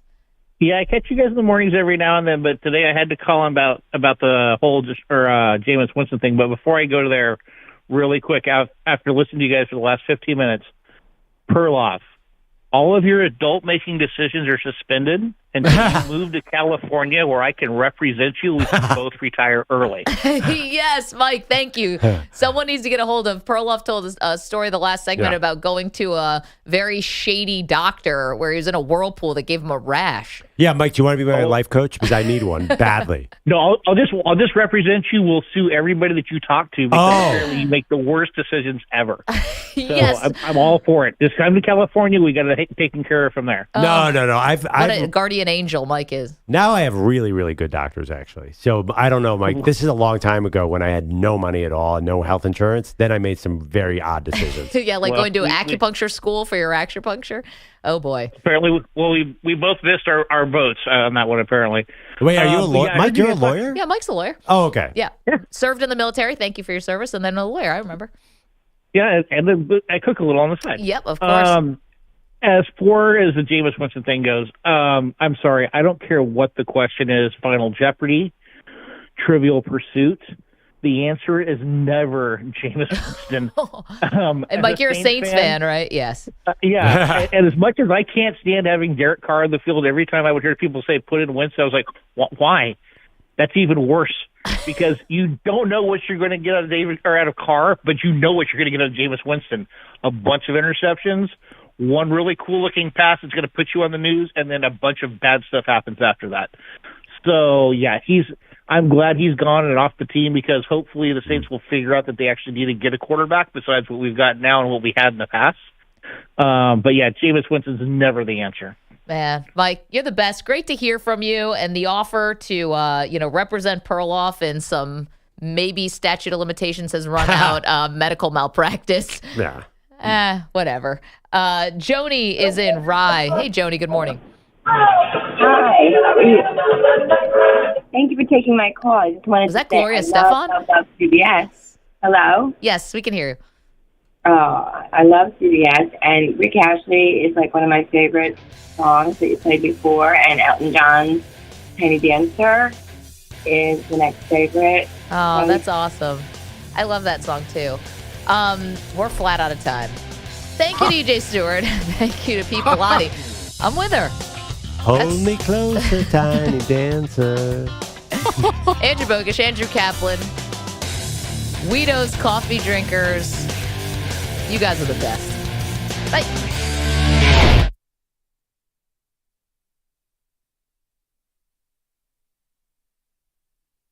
You're in a 5-minute break.